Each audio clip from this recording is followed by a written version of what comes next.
Welcome everyone to the Classic Fall Conquest. I am your host Vinruki, joined by Zico, and today we're going to be going through the European Championship bracket and determine the number one team in Arathi Basin in Classic WoW. And I, for one, am really excited. Zico, how are you doing today? I'm doing great, Vinruki. Thank you for asking. Another exciting day of Arathi Basin. Of course, right now we're going to be taking care of business in the best region here in the world, and I'm stoked. No bias, of course. Of course. Of course. Yeah, so we just a few short weekends ago, we had a bunch of teams. I think it was around 20 teams, and we managed to get it down to that top six. And I think the big story for a lot of us, including myself, is kind of that top two. The team that ended up winning was kind of a big upset, in my opinion. Venox's Finest. They ended up besting Apes, which were the Warsaw Gulch champions over in Europe. And to see if Apes is going to be able to battle it back in that one, or if Venox's Finest, you kind of mentioned it earlier, maybe Europe's finest when it comes to Arathi Basin. And do you think they're going to be able to do it? I mean, they had a stellar performance, 2 weeks ago on the side of Venox's Finest. Of course, we got the Ramon cam ninjaing all these bases, and they're able to, just hold their own against some of the best teams in the world. With that said, though, I think Apes, they're going to want to, for sure, take a look at what happened in those games and try to figure out some of the mistakes they made. And they also, of course, had the chance to look at NA and kind of see, what went on down there. Yeah, kind of gather that information, but we can table that discussion for now, and we can take a look at the format. Of course, today is going to be all about Arathi Basin, and it's a very unforgiving format we've got here. It's a best of one, except for the grand finals today will be a best of three, so keep that in mind. Double elimination, so kind of a reset on the bracket, and we will look at the bracket in just a short time. But all these teams are going to have two chances to come back in this one, and then a standard Arathi Basin format. First to 2,000 resources. Team size is going to be 15 versus 15, and we've had a lot of chaotic action with all of these players on the map. Sometimes it's challenging to follow them all, but we do our best, and I, for one, am looking forward to see some of these players really stick out and try to make a big impact in these games, because sometimes it can be one or two players really making the difference. And we can take a look at the bracket here, Zico. Yeah, and since Apes and Venox's Finest made it to the finals of the qualifier, they are going to be starting on opposite sides of the bracket with a bye, the absolute best seats in the house. And we are going to be looking at Last and Sleep and Scooter, Bamboozle, and the Pressburg Pumper Blasters. These are all the teams that made top six when Europe did have their qualifier 2 weeks ago. And these are definitely some exciting matches here. Of course, after seeing Venox's Finest, I'm excited to see, did they overperform that week, or, are they really that good? Are they going to be able to do it again? I think there's a lot of stories here. What if they won and it was a bad day? These are all possibilities, right? And we will see, like I said, if they're going to be able to do it. And of course, there is that lower bracket as well. So all these teams, they do have two chances, but we are just going to be hopping into the game really, really quickly here. The game is ready. And once again, like Zico mentioned, that is going to be Last and Sleep going up against Scooter. And a few more things we can kind of talk about before we are going to be jumping into the game, before these gates do open. As once again, ladies and gentlemen, these games are run basically on the live server. So these players are playing their normal characters, all the gear that they've been able to acquire in AQ and by ranking up to High Warlord, Grand Marshal, all the gold and consumables available to them. They're going to be able to use all of these things in order to pull out ahead, with some restrictions, of course, on consumables. Of course. And also, since we're doing a war game here, we have the possibility of seeing Horde versus Horde teams. When that happens, you're going to have one of the Horde teams with blue nameplates, and they're going to be starting on the Alliance side. And on Arathi Basin, the Horde does have a little bit of an advantage getting to Blacksmith first, and also just with how Lumbermill and Blacksmith are positioned. So being Horde is generally preferred. But here we are going to have a Alliance versus Horde matchup here. Alliance versus Horde, and we'll see. In North America, it was all about those Horde teams, but in Europe, once again, those top two are both Alliance teams, so we'll see how it does end up panning out. and how these players or both these teams decide to split their forces early on. Likely big battle at Blacksmith, and that's exactly what's going to happen. Small skirmish over at Lumbermill, and potentially a 1v1 down at Goldmine. And we'll see who ends up winning this. That Blacksmith is probably the most important battle here, followed up by Lumbermill. If you can win Lumbermill really, really quickly, then you can reinforce Blacksmith and win that ever so important team fight. But we do have multiple saps going out at Lumbermill, as well as a 1v1 Hunter versus Druid down in the mine. Ooh, already title charm coming out here. Bieber gets the scatter shot. Is he going to get the trap? He does. He has an opportunity here to cap and kill the druid here. This is a fantastic situation here for Bieber. If he can get the aimed shot, multi-shot crit here, he might actually take this druid down 100-0. Let's see if he can get it. Oh, the trap breaks a little bit early, and he's going to get bashed, and now the druid is in dead zone. He's going to get the War Storm. He's going to be able to keep himself at full HP here. And, I mean, this fight is basically mainly a mana war, sorry. And we actually have a ninja situation here. This is such a nice read here. Red Sky is going to go ahead and track who is the defender in this team, leaving farm open and immediately capitalizing on that. And we're going to see Lumbermill now going in favor of Maximus, DPI, and Ran on that Rogue Mage Priest. Bieber going to another trap, and it looks like he's going to be able to hold the gold mine. This looks like a fantastic start for the Alliance side, man. I mean, it's hard to get better than this. I mean, you got the mine. They managed to just pick up the farm. So lots of things going in favor of Scooter at this point in the game. Looks like they're going to be picking up Lumbermill as well, being able to reinforce Blacksmith. As long as they can hold on to these nodes, we'll see, though, Bieberg in a little bit of trouble. He's just going to be kiting, but it's a 2v1 situation, getting a little bit of backup here. Wants to hold on to the mine as long as possible. And I think as long as we see the Alliance kind of reinforce these bases, we're going to see Scooter kind of blow Last and Sleep out of the water. I mean, this lead is becoming higher and higher, and the longer they have these bases, right now, Last and Sleep, they have no resources whatsoever. 20. Pretty much no. They have none coming No in, base. but they might actually get the gold mine here on the Horde side. Let's see if the polymorph is going to get out of there. It doesn't look like he has any way out of there on that warrior, I think it is. And they are going to be able to assault the mine there at least. So they do get the mine, but the question is now they're also maybe getting the farm here, Big Death Call and Red Sky, and they are going to get the farm there as well. So they get the farm back, they get the mine, but they most likely are going to be losing at Blacksmith, and I think that's the big one. If you can hold on to Lumbermill, Blacksmith, and Stables, like that's all that matters anyway. So far, I gotta say, it's looking prime for Scooter. Ooh, yeah, I mean, it is, but I wonder what's going on at Blacksmith right now. Ooh, I mean, Lumbermill. Lumbermill might get taken right now by a rogue. Nice sap over on a Maximus. It looks like Lumbermill will be assaulted. Very back and forth game here. Title Charm comes in from Maximus 1 second too late, unfortunately. Split second too late.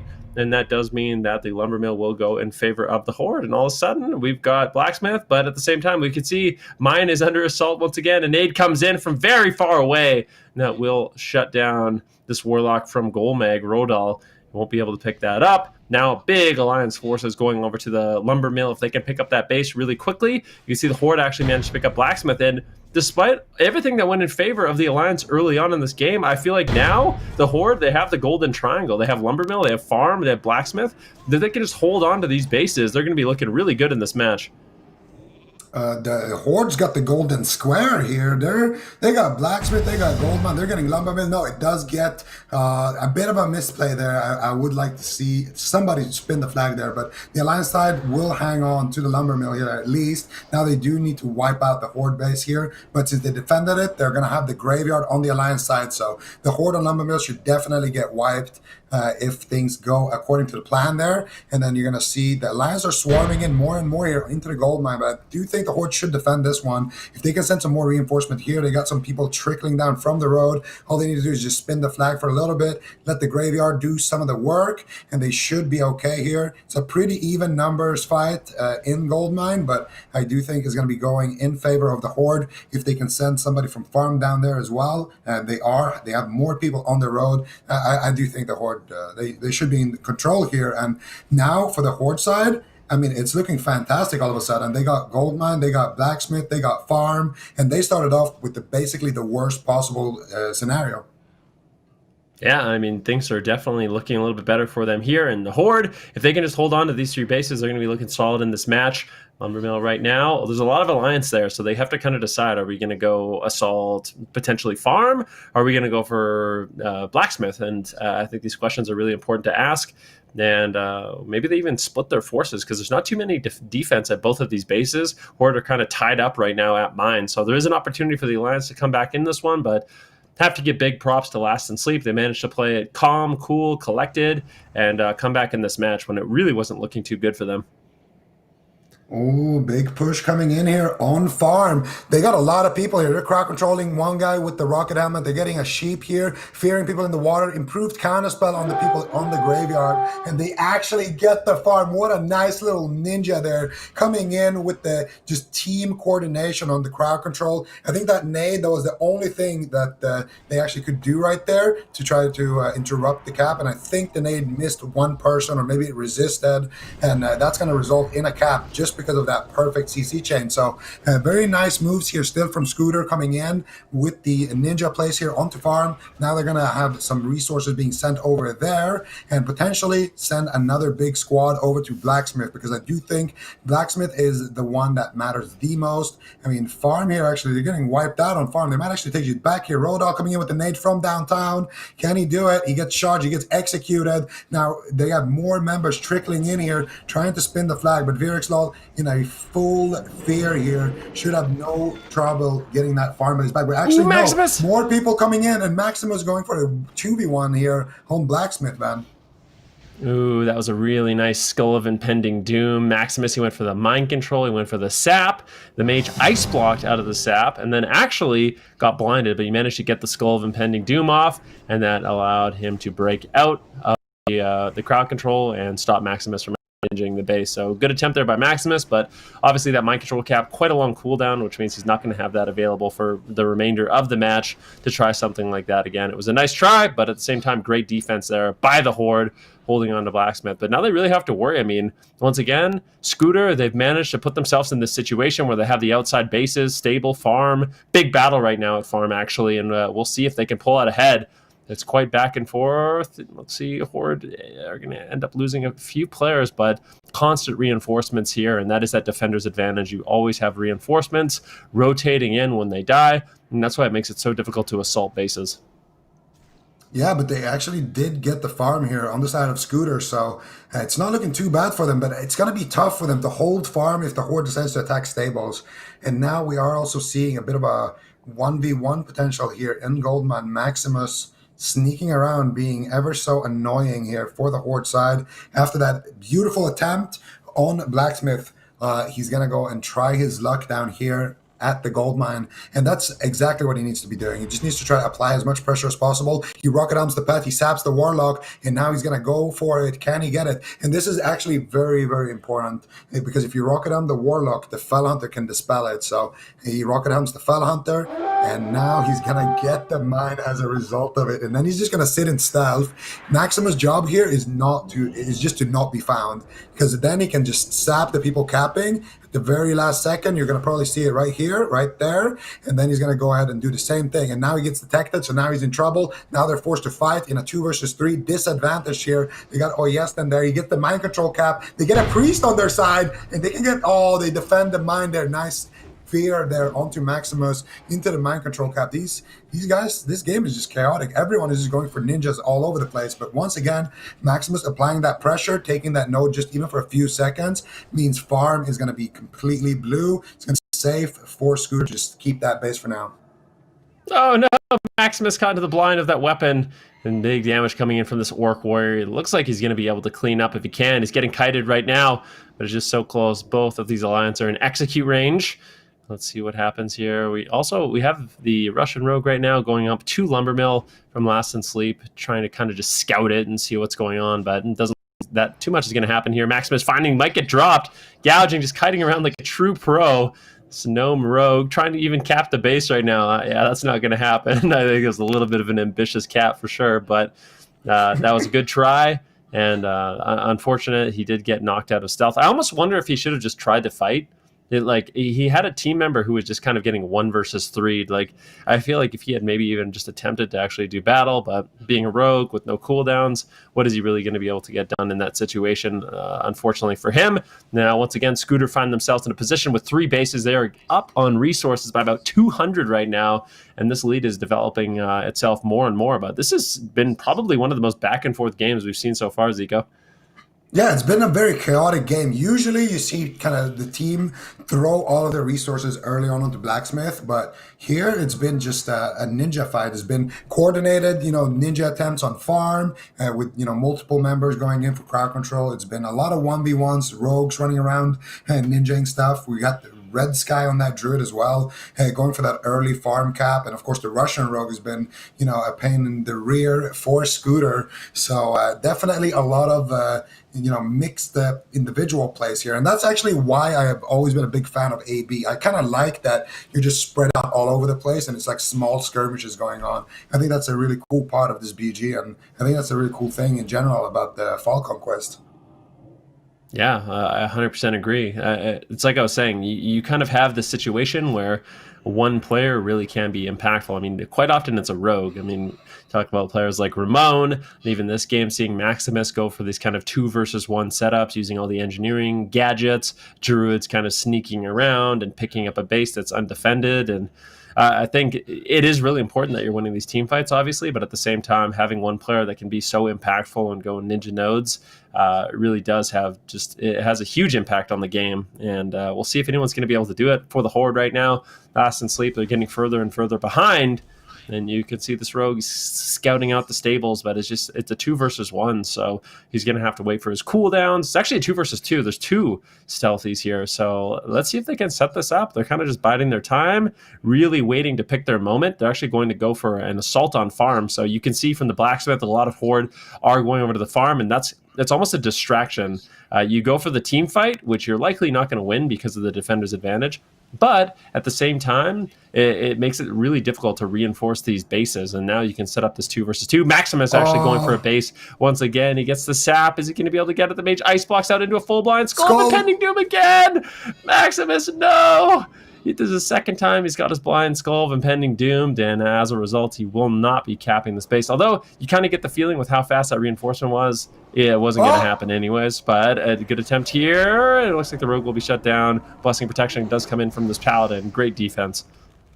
Wow, there's just action all over the place. We got the stables 2 versus 2 situation developing to an unfair 2 versus 3. We got Maximus almost getting a ninja cap there, but this Russian mage has been on point with his defense there as well. Big plays coming out from him. He could have easily gotten blinded there and just lost the base. So definitely big plays from him as well. And then, of course, we got this massive team fight happening here at farm, which the Horde look to be losing right now. Was that a meteor trinket from AQ? That is awesome. I have that trinket, actually. I have that trinket. That trinket actually is so cool. And we are going to see the Alliance clean up majority of the Horde members here on the farm. The battle is still kind of raging on, and we got the rogues backing up from stables. So once again, looking like Scooter is in control here. Yeah, absolutely. Maximus right now going to be crossing the bridge, potentially looking for something at Blacksmith. And at the same time, we have some Horde going over to the stables, just kind of fishing to look for a base. And the farm will get completely cleaned up. The Horde are going to get stopped there, and they have to kind of regroup and recalibrate. And it looks like there is going to be a bit of a Horde offense. They actually have 7 teams. So they have 7 members right now surrounding stables, and they're also cutting off reinforcements, which I really like. If you look at the road between Lumbermill and stables, this is really important. There's one player from the Alliance trying to sneak behind, but the Alliance are so far away, and this is what you can do. If you control that central node, you force a fight at a place like farm, then all the Alliance go to farm to try to defend it, and then you quickly respawn over at the Blacksmith, and then you can assault a base like stables. So these Alliance defenders, not going to be an easy task for them, and I think it's likely they end up losing this base. That was really well set up by Last Sleep. Yeah, and this attack here, I mean, this is just a bloodbath on the stables right now. So much damage coming out. This warrior actually just popped his wreck as well. My goodness, look at Virextal taking big damage there, but he does get some distance. And they are actually going to be able, are they? I'm not sure. Nope, it looks like they're able to spin the flag a little bit more. One guy there in the middle is actually getting, I think they are, yeah. Leeway is actually spinning it, so I think they have at least 10 seconds here. So, they're crowd controlling Cell there in the back line, though. If he can get there, he's throw a nade in the middle, Cell. Multi-shot, something. No, no, he's not even can't get him. He didn't get him. Oh, he got him. Oh, they have a moment now. They need someone to get on top of the node. Can they do it? They didn't nade something. It looks like they are going to end up losing it. Defenders coming in. Vyrix at the last second. No, Vyrix is so sad about that one. But if they can win this team fight, it's going to be big. Now the Alliance have an opportunity. I mean, the Horde still does not have this base. So if they can actually win this fight, Horde will not be spawning. There's no defender's advantage at this point of the game. At the same time, we got some stuff going on here at the Lumber Mill. Horde trying to set up a double assault.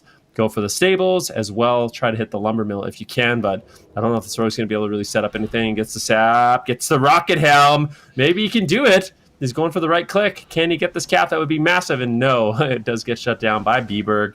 Not really too much of a chance there, but good effort. And now the main point of contention on the map, of course, is going to be that stables. I don't like that rocket helm. I feel like when you're against a hunter, maybe he was going to blind the pet there. I think what he was going to do is sap the hunter, rocket helm the healer, and then maybe blind the pet or flash bomb the pet. So I guess what happened to the sap? I think it instantly broke the sap. I think they might actually be able to defend this. They have to be quick. That flag is going to turn very, very quickly. Horde has taken it, so it will get converted. And that does mean Horde are going to start inevitably respawning here, and this is good. I mean, if you look at the map, the Horde have 3 connected bases. They've got the blacksmith, they've got the mine, as well they have the stables. So these 3 connected bases going to be really easy to rotate through, and I think this is a great position for the Horde side to be on. And I do believe they're not too far behind. I mean, with 3 bases, if they can hold on to these 3 bases, they should be able to come back in terms of resources in this match. And this is turning out to be one of the longer games we've had. It's just been so back and forth between these 2 teams. Where do you think the Alliance should hit? I mean, I feel like they have to try to set up some sort of split strategy. Still kind of just going... What is going on here? Are they just going to... The Horde are like kind of abandoning. I don't know why they're chasing Gleeway so far away. Just like fight on the flag. Because they have quite a bit of reinforcements coming in right now, trying to get the picks where they can. Looks like they will be able to stabilize, but kind of a sketchy moment for them defending. Stabilize, I like that. So Maximus, I think should go... Wait, was it intentional? Oh, of course. Of course it was. Like my Harry Potter Scarred for Life thing. Maximus is going to be going to Goldmine, and I think that's exactly what they should be doing. Send Maximus and maybe Red Sky as well over to that Goldmine right there, and have the rest of the team attack. Oh, Red Sky is making his way down there, but I don't think he's actually stealthed. So, no, he is stealthed, but he has Hunter's Mark on him. So, Red Sky, you are telling them exactly what's going on right now, my guy. And I don't think that's the play. So yeah, I do think they should be attacking Goldmine and Stables at the same time. But it's a bit telegraphed right now. You know, when there's a druid walking there with Hunter's Mark, you can already see there's like a red dot already running to the Goldmine before like both of them are still in stealth. So I feel like it might not work out for them. I have 2 defenders here right now, and even more rotating, like you said. I mean, it's a bit telegraphed, so they are going to be able to hold on to this more than likely, unless the Horde kind of trip up and make a mistake at this point. We'll see if Maximus is going to be able to dig out a victory here at the mine. But the crowd control, I don't know if he's going to be able to nail it on multiple members. It's a really important time in the match, though. Big battle at Blacksmith as well, but it looks like the Horde are kind of doing a good job in that one, and solid defense so far. They got the numbers in the right place. Potentially even 3 just 2 defenders still. So this 2 versus 2 could go in favor of the Alliance. The Mage just spamming out Arcane Explosion. Sometimes I feel like it's better for players to go for an offensive strategy. Good Arcane Explosion. He actually manages to get the Druid out of stealth. Very surprising. Manages to find the Flash Bomb, but it breaks somehow, and Red Sky is going to get out of that one. Maximus is going for an attempt, and I like this. Don't even go for crowd control. Just go for an outright victory. Try to take them down. Maximus now potentially looking for a resell. Big heals coming in from this healer. It's a priest, and now Tidal Charm does come in. Can they take down this mage? Tidal Charm into a gouge, into a cheap shot, and they're just going for it. But look at all the Horde that are coming now. This druid, this mage defender have been able to hold on, and it looks like now with this defense coming in, I mean, Maximus might as well abandon ship. This druid, this rogue, they need to get out of here as fast as they can, because there's no way they're going to be able to convert this base. Yeah, and that was a pretty good defense there from both sides. Actually, the mage knew something was smelling there in that little cave, and he was able to find the druid. So they got the upper hand. It's the flash bomb, forces trinkets and everything, and good response there from the rogue as well. But the 2v2 will go in favor of the horde there, and this is the problem as well when the alliance isn't attacking anything anywhere. They can just overcommit members on the horde side and guarantee themselves a win. But if they need every single body to defend a big alliance push somewhere else, then that 2v2 it can play out a little bit differently. They have a little bit more time on the attacker side of Scooter to actually secure that base if their teammates are pressuring something. But for now, it's all about the horde. And like you mentioned, this has been a super close game. There's been so many ninjas back and forth. And I do think for sure with the current points that the horde have, they will surpass the alliance if they can just keep holding on to these bases. And I think for the horde side, send the Russian rogue over to lumber mill. Keep pressuring lumber mill. Don't just get complacent because you have three bases. Always look for opportunity. Send away your stealthy somewhere. Maybe your rogue and your druid to try to take over that lumber mill, because that way you're stopping the alliance from attacking anyway. And by the time they reach to know that they want to attack, those two players that died ninja capping, well, they're going to just have to respawn anyway. So I think for the defender, it is especially important to just keep attacking. I agree with that. I mean, look at the map right now. You look at a place like Farm, there's only one alliance defending there. He gets sapped, or blinded, and it's just something that the alliance really has to worry about, and it forces you in the situation where you're constantly having to bring back numbers in order to defend, and it's just something you have to worry about. And you do not want to have to deal with multiple threats on the map at the same time. That's when things get really confusing, and there's 15 people on comms right now just kind of talking and calling things out, and if you can disrupt those comms and you can kind of disrupt the flow of the match, that's where you can pull it ahead. But right now, Weston, is he going to be able to grab it? No, he gets caught into a cheap shot. Good defense, and there's just so many horde here. And look, they're playing the ranged game as well. They're just fighting away from the flag, just poking with their hunters, having a rogue run in, get cheap shots, get gouges, but just forcing the alliance to group up on the flag, eat nades, eat that range damage from that hunter, and they're able to just slowly pull ahead in this team fight. Yep, and it looks like the horde are easily going to be able to defend this. Alliance are getting a few kills on their way out, but definitely looking like horde should just be able to spin this flag. As long as they don't die too many all at once, that graveyard is going to be serving them very, very well. And you can see right now, Privacy is going to go down. DPI is going to go down. All of these members are going to go down. Bieber is actually taking down one of his own. And we are seeing a pretty even fight here. But ultimately, that graveyard, the next time the Alliance reses, the next time the Horde reses, the Alliance are just going to be completely finished here. And we are going to see just another little ninja attempt here, perhaps to mine. We got two members wandering the road.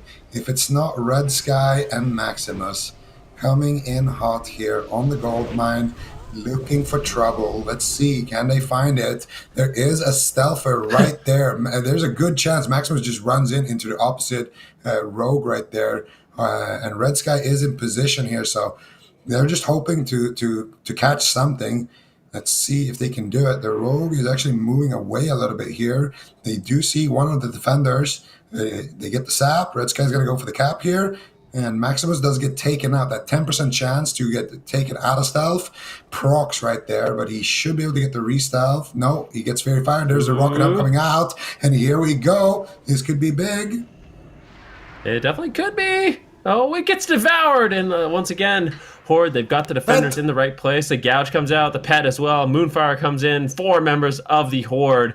And if we take a look at the stables fight, the Horde still just playing a range game, sending in their warriors. They're the only ones. Look at these Tauren warriors. They are so brave and strong, just going in and defending this base with their big axes. And it looks like they will be able to take some alliance down. And I just like the positioning of this fight a lot. They're very far away, make it difficult for the alliance to kind of push in and actually get crowd control on the healers. In the meantime, you have your warriors just kind of tearing everything up, and you can see just how close this game is. The Horde's still behind, but they've got those 3 bases, and if it keeps going this way, they're barely going to be able to pull out a win. And you can kind of just tell that based off the way these two teams are playing. Horde still just committing to 3, and Alliance really just, instead of just defending the 2 bases they have, they're still going offense, trying to just pick up that flag, because if they can just get a flag for, just a little bit, just a minute or so, they can still pull ahead in this game as they are ahead in resources. Yeah, it's going to be so close. I think even if the Horde just loses a base, and it doesn't even get converted, that might actually be enough. If they can just stop, the point gain just for a little bit, just throttle the resources for a few seconds. If Maximus can make some miracles happen, then all of a sudden, close. It's going to be so close here. We got the what is it? The harmonica playing here for both teams. 1870 in favor of the Alliance and 1820 in favor or for the Horde. Is it even gonna be enough? I don't know. This is going to be the closest game we've seen so far. 1840 versus 1880. Keep an eye on the resources. This is going to be this is 100% going to be the closest game we've seen in terms of resources. Just so back and forth between Scooter and Last and Sleep. What an amazing match to kick off the day for the classic fall Conquest. Europe really showing what they got. Maximus going for it right now. I guess a sap. Can they get it? They just need to disrupt the point for just a little bit.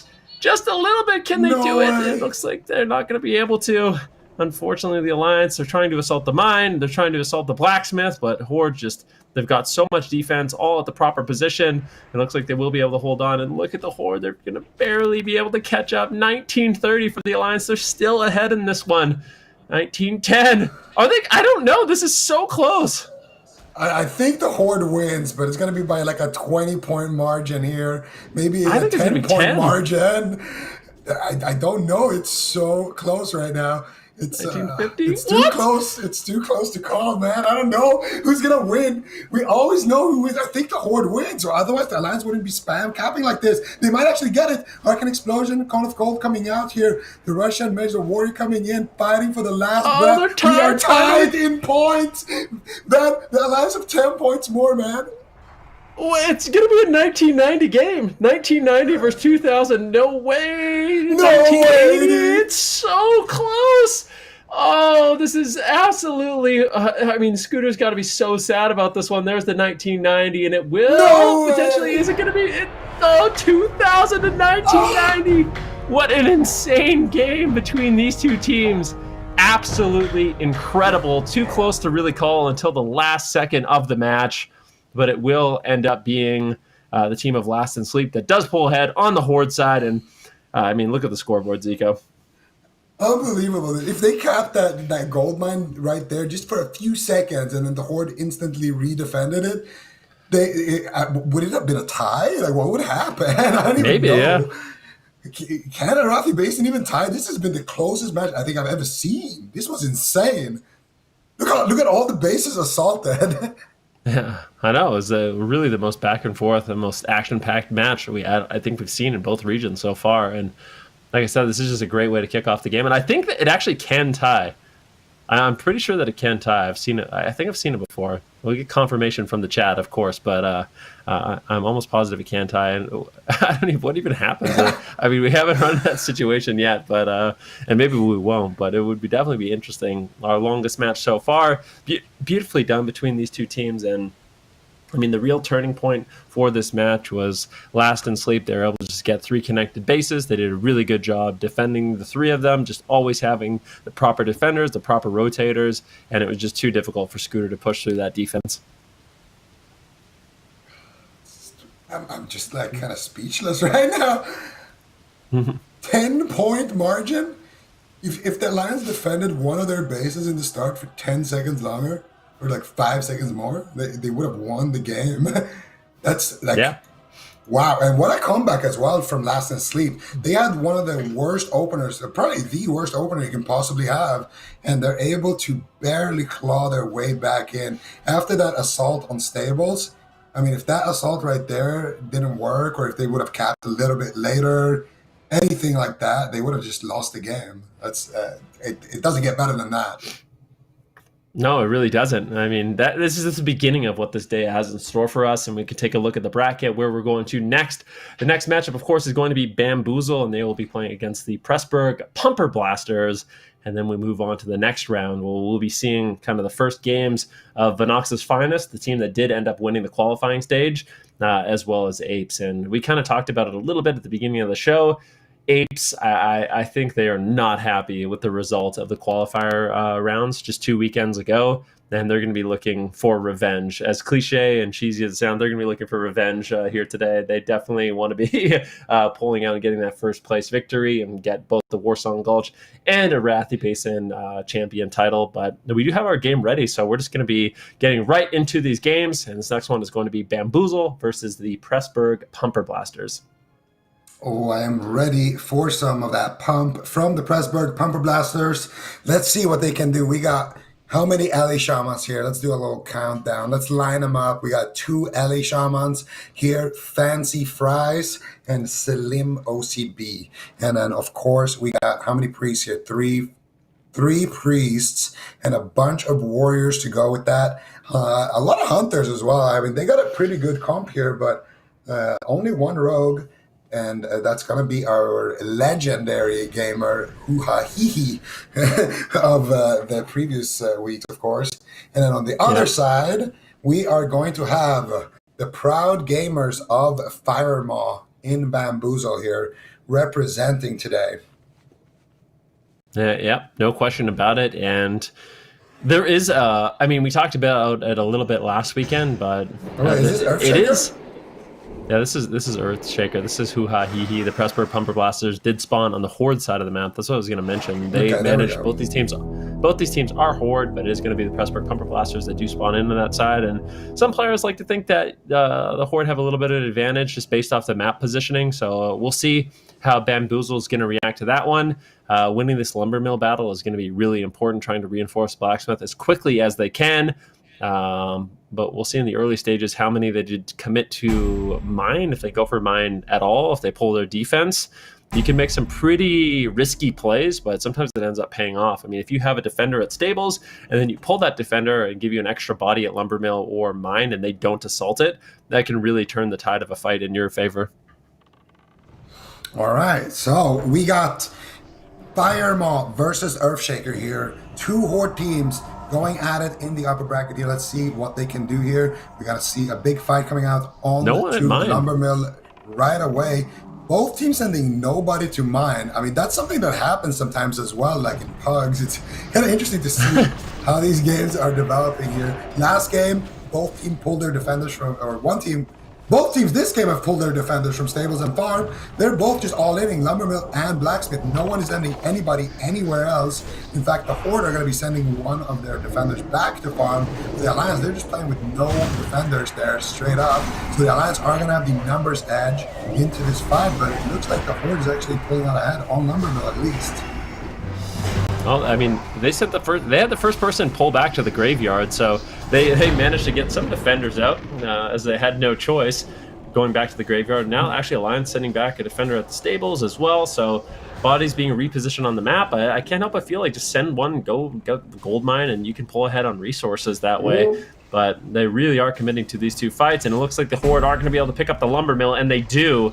Great team fighting from them there. Now the Horde have the extra benefit. They can go and reinforce that blacksmith fight. Just have a few defenders at the lumber mill. Just call out numbers if you can, and then go reinforce that blacksmith battle. And if you can win that, all of a sudden the Horde is in the best situation you can really be in. Yeah, with the blacksmith fight right now, for the Horde side, they just won lumbermill and they lost a lot of players. They need some time to regroup. So for Horde, they just need to spin this flag here at blacksmith. The Alliance have a very real chance of actually getting it, but then they're going to also have a tough defense ahead of them because they won't have the graveyard right now. So for Horde, if they can just stay alive, spin the flag until those reinforcements arrive. You see them on the road there now from farm, crossing the bridge, so they should potentially be able to here if they can spin it one more time. Dub, can he do it? Goes into the ice cube, and no, they are going to get the blacksmith. big mistake there from the Horde. They actually had a member on the node. He exited the ice block right there. Or was it maybe a freezing? I would find it extremely hard to believe that was a freezing trap, to be honest with you. I feel like somebody would have broken that. But yeah, I think that was an ice block. And I think if he did leave it, they could have actually held on to it because the reinforcements were there. So for the Alliance, they're going to get the blacksmith now. Also, potentially going to be able to defend the gold mine, and they are able to do it for now. But more people trickling in here. This is not a fair fight. The distance here, he is just surrounded by by red. We're gonna see more people finally coming in from stables here to support this gold mine. They need to spin the flag though. There's a lot of people there. Mosquito, he gets buzzing around right there. He's buzzing around, being a nuance, and it looks like he is gonna make sure that this base it's gonna stay in their favor. Yeah, Mosquito out for blood at the mine, and looks like he will be able to hold on to it. And I don't know, hoo-ha hee-hee, going for it. They need to spin the flag. Can they do it? Hoo-ha hee-hee. He's right-clicking it. It's been quite a bit of time. Oh, the nade at the last second. What a hero of the Alliance, trying to hold on to that base. And Kyra looks like it will fall as well, but more reinforcements have arrived. This mage ice blocking on top of the flag. And now look at all these reinforcements that have spawned.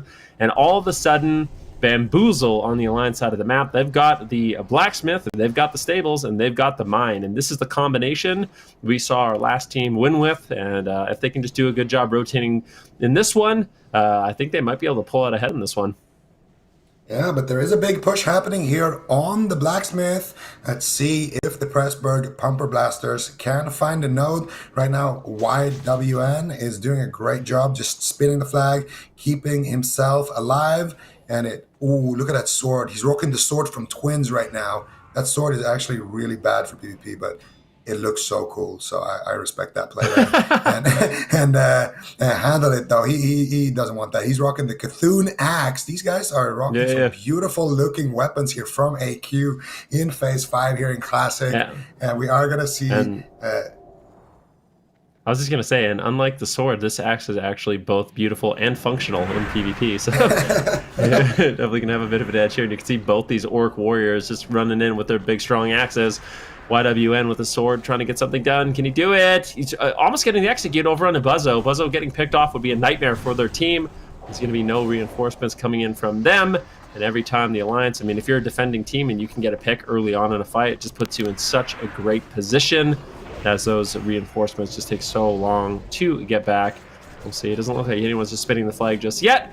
And kind of a standard defense coming in. 2 at the mine, 2 at the stables, everyone else at the blacksmith. They can rotate if necessary, but you can see one of the Horde members is going to be sneaking on the road between Lumbermill and stables, trying to just scout out a little bit. And let's see if he can find any good intel and potentially go for a ninja here on the stables. Oh, the Horde actually doing a pretty good job so far at Blacksmith. This push is not looking too bad, but another wave just spawned. It's like they're playing tower defense. There's just more waves coming, but hoo-ha, hee-hee, looking to be sneaky here. Maybe he can get a sap on the rocket helm on the pat. Let's see if he can do it. Maybe he just goes for the straight-up mind control here. Hoo-ha, he goes for the mind control. That's a 30-minute cooldown here. Is he going to get it? We see people coming in. And it looks like that mind control is going to break there. Is that an undead? Did you try to mind control that undead warlock? Hoo-ha-hee? I think might have been what happened there. It was, yeah. The rocket helm with the sap definitely could have been the play there. Hoo-ha-hee. You're undead yourself, man. Come on. You know about Will. Will Forsaken's a pretty good button, that's for sure. And they look at the Alarmo bot as well. T-Rar just looking good right now, using all the gadgets and gizmos, racial abilities to defend. A bit surprising there. Like you said, it's such a long cooldown, you kind of commit. But it's not going to end up working out for this rogue. And now we have a bit of an assault. We have 2 members going down to the mine, but look at the positioning. This is exactly what you want. So if you're defending this position, you have Vidge on the blacksmith on the Alliance side of the map. And if you have all your defenders there ready to rotate, that's when you become kind of bulletproof in the situation. And that's, if you can set that up, you're in a really good spot. But for the Pressburg Pumper Blasters, they need to try to assault 2 bases at once. So they need to split the rotators, split the defense, try to send an assault over to the stables, try to send an assault over to the mine, try to make something happen that way, because if you're just putting all your team members at one base, that's, I mean, even if you pull ahead in the team fight, the reinforcements just put you behind. And in order to win a team fight, honestly, you have to completely dominate, and we haven't seen that kind of domination from any team so far in this tournament. It's always bases being capped off the back of distraction tactics and diversion tactics, and we'll see once again if the Pressburg Pumper Blasters can pull that off. Hoo-ha, hee-hee, trying to set up his team, and let's see what he can do against T-Rar. Let's see. Hoo-ha, hee-hee. Looking for the Rocket Hound potentially this time. I'm not sure. We got here waiting in the wings. I don't know. He must sense a disturbance in the force or something here, because I don't know how he would know, but I guess he's just one of the floaters assigned to kind of patrol the streets here. And we're going to see Mosquito as well here. Mosquito always close to the water here. Is he running straight up?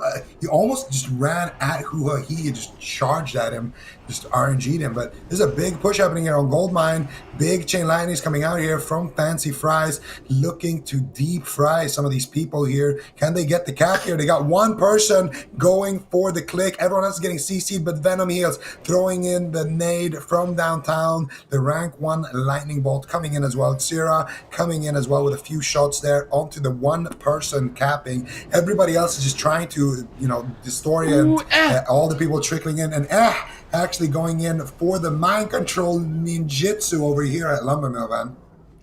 A man after my Canadian heart, going for this mind control over at the Lumbermill. Doing a great job. And let's see if he gets it. At this point, he has to play very far away from the base, though, if he gets caught into a scatter trap. The skeleton pending deep on the scatter shot. Nicely done. A legend right now, avoiding the crowd control. Really nicely done, but he needs some help. It's going to be really difficult for him to hold on to this one by himself. I mean, at the very least, he's just putting his team ahead. So picking up that base is going to be looking really, really good. I know we have actually an assault over at the mine as well. So the fact that they have Lumbermill, they're not going to be able to hold on to it. I would have really liked to see some of the Alliance rotate up to that Lumbermill. If they could hold on to that one, they would have actually put their team in a really great position. And now we actually have the Horde. They've got Lumbermill. They've got Farm. They've assaulted the mine, and they just have to hold on. But this is a team fight. It doesn't look like they're winning, and there's still no defensive position for them. There's going to get no reinforcements. The Horde really have to rotate quickly to mine and buy themselves a little bit more time to convert that flag. Yeah, and all they need is one. There we go, Jadis. He's going to do one AoE and then block on top of the flag. Exit the block. One more AoE into a snap reblock right here. And this is exactly what you want to be doing as the mage in this situation. Maybe he doesn't have his cold snap here, but he's going to Nova everyone. Stay within dead zone range here, which is the safest distance that you can be on this mage. And then he's going to blink right in again. AoE one time. No ice block coming out there, Benruki, and it looks like the Horde is going to be able to take the mine here, and now they're going to have that graveyard advantage. One player dying, he's going to be able to potentially just walk through his corpse here maybe and just straight up res. And the Alliance, they have a very, very short time here. In about 20 seconds or so, there's going to be a big wave of Hordes resing here. So Fancy Fries, it's time for some chain lightnings, nade something, otherwise they're going to get it. Get the counter assault on the mine, and when you assault the base, that means the people who were resing at mine, well, they're going to be redirected to some other graveyard far, far away, unless they literally res right before. And that means, for now, this looks like an Alliance-dominated node. Yeah, that was really nicely done by them. Coming back, reconverting the base, and you have to feel for the Horde there. They're just waiting. Probably had 2 seconds left on the res. Just all so excited and amped up and ready to go to defend the mine. But nope. Base gets yoinked, and unfortunately for them, they're going to be sent over to the farm. But now this gives them an opportunity to potentially go after the blacksmith. Big, large, and in charge force coming in from the Horde, going to assault the Alliance-controlled blacksmith. And there's 2 actually capping right now. They need to shut it down. Double Moonfire coming in. Druid's Moonfire paying dividends in this match. And it looks like the Alliance are going to be able to reinforce this base, but still just getting picked off. Is going to be moving forward for Firemaw. And he's able to shut it down with those Moonfires. Really nicely done. And it looks like the Alliance reconvert mine and are able to hold on to these 3 bases once again. Really good defense here coming out from the Alliance side. And we are going to be seeing Bamboozle here in a pretty good situation so far. But And I gotta say, the Pressburg Pumper Blasters as well, they've been bringing in a lot of, good strategies here. They've been attacking constantly, regrouping very quickly, and hitting their targets. So for them, I think this is going to be another one of those really close matches, and we wouldn't want to have it any other way here. We're going to see Hoo-Ha Hee-Hee get deleted and sent to the graveyard area of Smooth, trying to just spin the flag, trying to do something here, but not going to be able to do too much. Slim OCB also going to be going down here, and Alliance should be able to defend this, no problems whatsoever. Now the Horde has to regroup, and if you're the Horde, in my experience, even sending a large force to Blacksmith usually doesn't do that much. In my experience, from watching this, I feel like the teams that usually end up capping something is the ones that send a large force to the side nodes and then a ninja squad somewhere else. So I think if you're the Horde side, you want to be attacking stables with a large group, and then you want to send off a few people, maybe like a rogue and a druid or something, to a gold mine and see what they can do there. That way, you have a pretty solid way of actually taking both of those bases, and hopefully you get one of them. Actually, look at this. I mean, we have 5 Horde mounted up on their wolves. The Raptors charging over right now to the stables, trying to get something to happen here. And this battle isn't going too bad in their favor right now, but look at T-Rar from Firemaw sending in the pet. Moonfire's coming in as well, and let's see if they can hold on. Just so many Alliance rotating in. They managed to see it from quite far away, and it looks like the Alliance, I mean, look at where they're positioned. They have more than enough defenders. Unless they kind of throw here at stables, I feel like they're going to be able to hold on, but I like the tactic. Send a big force down to mine, and then they had kind of 4 or 5 waiting in the wings over at Lumbermill to go and make a push. But the Alliance, they did a great job. They didn't overcommit their defense, and they can hold on to these bases once again, and they're just securing more and more of a lead in this match. And I don't know, Zico, do you think they're going to be able to come back in this one? Because at this point, it just seems like the Alliance side, the Bamboozle, they've been doing such a good job with their defense that I think it's almost looking unbreakable in this position. I'd say never say never, though. I feel like their defense is looking extremely solid. I think Bamboozle, so far, unless they make a big misplay, they should be able to hold on to this. But at the same time, we have seen good individual plays. We have seen, mistakes happen, people sleeping on the job, etc. So you never really know with these players. Definitely seen a few druids, sleeping on the job. And to be honest with you, the most intriguing thing for me right now is I want to know when YWN reses. I want to see him fight. I want to watch his sword until it procs on someone. That's right now. That's kind of what I'm rooting for. Okay. I think that's fair. I mean, maybe we can look out for that. It's just I like to constantly be looking at the minimap and see where the forces are going, where the numbers start adding up in favor of the attackers. And so far, those numbers not going in favor. I mean, the Blacksmith is actually looking okay here, but a lot just respawn for the Alliance at Blacksmith. They're going to be able to... Oh, they actually got it! No way! So numbers were in favor of the Horde, and like you said, never say never. And in this position, the Horde, if they can hold on to this is going to be good, but a lot of Alliance just spawned, actually, over at Stables. They need to get their numbers there quickly because the Pressburg Pumper Blasters, they actually managed to do it. They managed to come back, and you can see the Horde going to be reinforcing from Lumbermill, slow falling down like an angel, guardian angel on this base, just really defending it as much as they can. And the Horde, they're in a great spot now. I mean, they picked up the Blacksmith. That is something that is so difficult to do. And it's like you said, you really can never say never. There you have it. We're going to see them get and triangled, served on a silver platter.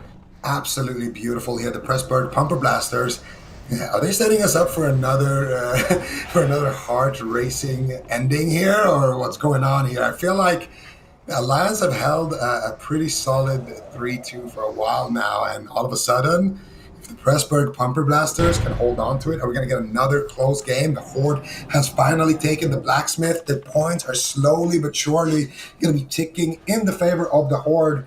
And now we are going to be looking at the MVP here of Bamboozle. There it is. Was that a proc? I think that was a proc there for YWN. And didn't do anything, but it didn't even go through the shield right there, but I do respect it. Definitely respect it. Unfortunately, not the most effective thing, but it is always a pleasure to see. Hoo ha hee hee, gonna get fairy fire on him. Unfortunately for him, this rogue is extremely sad. Trying to use a restorative potion to remove that fairy fire so he can actually go for a re-stealth. No, caught into the roots. Just look at all these debuffs on this rogue. He is caught, and there's no way he is going to escape. He's got to pull the old run in a straight line and see if he can manage to maneuver away, but just coming in with moonfires after moonfires, getting a little bit of reinforcements here. This mage trying to help him out, and now the horde in such a good spot.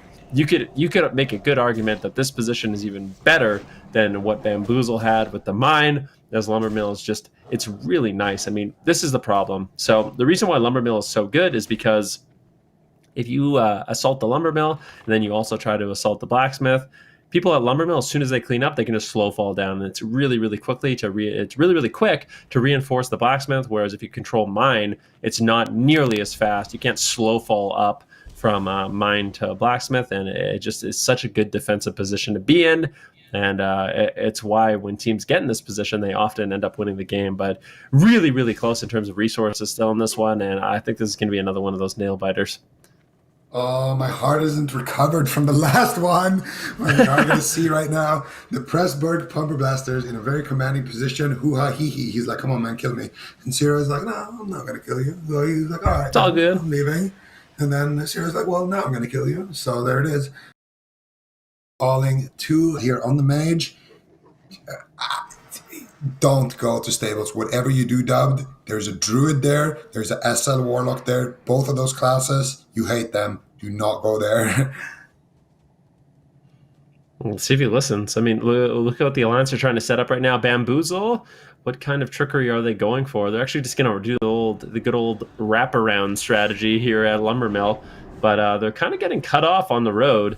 The nice thing about this strategy, Lumbermill, but the horde were able to get ahead of the push. They've actually managed to get a few picks as well, and they're in a great position. So I don't think they're going to get tricked from this strategy, and it looks like they will be able to defend this base, but never say never, like you said, and we'll see if they can pull it off. But it just isn't looking good in terms of positioning. And dubbed once again, this mage is going to be moving around. And I really like the Pressburg Pumper Blasters, and the fact that if you look, they're putting pressure on stables. They actually have someone who's ready to put pressure on mine. So really forcing the Alliance, despite the fact that they're behind on bases, they have to have multiple people defending, which is not an ideal situation by any means.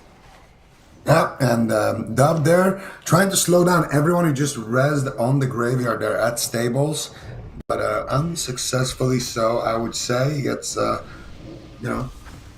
indicated pretty quickly, and we are going to see the horde just holding on to their golden triangle right now. And the Alliance, they have 1,600 points. They have a 200-ish, 190 point lead right now. I don't think that's enough. I did say ish. 200-ish. You throw in the ish and then correct yourself to be exact. I mean, I feel like it was an okay call, but yeah. I mean, what do you think they are going to do at this point? This is just, I mean, I was saying how difficult it is to assault, the mine, the blacksmith, and the stables, but this is a different level of defense. I mean, this is really difficult to break through, and I feel like if you don't have a lot of stealthies that are willing to, kind of push in and get ninja attempts, it is just, I don't know how you actually come back from the situation.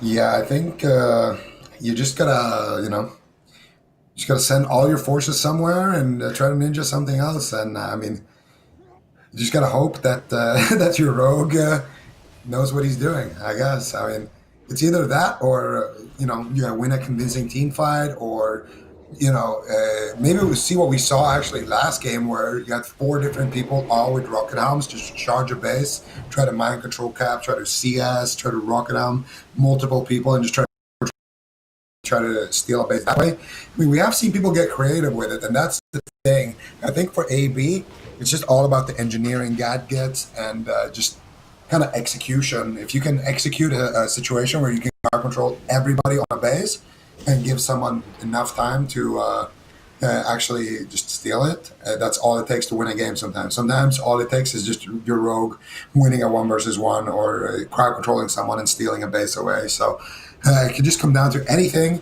But for now, I do think the Alliance team, Bamboozle, they're going to be in a little bit of trouble for sure, because at this point in the game, there's so much pressure on you because you know the clock is ticking to get something done as soon as possible, and that definitely can affect your decision making.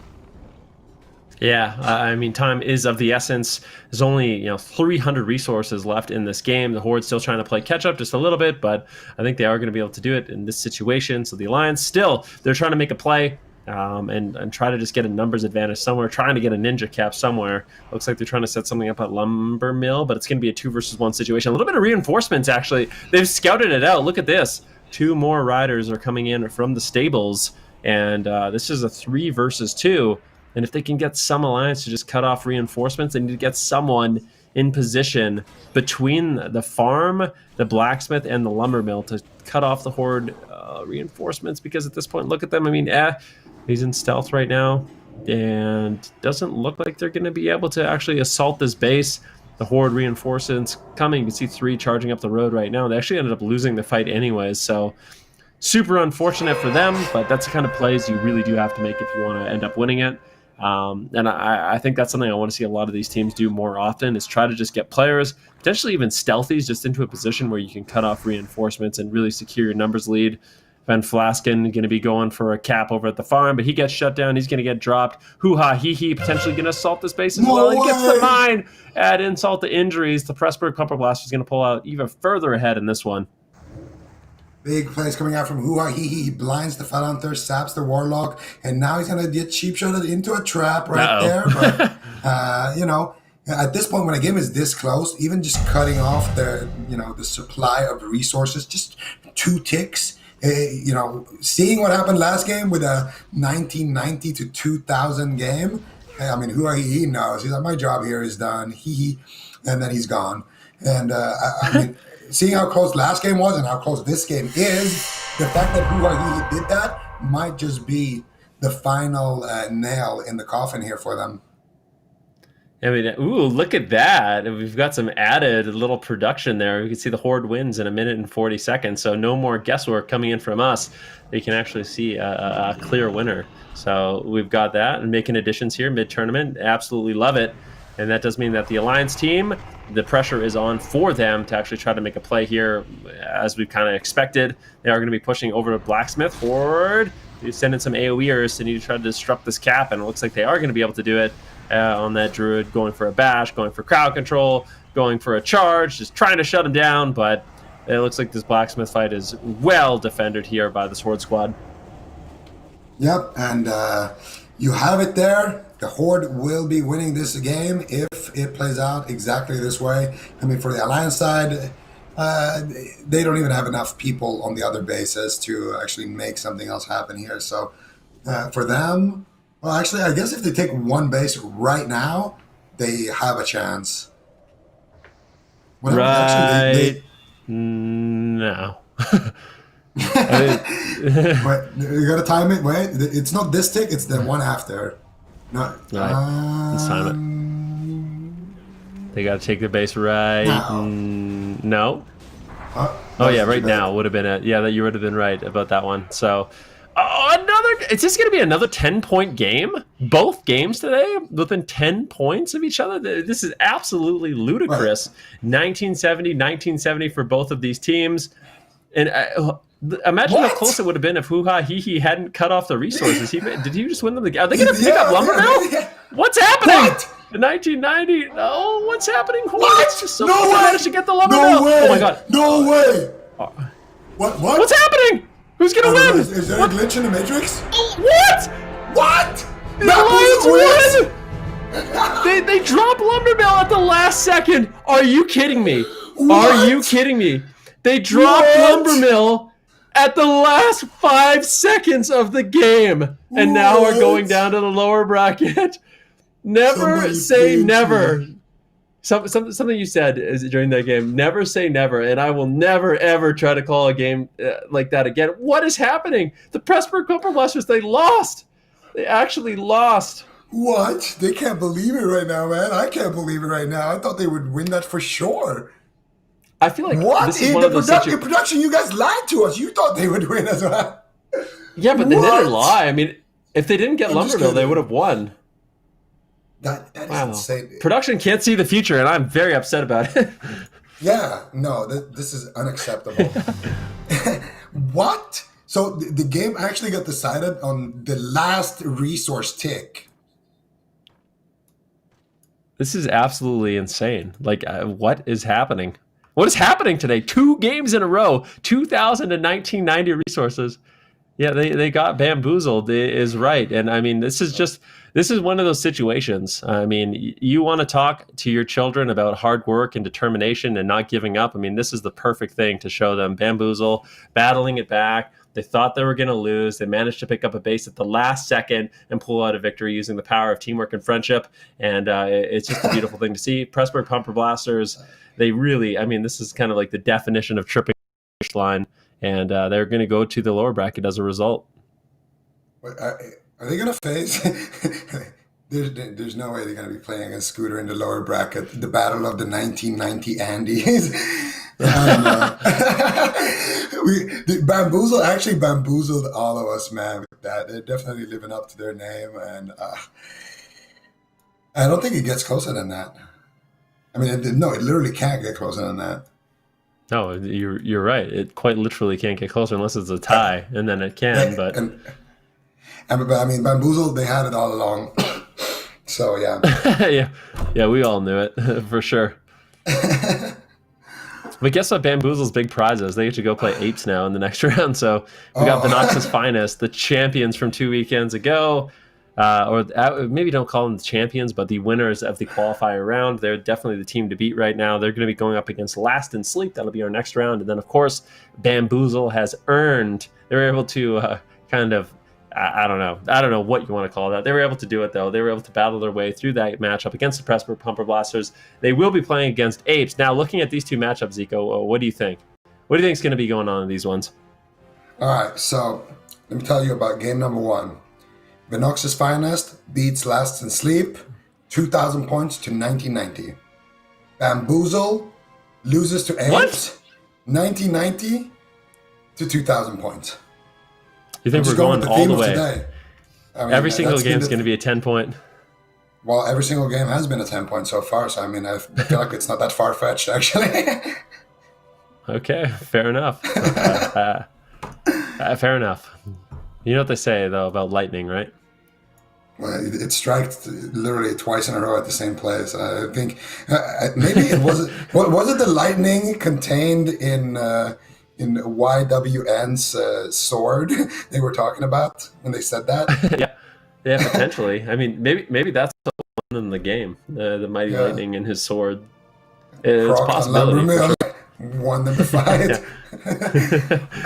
I have to go back. It's going to be a battle for the ages. And actually see exactly how that fight did play out, but still quite miraculous. And I mean, we've had some amazing games today. And of course, we are going to determine the champions of Arathi Basin in the Classic Fall Conquest here today for the European side of things.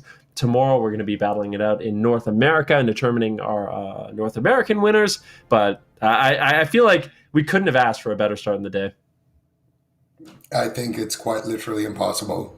We had not one game. The first game went to 1990, 2000, and 2000 to 1990, and then the second game, it's like what? It got decided on a cap at the last second. Like it was even closer than the first game. And the first game we were like, what? This is the closest game I've ever seen.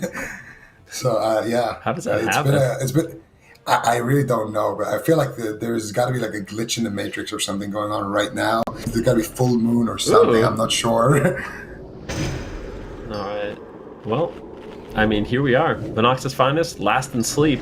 We're just going to be hopping right into the game. And Venox's Finest, I mean, this really was the team to beat, or is the team to beat today. They were the team that managed to beat Apes in a really, really nice performance. Ramon is going to be something we're obviously going to be following quite a bit. A fan favorite. I know he's a favorite of myself as well as Zico. So we'll see what Ramon's going to be able to do. The legendary Ramon on that road, just done such a great job using all the engineering items, just being in the right place at the right time, ninjing bases. And I think he's going to be a really key member for his team to actually pick up a win here. Yeah, we are going to be following Ramon very, very closely. It's good to have him back here today. And of course, Macunia is going to be on that hunt. They're a big player for that team. But of course, it is a team effort here. All of these guys managing to win, the qualifier. I think they might be one of the only teams with a Shadow Priest on their roster. They don't have super hunter packed roster like maybe Apes, and they're just relying on the power of teamwork and friendship to win this base, and Ramon Cam obviously. But we are going to be seeing them sending their hunter and of course their Shadow Priest here, Skoses, going over to that lumber mill. We are also going to be seeing a potential 1 versus 1 here in the gold mine. And is that my guy Krotos coming down there, potentially fighting a rogue here by the looks of things? So it's going to be a druid rogue 1 versus 1, one of the most evenly fought duels here in Classic. And on lumber mill, we're going to be seeing a 2 versus 2 here. Macunia gets title charm. He gets the blink there by the mage scatter trap on the blink, actually into the frost trap. This is a fantastic position, but Skoses gets caught up in the rocket helm and now a counter rocket helm. So it's just a 1v1 hunter versus mage. The mage has no blink, and now finally he's going to come back off cooldown, but the hunter has so much distance.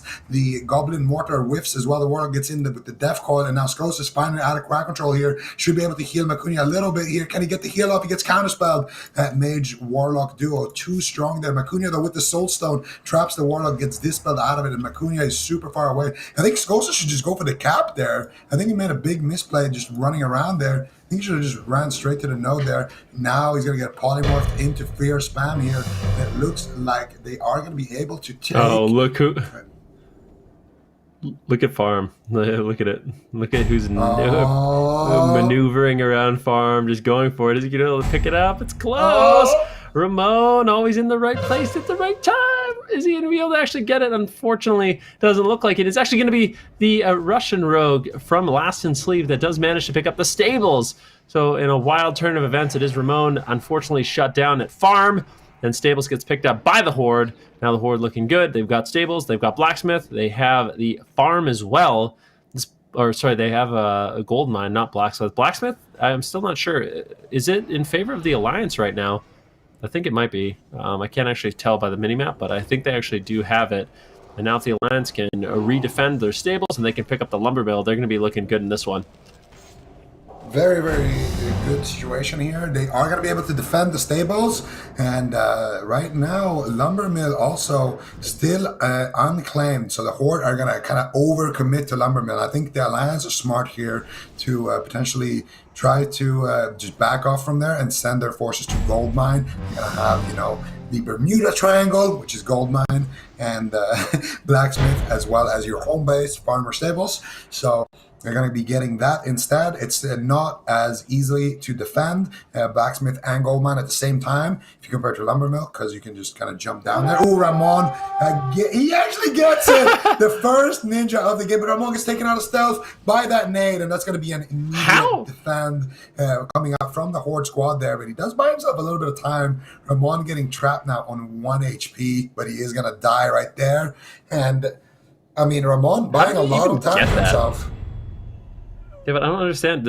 I saw there's 20 horde around. There's only 15 people in the game, but there's 20 horde surrounding them. And you have the mine going to be assaulted now. Such a back and forth game, but once again, it will be Vinox's finest. They've got the Alliance Triangle. They've got the mine. They've got the blacksmith. They've got the stables. It's a great spot for them to be in. They just need to hold on now. So this is what I want to see from their team, and this is what we've seen. This is what we've seen a lot from them. If they can hold on to these 3 bases, and then you just have Ramon doing Ramon things, just moving between lumber mill, between farm, keeping the horde side honest, making sure that they have defenders in position. This is the position that they love to find themselves in.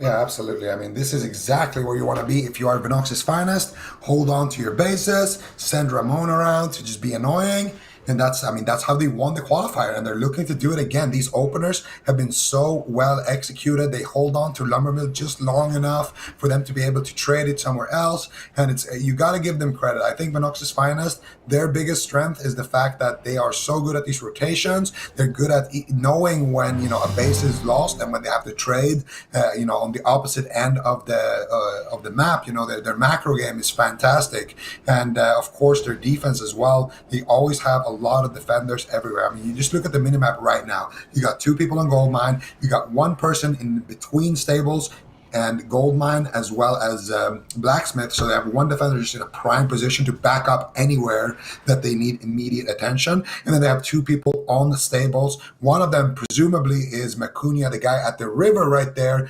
presumably going to be, we got a little monkey in the tree here jumping down, going in for the fear there. Is that a double resist on the Psychic Scream? It definitely looked like it. And that's going to be a dead priest right there getting pummeled around here. Dude, someone please explain to me that hero play. Like, what is Priest doing? He just in the tree, pops Skull of Impending Doom, runs into a fear 1 versus 10, and then just dies. Like, I'm not exactly sure what just happened there, but all right. And Last Asleep, they're going to be earning a priest to the graveyard, and they're going to have to try to set up an assault. It looks like the lumber mill. There's a lot of horde gathered at the lumber mill right now. They're going to be slow falling. They're going for it. They're slow falling down, but I think the Alliance are going to be ready for it. Look at all the Alliance on the map. Look at the rotations.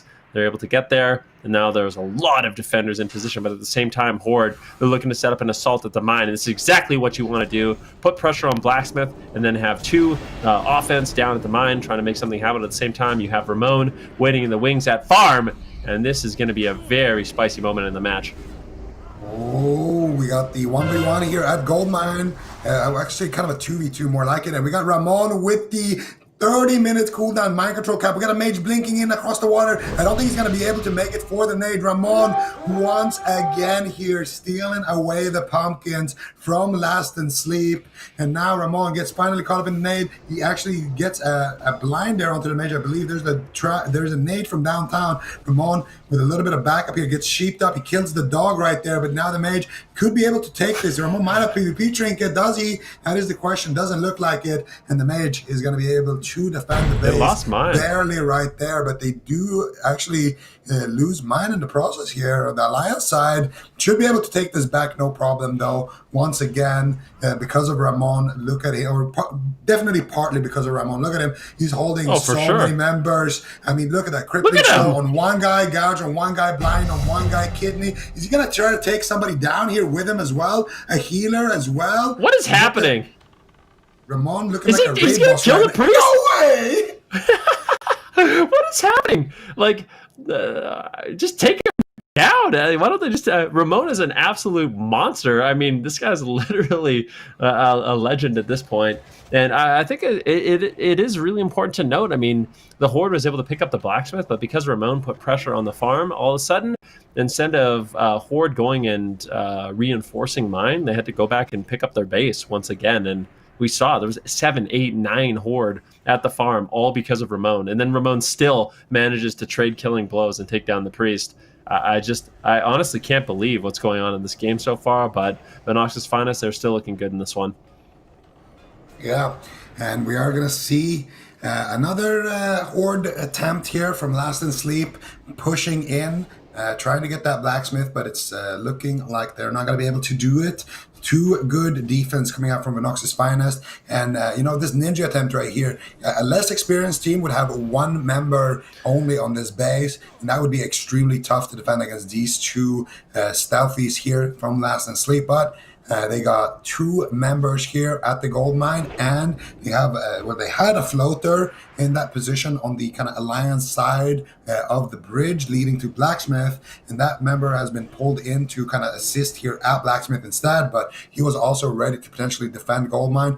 Dwarlin going to be on that Holy Paladin, and he's going to be extremely tough here for this potential, I think it's a rogue druid duo here. He's going to be able to just use consecration, and there it is. We got the Ramon cam here once again, looking around at stables here. There is a mage defending in the bush there.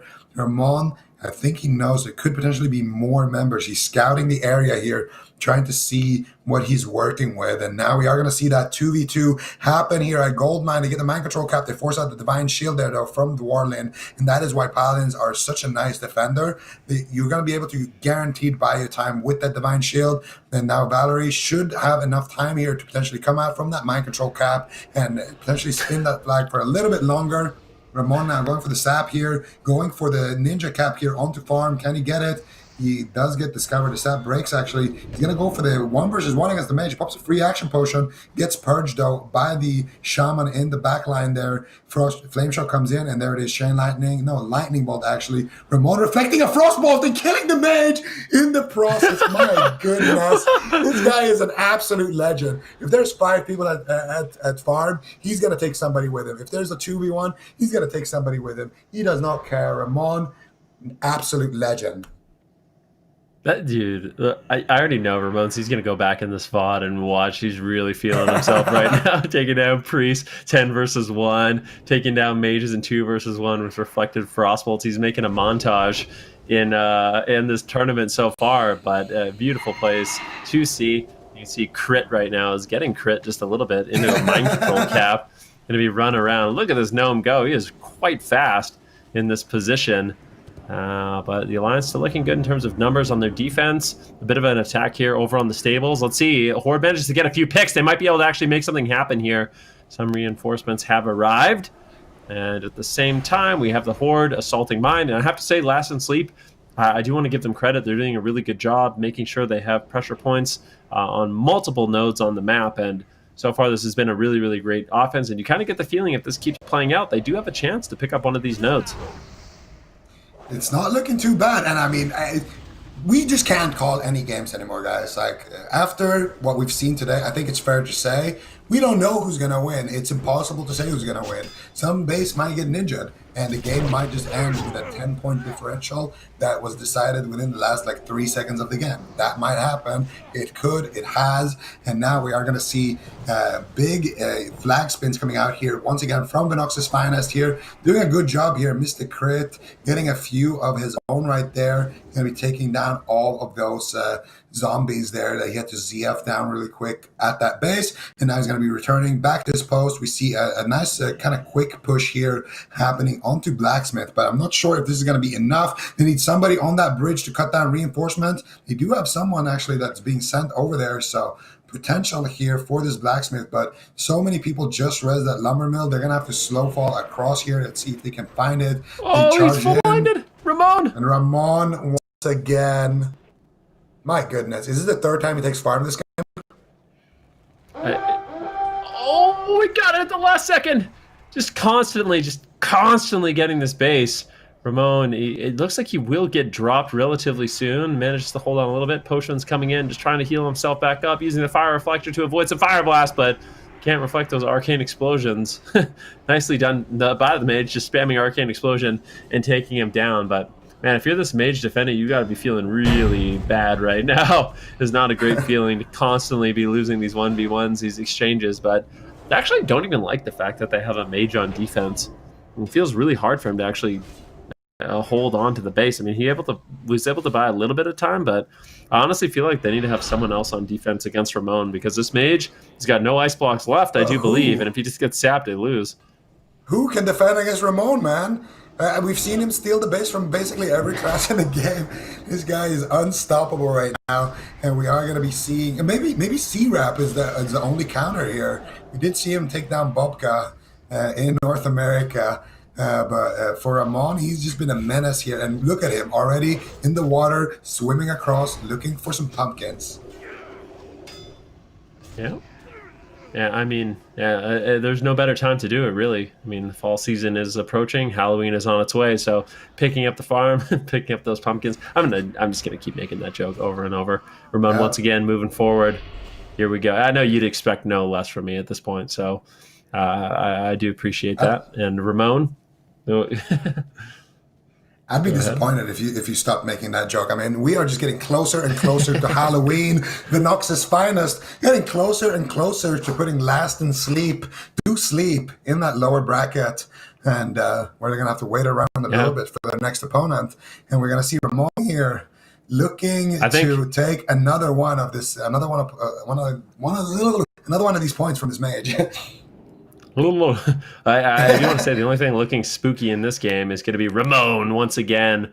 Last in Sleep going to be having nightmares about this human male rogue trying to get these bases. And then he does get mind controlled, trinkets out of that, and uses the vanish. And now, did he get an ice block in that exchange? I actually think he got an ice block on that sap. So he's going to be able to hold on. He goes for the sap. He gets taken out of stealth. Panic mode, needs to go for the sprint. He needs to run away. This mage is not happy with Ramon. Ramon once again using preparation vanish, so he does have a blind available. He's going to be looking for saps. Just so annoying. If you look at the map right now, there's a big assault coming in from the horde at the stable. Let's see if they can actually convert this base in their favor. Very back and forth battle at this point in the game. But if you look at resources, the Alliance still just steamrolling ahead, about 300 ahead of the horde right now in the match. Yeah, it's not looking too good for Last in Sleep, but they were able to basically make it here largely because of a stables push. So let's see if that's going to work out for them. I really like when a team just sends most of their forces down to stables. And my goodness, Ramon, what is going on, man? Is this guy about to ninja his 4th base of the game right now? It's the first game of the tournament, and Ramon is already he danced. Did you see him? He's dancing for the camera. Oh, he gets procced by the Cthulhu sword, the Cthulhu axe right there. And Ramon finds himself in a 1-versus-1 situation here. And on the other side, we got Valerie defending the Goldman valiantly. Ramon against 3 players. Elemental Master is popped. The grounding totem comes out. And Ramon, he's going to be able to take somebody down before he gets pumped. It doesn't look like it. And now we got 3 people clicking the flag here, Van. What do you think about that?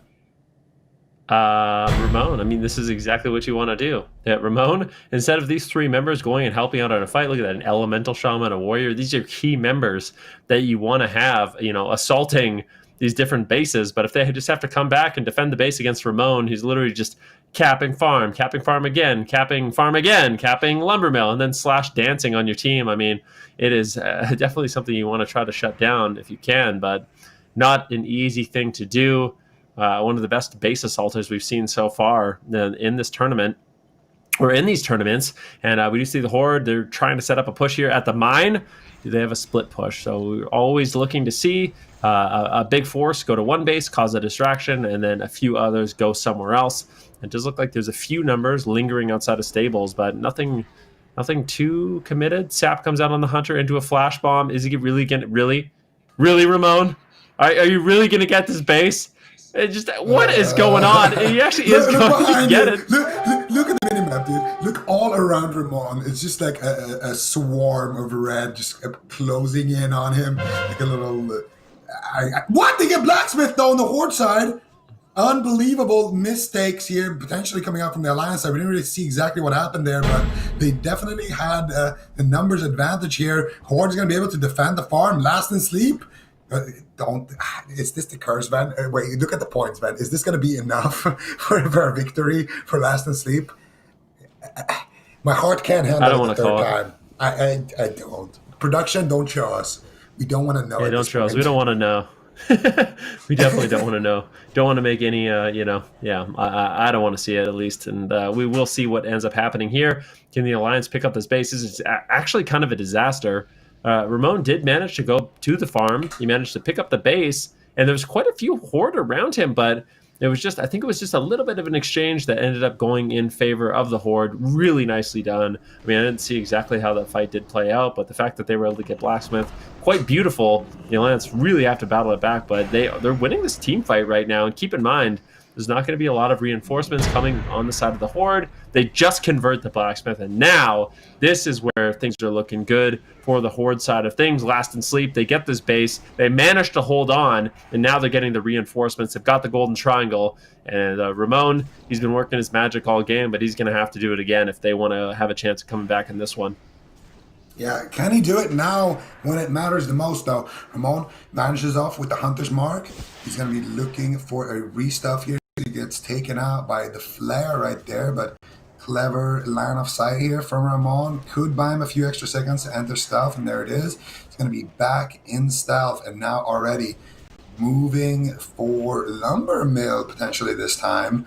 And for the Alliance side, I mean, they got a lot of bodies here at the stable. So Ramon actually going to be deciding potentially to go for farm here. He's not quite sure where he wants to go. Potentially also waiting for some of those cooldowns. He just had to use his Vanish to get rid of the Hunter's Mark. So for him, even if he does take a base, it's going to be really hard for him to actually get a restuff. But this is looking like a 2 versus 2 here at Lumber Mill then. Yeah, some reinforcements, though. You can see there's one. It actually is going to be a 2 versus 2. And 2 versus 2 versus Nims and Ramon, not the greatest position to be in. I want to see the Alliance if they can, but they can't. Unfortunately, they just don't have the bodies. So look at where all the Horde members are. As soon as they reveal themselves, there's going to be more Horde members potentially rotating. They're actually preemptively going to farm. They're afraid that Ramon's going to be there. They managed to get one pick. And it looks like he will go down as Nims and Ramon right now. They're going for it. Can they actually get it? This Druid is just sitting in stealth. Fairy Fire onto Ramon. And it looks like, I don't know if Nims has enough time. Look at all the Horde that are here. But this is quite a big battle at the Lumber Mill. And still the Alliance, they are ahead over 300 points in this game. This is going to be another one of those nail-biter matches. My heart can't handle it again, man. I don't believe it. If it's 1990 to 2000, I don't believe this is real. I'm going back to bed, or I need to wake up or something. Are we stuck like in a loop or something? Yeah, maybe we are. This is a simulation. I'm not sure. I'm not sure either, and I don't know. Judging by the fact that Venox's Finest are still assaulting bases, definitely looks like Lost in Sleep have enough bases to win the game if they don't lose a single one. And that would be too much for my it would just be too much, and it would just be too much at once. Right now, Skosis looking to get Lumber Mill here with his teammates. There's a priest trying to spin the flag right there. I'm not sure if they're going to be able to get it. It's actually looking really good here for Venox's Finest to potentially steal away here with the Lumber Mill, and they do get it there. Barely there. Playing with our feet. Like, whoa, that was a massive crit fireball from Crit right there. Brugrim, one of the best names of all Warlocks we've seen so far. He just straight up made a Warlock, logged in, leveled up, got his Fellow Hunter, then he copied whatever the name the Fellow Hunter was, and then made his new Warlock, which he's playing today. So excellent stuff coming in from him. Good to see him here as well on the battlefield. And we are going to be seeing the Alliance winning here in 5 minutes if they can hold on to this. And Krotos getting the Blacksmith here as well. Beautiful stuff here. Venox's Finest definitely turning up right now, Van.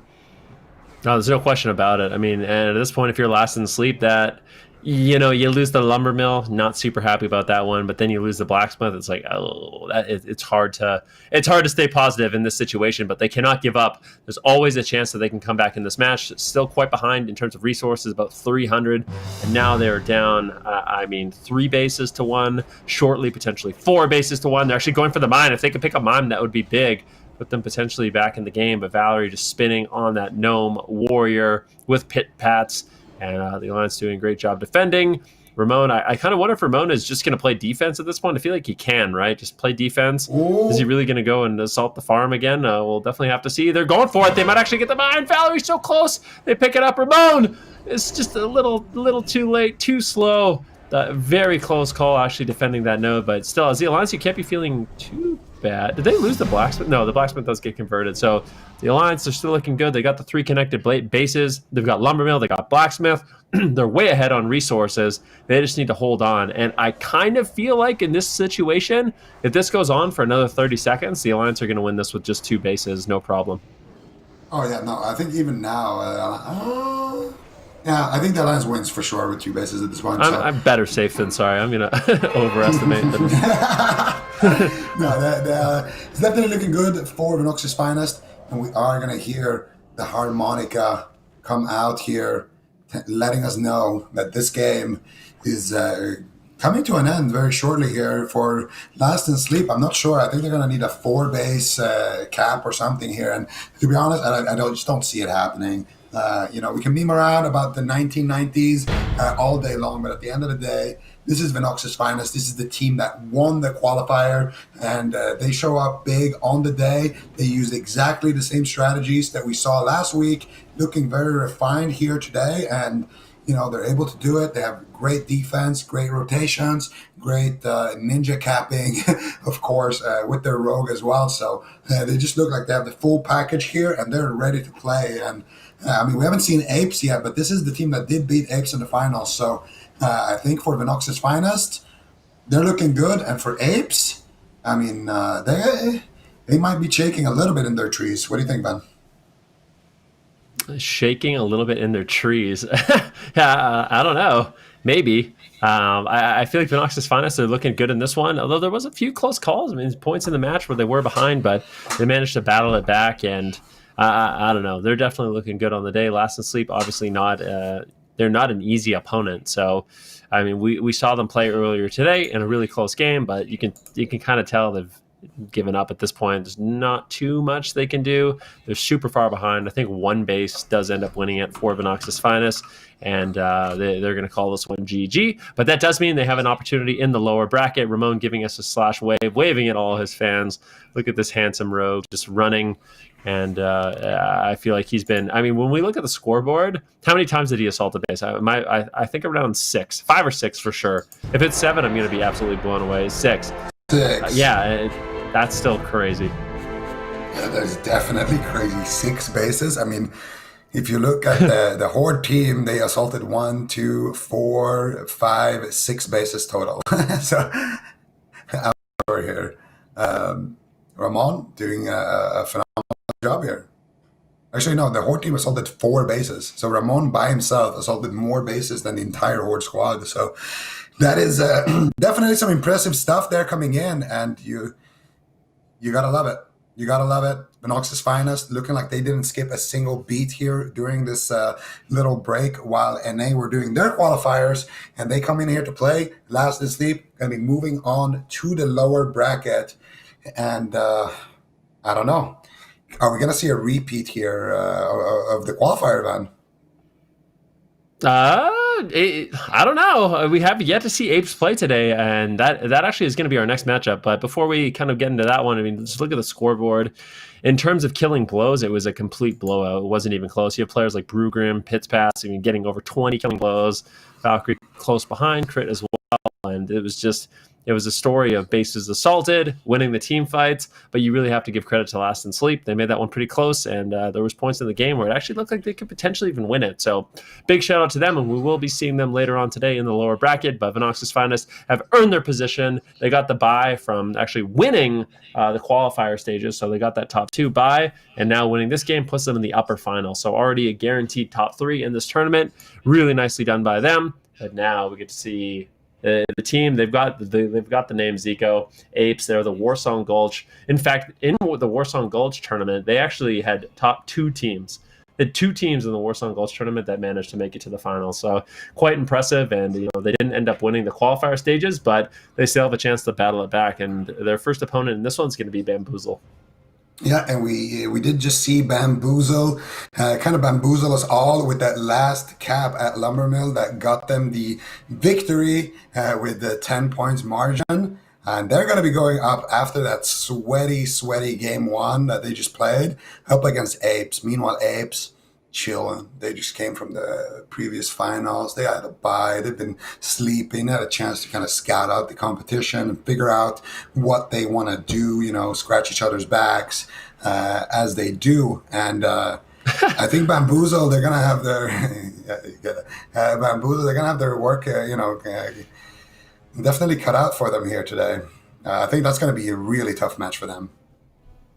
Yeah, really, no question about it. Apes, I would still say in a lot of people's minds, even though they lost to Vinox's finest, I think in a lot of people's minds, Apes is probably still the favorite to win this thing. So we'll see if they can do it. Their first opponent, Bamboozle, and I do believe Bamboozle is a Horde squad, so it is going to be Horde versus the Alliance, which does mean Apes, they're going to have to spawn on the Alliance side of the map, and they're going to have to overcome what some players believe to be a disadvantage, but We'll see. I mean, we just saw Venox's Finest able to pull that off. But some familiar faces on the side of Bamboozle. You've got the Druid doing a great job defending. Mosquito, that Troll Mage, been really, really, honestly, done a great job kind of defending bases, making sure he's getting the AoEs out to slow down any sort of ninja capping. And then you have YWN, and we're going to be looking to see a lot of those procs on that weapon for sure. Oh yeah, no question about it. We are going to be paying very close attention to YWN and his swords from the Twin Emperors. Going to be checking if we can see any big procs of thunder there. And of course, we are going to be seeing apes here today making their debut. We got Mythos Monkey News, we got Zulp, we got all of the guys here, Slicey. All of these people are going to be doing their best to represent Gehennas in this Gehennas versus Firemaw showdown. Horde versus Alliance. Regional pride on the line. Factional pride on the line. And of course, for apes, they're hungry. They want those bananas. They want to make sure that they can make it to the finals, trying to get that upper bracket rematch potentially against Venox's Finest. And, this is the first step. This is the first piece of the puzzle that they need to place. Yeah, there's no question. Let's see what they decide to do. Myto's going to be picking up the node for Stables on the Alliance side. And for the Alliance, winning the Blacksmith fight, not an easy thing to do. You have to overcome, not having elemental shamans on your team. So what the Alliance quite often has to do, they kind of just have to hold on, make sure they're not getting picked at the Blacksmith, and then make sure you win Lumbermill. And if you can win that Lumbermill fight, that small little skirmish, that 3 versus 3. In this case, it is going to be a 3 versus 3. So 3 versus 3 fight here at the Lumbermill. If they can win this in a timely fashion, and then that does mean they're going to be able to go and reinforce the Blacksmith. And that's exactly what the Alliance needs. Hordes are actually just going to give up the mine. So at this point, Alliance really doesn't even need Lumbermill. They could just go down and fight a Blacksmith, but it's putting pressure at this point in the game. What? They got Blacksmith! Are you kidding me? They actually misplayed so hard. Blacksmith already got picked up by the Horde. This is not what you would expect coming in from the apes. Oh, this is a big start here for Firemaw. Bamboozle going to be picking up Blacksmith. I mean, we didn't exactly see what happened there, but with so many bodies there, there's no way that should happen. And we are going to see Vuike now going for the cap here. He might be able to get it. He gets naded by Mosquito there. Mosquito definitely waiting in the, in the roof, waiting in the wings, buzzing around there, trying to buy as much time as possible. But now Vuike are going to be blinking in, making sure that he's crowd controlling these people as far away from the flag as possible. Farm. Now they are going to be potentially taking farm here as well on the side of apes. I wonder who is ninjaing on the side of apes. They don't have any rogues there. Tilted on that mage. I love this. I wanted to see more mages going for ninja caps because mage is one of the best classes in the game. Shocking, I know, at 1 versus 2ing, 1 versus 1ing. And we are going to see Tilted almost get it there, but Syrah able to slow him down there. We did see a rocket arm onto Syrah, a sheep onto the pet. I'm not sure how Syrah was able to get out of that rocket helmet, but he is going to be able to hold on to his base there from against Tilted. And Lumbermill still going strong here, potentially going in favor of apes. But so far, the big story of the game has got to be the fact that Bamboozle, they win Blacksmith, they hold on to farm, but it looks like apes actually win the Blacksmith fight and take it back there, man. They get Lumbermill, they get Blacksmith, and all of a sudden, I mean, it wasn't looking good for apes. They blunder at the beginning of the game by giving up Blacksmith so early, but they put pressure on farm. They win the fight at Lumbermill. They're able to pick up mine completely uncontested, and now apes, they're in a dominant position. They have 4 bases to the 1 of the Horde side on Bamboozle. And once those convert, if they can start getting those resources rotating back in, things are going to be looking good for apes. They just need to make sure they're doing a great job defending, and you would team. On Monkey News is here to save the day as well, helping out this Lumbermill fight. Now the Horde have to kind of decide, are we going for Blacksmith? Are we going for Lumbermill? Should we hit mine? Where are they going to apply the pressure? Because at this point, defense is looking good here for apes.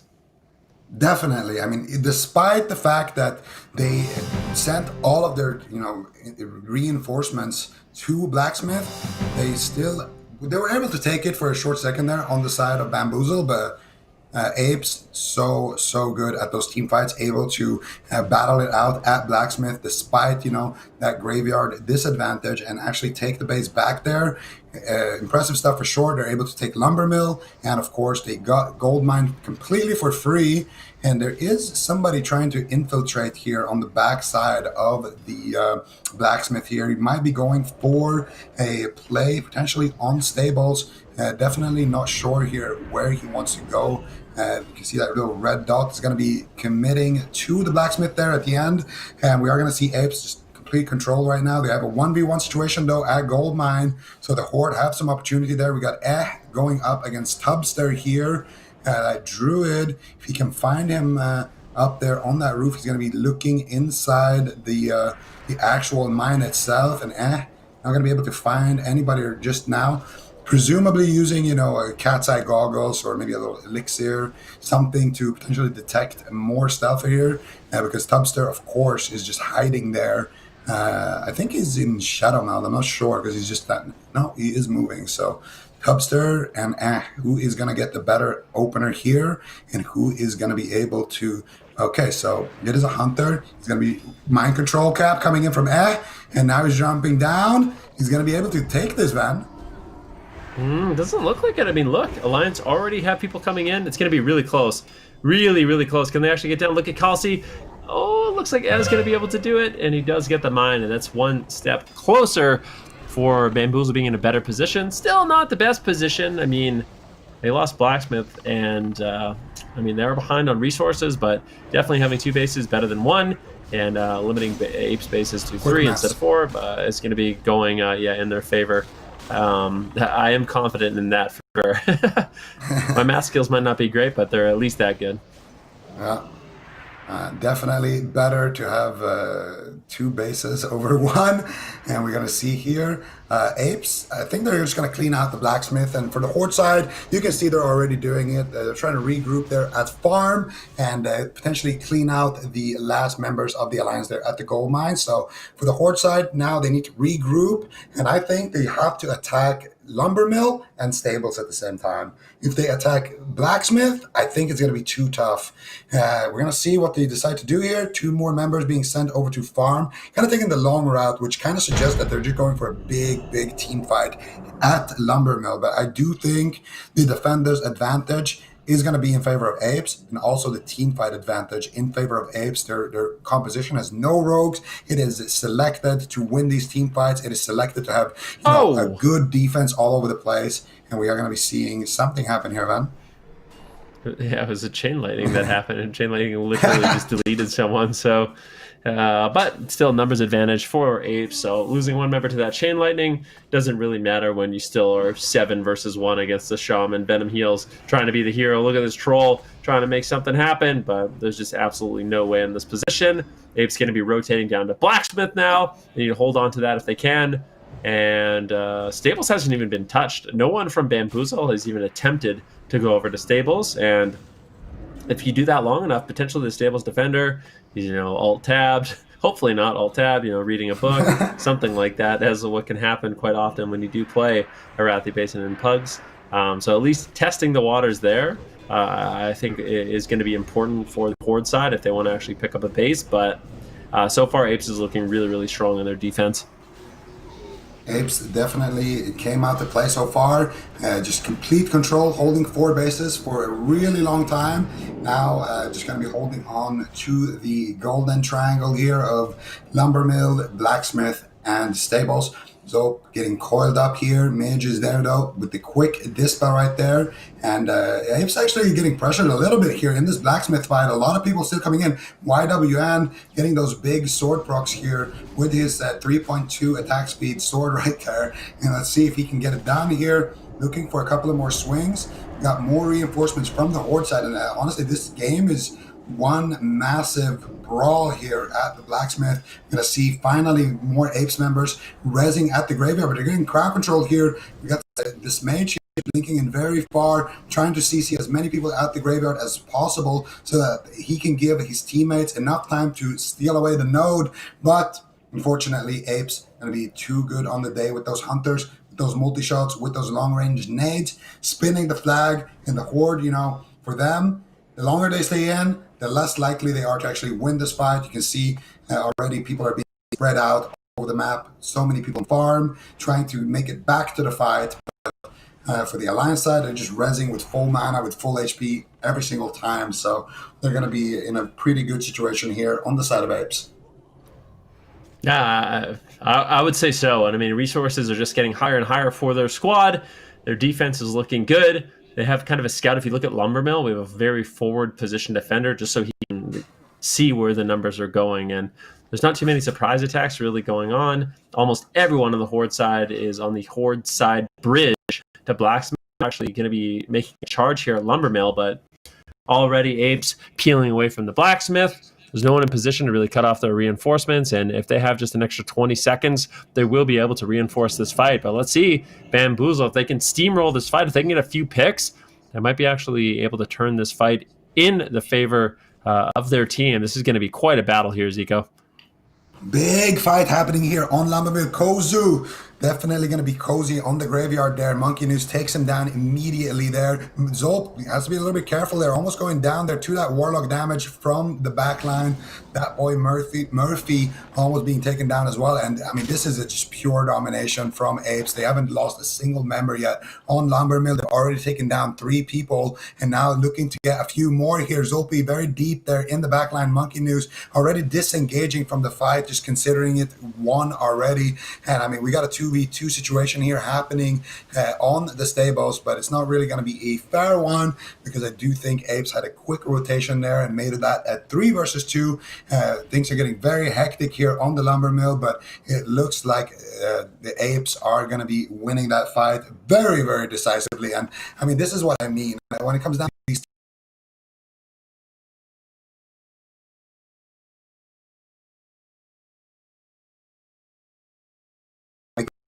fights and finding the picks. I think their defense as well has been really, really solid. I think if they fall behind early, that's when we see them kind of struggle a little bit. We are going to be seeing them now just in that perfect control with that golden triangle. And now once again, the Horde members all grouped out. I do think they're making a push for stables, which I definitely like. Send a lot of people to stables. You already have somebody in place scouting it out as well, and then maybe they can send somebody over to Lumbermill as well from that backline. YWN trying to cut down some of those members, trying to give himself an edge in the fight to come, but Vujke just running in, intercepting this train of hordes here to just start a fight far away, trying to waste the time of Bamboozle as much as possible. Excellent play here. Yeah, I really like it. And that's one of the problems when you take these roads. When you take the road basically between stables and farm, it is a huge opportunity. That's when you get flag. We do right now have an attempt. Let's see if this rogue hasn't really put too much pressure on stables, kind of just sitting back and really, really playing it patient. I'm not sure if it's going to end up working out for him. Yeah, I know it's a hunter, but maybe send 2 on offense then, because at this point, really not getting too much done and kind of just losing a body if you're just sitting there doing nothing. So I'm not sure what they need to do differently, but attempting to go after stables in this position, actually hitting Blacksmith at the same time. So a 2-pronged assault here by the Horde. Maybe they can do it. Numbers not really going in their favor just yet. Maybe they're going to pick. QK is going to be able to get off the ice block, and it looks like they will be able to survive. But, oh, they do. They managed the stables. I'm a bit surprised. But just good. I feel like that was a bit of a misplay, or Bamboozle is just pulling out miracles. I think Bamboozle had a really early rotation actually to that base there, actually able to get there a little bit sooner. I think Apes, they thought that the base was safe when it actually wasn't because of that interception, but they were still pursuing it.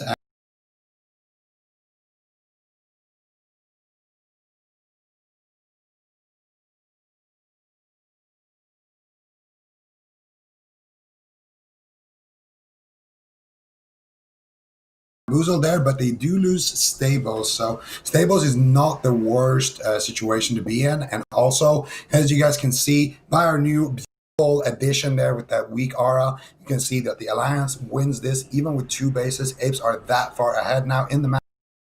500 plus resource lead. And now we are going to see Tilted here, just mind control here. Warrior just trying to take this mage and waste his time. I think Tilted actually has a freedom there, or a free action potion. I'm not sure.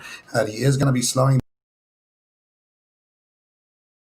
going to attack the farm here on that mage, because he can definitely make a lot of things. Mage, if he can go and try to get some 1 versus 1 action happening while the rest of apes just swarm over the stable. Team fighting prowess, I think that could even yield them 4 bases, or at least get them stables back. Yeah, I mean, there's still such a solid presence here, although the Horde were able to actually convert stables. So if they can just keep this fight going for as long as possible, do it. Mosquito in an ice block at 1% health. He gets a power shield. He comes out with a Frost Nova, and he will be able to delay any apes from picking up this flag. And let's see if the Horde they're going to be going for another base. I don't think they win with 3 at this point, but I think as long as they can secure the stables, and it looks like they are going to be able to, we'll see what they can get done. With apes going down, though, in this fight, that does mean they're going to get a massive respawn at Blacksmith, and that's going to be an opportunity for them to potentially go down to the farm, go down to the mine, and make a play there. So Ape's still in a great position. I think they still win with just having 2 bases, or it's going to be really, really close. If they can just pick up any node for any amount of time, I think they're going to find themselves in a situation where they win with just 2 bases. Tilted going down to the mine, looking for a potential 1v1 versus this Druid. But I feel like, if he just plays it safe and he just... I don't... And it looks like the Druid's going to have to hold on, just using Moonfire from stealth, and he will just buy as much time as he can, using the free action potion. He gets caught into a flash bomb once again. Just the bane of the Druid now just feared away, and if they can pick up this mine, it's going to be big. Tilted's going to be so close. The Moonfire at the last second manages to do it, but I think will ultimately get dropped. Beautiful. I just want to highlight the fact that they had 1 player just cutting off all reinforcements from stables to Goldmine to even force this situation here. Unfortunately for apes, too good on the day. Getting that beautiful Moonfire, getting the re-stealth, just hiding as long as possible, buying enough time for the backup to arrive, and of course Van Flusken as well on that mage there to back him up, and they're able to do a phenomenal job there defending on the side of Bamboozle. But like you mentioned, apes do win with 2 bases, so for apes, this is still a great position to be in. You need to lose a base for at least a couple of seconds for this to be one of those games that's going to go down to the wire, but for now, apes can be pretty safe here, and of course for apes, they want to get that 3rd base still. They're still attacking, which I do like. I think sending somebody to farm and stables at the same time probably has the highest chance of success, just because defending those 2 bases at the same time is like almost impossible. The Alliance will also have the opportunity to res at Blacksmith, making their way back to which either one of them they want to, whereas the Horde side, I mean, they're going to either res at stables or farm, or in their base, or at Goldmine, a little bit all over the place. So I think Alliance could potentially have a good push if they do that. Right now, they are looking to attack the lumber mill, actually, here on the Horde side. Looking pretty good so far for Bamboozle, trying to extend their lead here and actually get it to a winning position. But too many apes here in this jungle here, and that is going to be a wiped assault there at lumber mill. Yeah, it will. And right now, we can see Horde, they're going to be attacking Blacksmith. So they're making that push. And it just looks like from how we're seeing Apes kind of position, they realize, you know what, with 2, we're looking good. We're looking fine. And if we just hold on to Lumber Mill, we hold on to Blacksmith. And luckily for them, I mean, these 2 bases are pretty easy to rotate through. I still want to see Apes have some offense, have some members that are going to assault. Unfortunately, their team composition has no stealthies, I do believe. They've got no druids, they've got no rogues. So any kind of assault, any kind of offensive play is going to have to be done by mages more than likely. And if for the Horde, they're going to be able to see those assaults coming from a mile away. But Apes still find themselves in a position where they are looking quite good in this one. But this is going to be another really... I mean, if this plays out and we see Horde sit on 3 bases, Alliance sit on 2, this is going to be another one of those exceptionally close games. Yeah, this is going to be going down to the wire once again here, but you can tell Apes, they are completely happy just playing it out and trying to not take any unnecessary risks. The thing is, I mean, playing like this and then having a stealther run around would probably be ideal, but since they don't actually have one, they're just going to have to rely on their team fighting capabilities. rely on not losing the bases, and we are going to see them just group up at Lumber Mill. The big horde push though at Lumber Mill there as well, coming in from farm, coming in from both sides actually, and this could be big for the horde side. Can they cut off? They need somebody to stay and cut off the reinforcements for apes now. If they can have one member just stay there and then one member stay on the other side, they can actually force uneven numbers in favor of the horde here, and that would be devastation. Yeah, it would. And we actually see the horde, they pulled the defenders, so they have no defenders at stables, they have no defenders at Bind, and I guess they don't have to really worry about Ninja with no stealthies, but this fight is actually going in favor of the Alliance of Farm. He does get assaulted, though, and that is going to be big. Unfortunately, all defense was pulled by Bamboozle. They had to make a power play, but that power play not going to end up working out, and now, as a result, they end up losing the farm, and Apes is in a better position than ever. If they can just hold on to this base, Slicey's going to be doing a good job on that Hunter. Tubster, this Mage Van Flasken, not the easiest fight for him to win. He is getting a little bit of reinforcements. I'm not sure which class is actually helping him out, but it looks like Apes are going to be able to hold on. And they are getting more and more players coming their way, although Slicey does get dropped. Tubster, Polythesia, though, with the Priest, with the Hunter, they're going to be looking good in this fight. And I feel like Apes, if they can get this base, if they can convert farm, I feel like their lead is just going to be basically instant. Yeah, at this point, they are in a premium position to just walk away here with this game. Brain Deadly going to be going down. Oh no, he actually catches a heal. He catches a pop.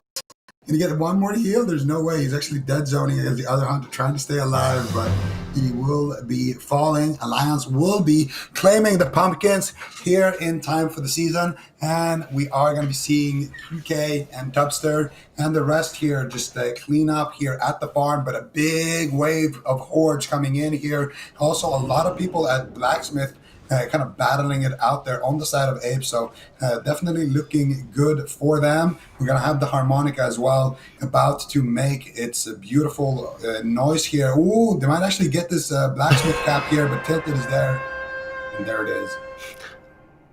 If there's anything, yeah, I don't know. I think that's the guitar. Just random instruments every time it does come. And it looks like Apes are going to be able to hold on to this one. 1,800 resources. There's still no defense.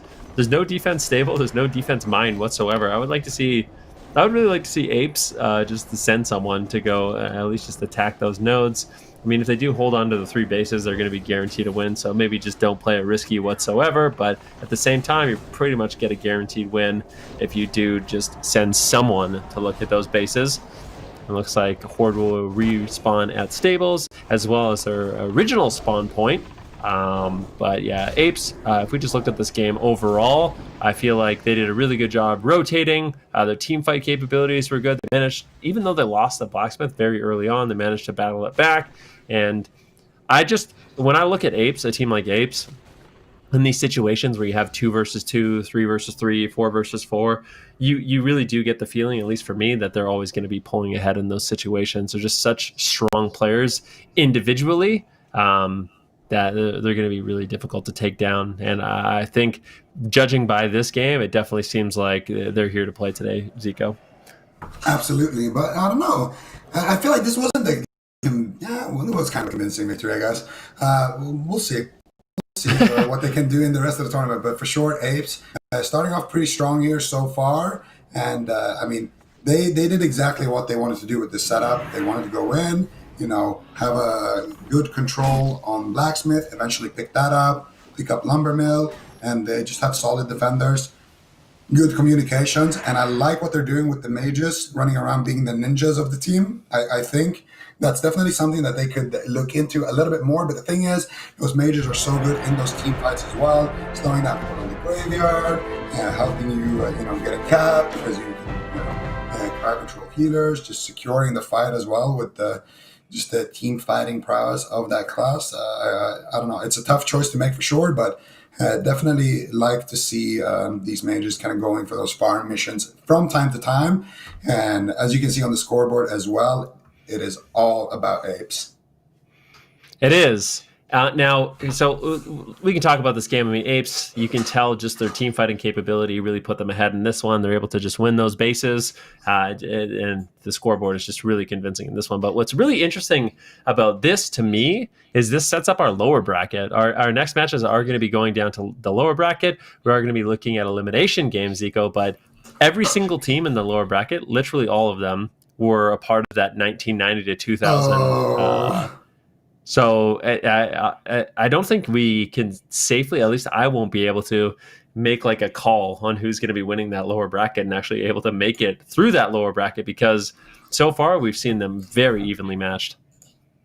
oh yeah. The the lower bracket is definitely going to be completely crazy, and we're gonna have those last and sleep Pressbird pumper blasters waiting down there. We're gonna have Scooter waiting down there. I mean, it's gonna for sure be crazy. Of course, now also Bamboozle. They're all gonna be down there just waiting to see what happens. And I mean, it's impossible to call who wins that. Those games could have gone either way. Yeah, I do agree. And we're going to have the pleasure of checking out those lower bracket games when we get back from a short break.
Welcome back, everyone, to the Classic Fall Conquest. We've got some excellent games lined up in the lower bracket, and these, of course, are going to be elimination games. This is a double elimination tournament. That does mean we're going to be losing a few of these teams, Zico. And I mean, look at these. We kind of talked about it before the break, but these four teams have been a part of the closest games we have ever seen. At the beginning of the day, our first two games were both 2000 and 1990 resources. And I think that makes it particularly interesting because it means these teams are really, really evenly matched. Yeah, so in our first game, we had Last and Sleep beat Scooter in 2000 to 1990. Then in our second game, we had Bamboozle beat the Pressburg Pumper Blasters in a 2000 to 1990. So the teams this is not a rematch between the teams that got 1990 to 2000. This is just it's like we took them and just mixed them all around. So it's going to be interesting to see now, like, are we going to get another 1990 to 2000? I feel like that would be extremely unlikely now. It's not even the same teams. Well, it is the same teams that were all part of it, but it's not a rematch. So I feel like that would be exceptionally unlikely. But It's going to be exciting. Yeah, I guess we could see one of the teams, like our first two teams, like just completely dominant. Like they're just way ahead of the other two. But just from watching the teams, they do look like, they're pretty evenly matched. But it does make for some good games. I mean, Bamboozle versus Scooter, Last and Sleep versus the Pressburg Pumper Blasters, and then in the upper bracket,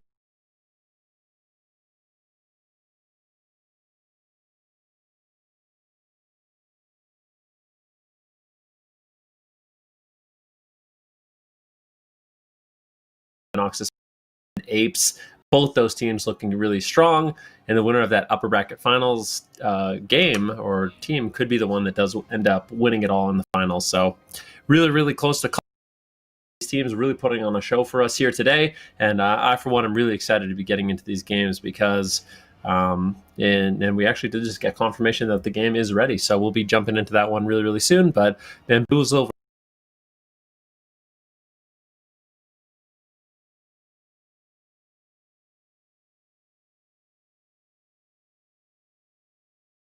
if you take a look, it is going to be the Pressburg Pumper Blasters on the side of the Horde, and for Last and Sleep, they did spawn, or sorry, on the side of the Alliance, and for the Last and Sleep, they ended up getting the Horde spawns. But for this one, Pressburg Pumper Blasters will be representing the Alliance. Yeah, and that means Last and Sleep are going to have a little bit of an advantage, but Last and Sleep, I'm not sure if they are going to be able to do what they've done in these games. I feel like they've had some miraculous plays so far. I don't know how they do it. All of a sudden, there's like a 2v6 going on at Blacksmith, and they just like cap the node. It's like, what? But they've been putting on a phenomenal show so far in the qualifier and as well today. On the opposite end, we are going to have the Pressburg Pumper Blasters, of course, and we just looked at them. They're the Alliance team, Last and Sleep, Horde side, Last and Sleep, two LA Shamans there, and of course we have the two LA Shamans on the side of Pressburg Pumper Blasters. In terms of comp, it looks pretty even. I would say one of the biggest differences is actually I didn't quite see if we had three mages on both teams or if it was a three mage, two mage team. But if that's the case, I'm rooting for the team with the most mages. That's a different Pumper Blaster. To sleep, they would definitely be something that could decide it. You just know how I feel about Warlocks. I think the team that has the most amount of Hunters is the next timebreaker. So if they have the same amount of Hunters, then I don't know. I guess it makes sense that these teams both played in a game where 10 points was the difference. My favorite thing. I'm sorry, I have to call this out. This Druid is looking for someone else. He's just by himself. He's just wasting. Let's see how. I would say at this point, Last and Sleep, they're pulling it ahead. You can see the farm gets taken, and this Druid is still just not capping mine, and that's definitely unfortunate for their squad. But we'll have to see how it plays out at Lumbermill and Blacksmith as well. Finally, this Druid is going to be revealing himself to nobody, but will be able to pick up this base, and now going to have to worry about going and reclaiming the farm, as it's going to be a while before they get a base converted. Yeah, that's actually kind of hilarious. And so does the rogue cap the farm. He's like, "Oh, I'm alone," and pop dash. And then he ran there. And now is he going for a stables play? There's no way stables is undefended. You saw the name, hoo ha hee hee, the Joker of the Pittsburgh Pumper Blasters. It was the guy you're supposed to duel. That means you're not going to be able to do anything at stables for now, and it's all going to be about lumber mill and blacksmith. Last and Sleep claims the lumber mill here, and now they're going to be slow falling down to the blacksmith. The battle is still raging on. Ali Shamans on both sides, and this fight here could be what decides the game here for both of these squads. It's extremely important to be taking this fight. And right now for the Horde side, since you just picked up the lumber mill, you want to just spin the flag here. If K Kona, the mage here, can maybe block on the flag or just stay on max range, throw in nades, throw in some blizzards, make sure it doesn't get capped. You're going to be able to see what that was his name, K Kona. His name is C Kona. There's a big difference between a C and a K. I'm going to be honest with you. We're not calling him Keiko all day long. All right. Okay. Well, farm, it looks like it's going to get picked up by the Horde. They should be able to defend it. Maybe. Hoo-ha-hee! Can he do it? He just needs to get some damage out, and he manages to shut it down once again. This rogue just being so annoying. He actually drop the warrior, and he does. Horde takes lumber mill. When they're struggling to reclaim the farm at this point in the game, Fancy Fries on that shaman, just throwing out chain lightnings. One gets thrown out. And it looks like a Horde member will get dropped. So at this point, was Blacksmith actually picked up on the side of the Alliance, or is it still just a neutral node? I didn't end up seeing, but I guess time will tell. At this point, resources are in favor. And it does look like the Horde are going to be able to pick up the farm once again. So they've got lumber mill, they've got mine, they've got farm, and things are looking good here for the Horde squad. Very, very nice opener so far for the Alliance squad. Actually maybe getting the blacksmith finally. And there it is. Slim OCB gonna be picking up the blacksmith. And now we are gonna see a bit of a 2v2 situation still going on at farm, but since the Horde pulled back and picked up the farm, they're gonna be in a pretty good spot there. But they have the not so golden triangle right now, which is you can kind of tell by the name, it's not exactly prime position. Even though you have that lead, if you're last in sleep, it's not going to be the great. You're not going to be, you're not going to exactly be. You're going to be sleeping with an eye open. And we do see the Alliance actually defending the farm. That is bad news right there, and that is exactly what we were talking about. The not so golden triangle.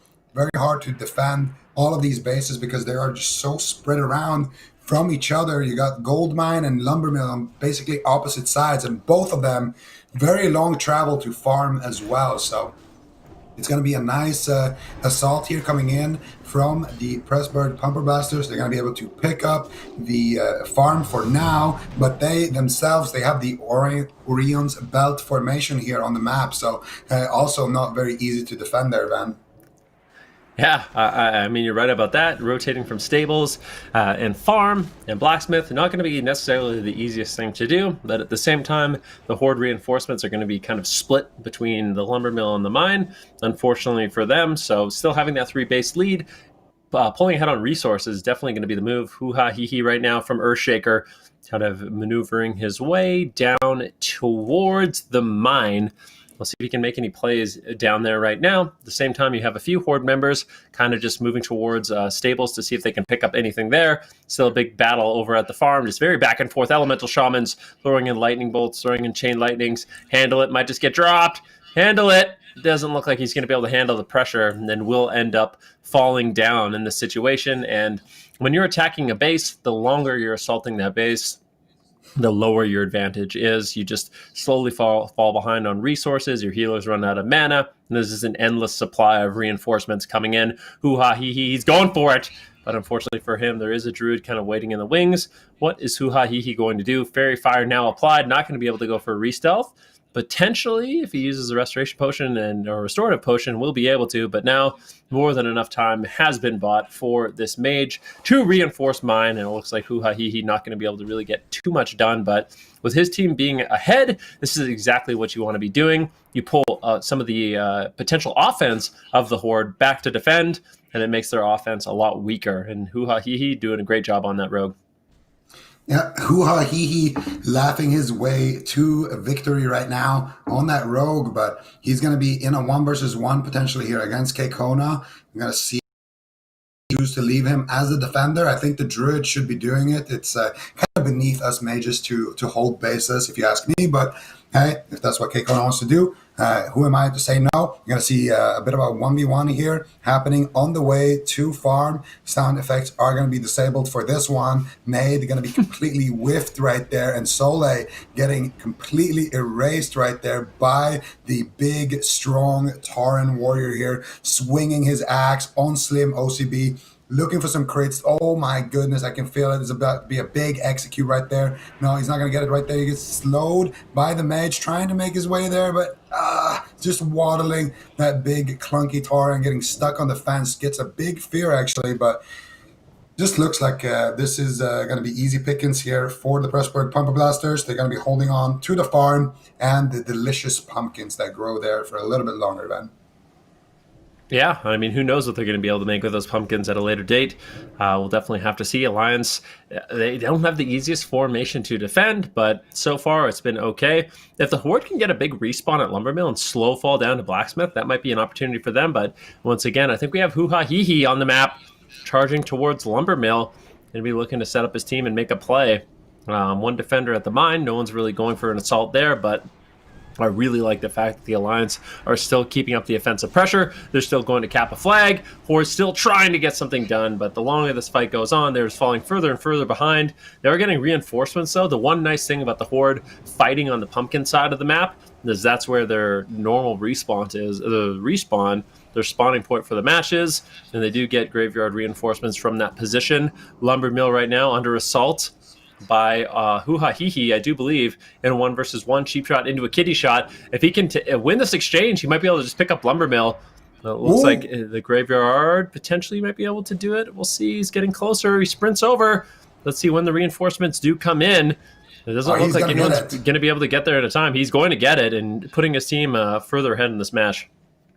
Excellent display here of how to 1v1 as a rogue. Hoo-Ha Hee-Hee gets the kidney, gets the crits, and what a nade there from Tanky from the mage. No way. He's going to go ahead and try to cap the base, but Soleil's there. He's going to be able to interrupt it. The nade actually gets resisted. If he kept capping there, he might have actually stolen it. I don't know how close he was, but now all of a sudden we got a 2v2 on our hands, 3v2 on our hands, 3v1 on our hands. And that is going to be going in favor of the Pressburg Pumper Blasters. They are all over this Lumbermill. Lumbermill, much better node than farm. Send some of your backup away from farm to Lumbermill. Make sure you hold this base, you convert it, and you squeeze out every single point that you can out of this base until the game ends. Pressburg Pumper Blasters all of a sudden find themselves in a very commanding position.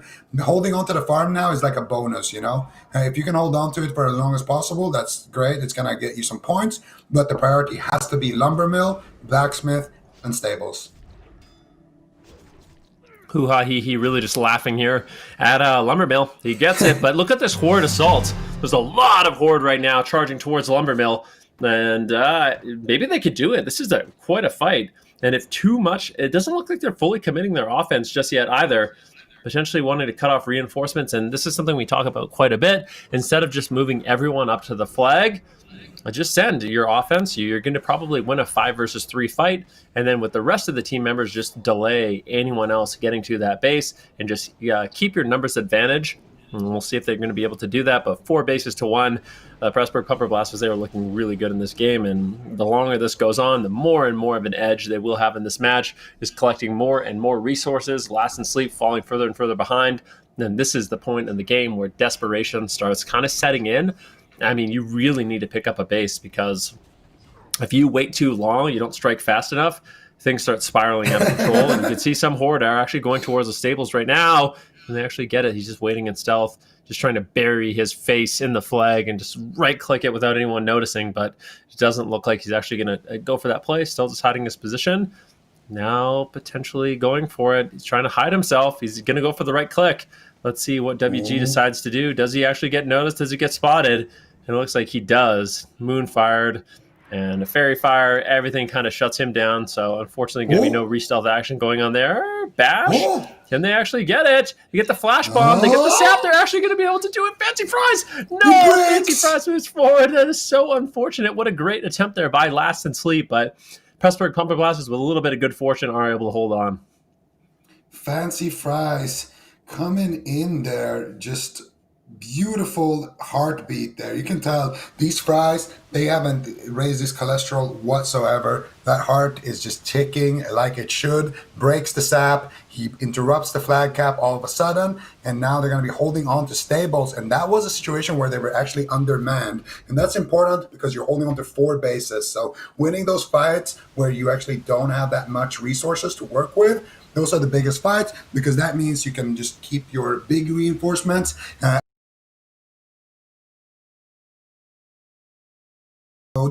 which of course area of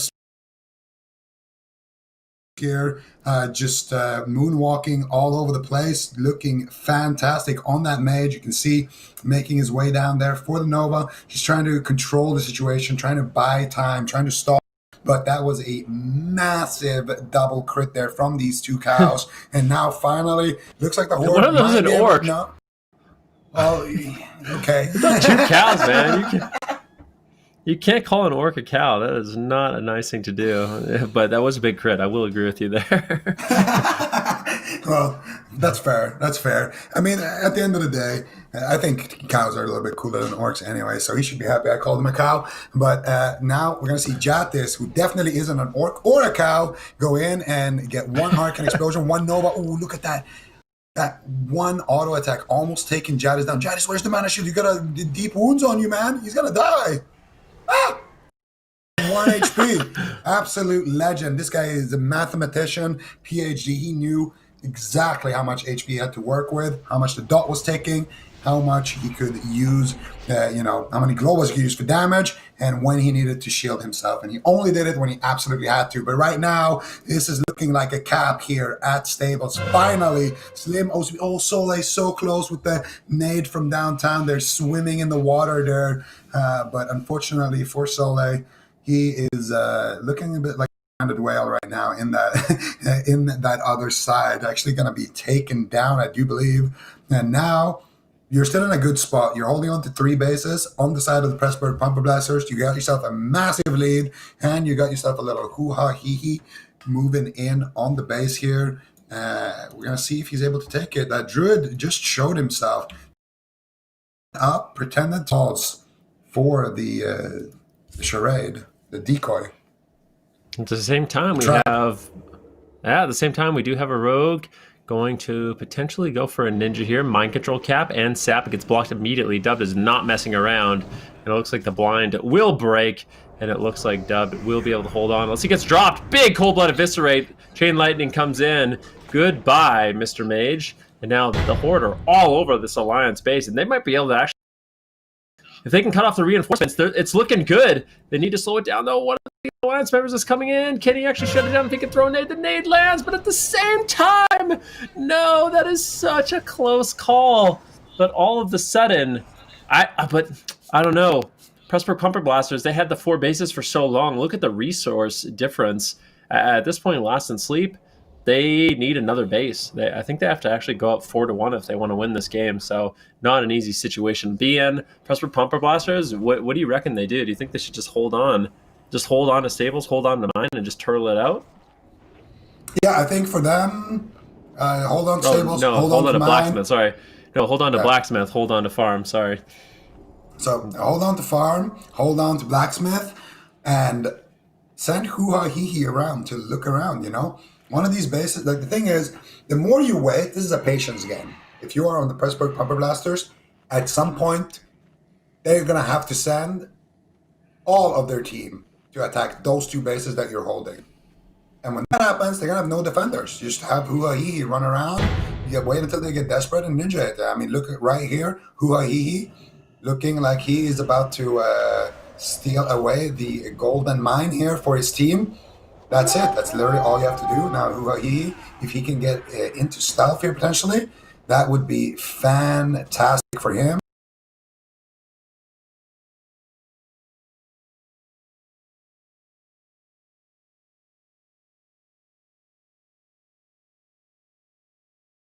finds him, he's going to vanish, and now he's going to stealth. Anyone touches that node is getting sapped until it gets converted. All of a sudden, you're freeing up your whole team on the map to do whatever they want, and they can go and attack, for example, stables or lumber mill. Hoo-ha hee gets a blind. He's actually just potentially going to drop this Warlock. I don't know if he's going to be able to do it. Dubbed is trying to get there and just trying to reinforce this base. And at the same time, look at the Horde. They're on the map. They have some members that look like they want to go towards the farm. They have some blacksmith, but most are just trying to go down and defend this base. Defend mine if they can. That's their best chance at staying in this game, picking up that node, trying to stabilize, but the Alliance are just, they're all over the place. Pressburg Pumper Blasters realize if they can hold on to this base, they're just furthering their lead in this match, and that's going to be, spell very well for them. And Last in Sleep, I mean, they don't have much time left. 1,720 resources. We're going to be hearing the flute soon at that 1,800, and at that point, Pressburg Pumper Blasters are Last in Sleep. They're going to start thinking, hey, if we don't do something quick, we're going to be eliminated from this tournament, and that's where the pressure really starts adding up. The flute is going to be played very, very shortly here, and you can tell Last in Sleep, they're not going to be getting much sleep at all here. In fact, maybe actually get on early nights of sleep because they're going to be eliminated if they lose here, and it's definitely looking like it with the Pressburg Pump Blasters having twice the amount of points here. And this is also a little bit of an interesting talking point here, man. The Pressburg Pumper Blasters, the team that actually was on the 1990 end of the 1990-2000 game, but Last in Sleep was the team that won the game that had a potential. So Pressburg Pumper Blasters definitely taking, what they learned in those previous games. And kind of wonder about the next game, who's going to end up winning that one, because the team that played against the Pressburg Pumper Blasters, it was just such a close match. But Pressburg Pumper Blasters, like you said, they managed to really step it up in this game, and this is the most dominant game we've seen so far today. Pressburg Pumper Blasters almost doubling the resources in their potential victory. I mean, it's not over yet, but there's no defense available for the side of the Horde. And it's at this point of the game. This is the point of the game you're talking about. You have hoo-ha hee-hee. Go to stables, go to lumber mill, just try to look around there, look for open bases, because Last in Sleep, they're getting desperate. And in those desperate moments, you have to pull your defenders. But at the same time, once you pull your defenders, it's easy to get kind of, you get exploited on the map, and but it doesn't even look like they're really going to have to go for that line of play. Just hold on to these three. There's no reason to risk it. They have almost double the resources at this point. If they hold on to one base, it's pretty much a guarantee that they do end up winning. So Pressburg Pumper Blasters, quite a dominating performance. And unfortunately for Last in Sleep, that does mean if they lose this, they will be eliminated. We won't be seeing any more from their team. Yeah, and I mean, at this point, Last in Sleep, they're going to be out. There's no way. I'm willing to say, despite the fact that we had 2 games where we said no way. Never say never? If they could cap right... It's not going to happen. They need to cap they don't even have anybody on all the bases they're raiding. Do you see anything red on the map? Like on Blacksmith? There's no way they can walk over there. No.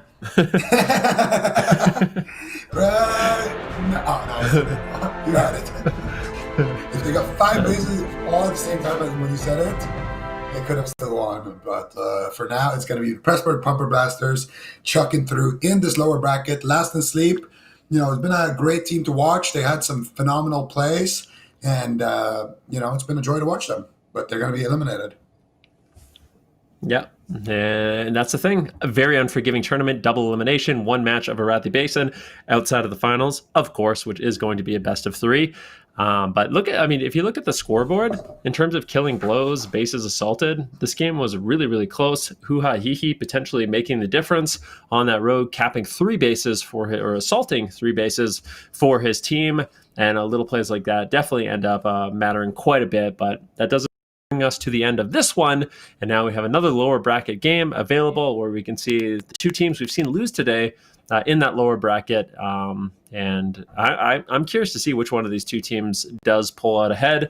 Which one of the teams was the team that played against Pressburg Pumper Blasters? Let me just double check that really quick, just looking at the bracket. So Bamboozle. It was Bamboozle. So, and this is what I was kind of talking about. Bamboozle? Do you think Bamboozle is going to... They had such an evenly fought game with the Pressburg Pumper Blasters. Do you feel like they're going to be the team to beat. I mean, if we assume, and maybe we shouldn't make these assumptions, but if we assume Last and Sleep and Scooter are pretty evenly matched, and then on the other side of things, Bamboozle and Pressburg Pumper Blasters are also evenly matched, then you kind of get the feeling that Bamboozle is going to be walking away with this next one. Does that logic make sense? I think it does. I think Bamboozle. So this is another classic scenario here, Van. Listen Classic. to your body. You got your head saying Bamboozle. It's telling Body, you, huh? yeah, and your body is telling you Scooter, and that is why. Do you remember? Do you remember when I told you after the first EU show? Yes, I'm gonna explain why. You remember after the first EU show that we did? I told you I got this really nice, heartwarming message from one of the competitors saying thanks and everything, and I copy pasted that to you. Mm-hmm. Remember that? Yes or no? I do remember. That was yes. Scooter. That was Scooter, Okay. man. So our heart is with Scooter, man.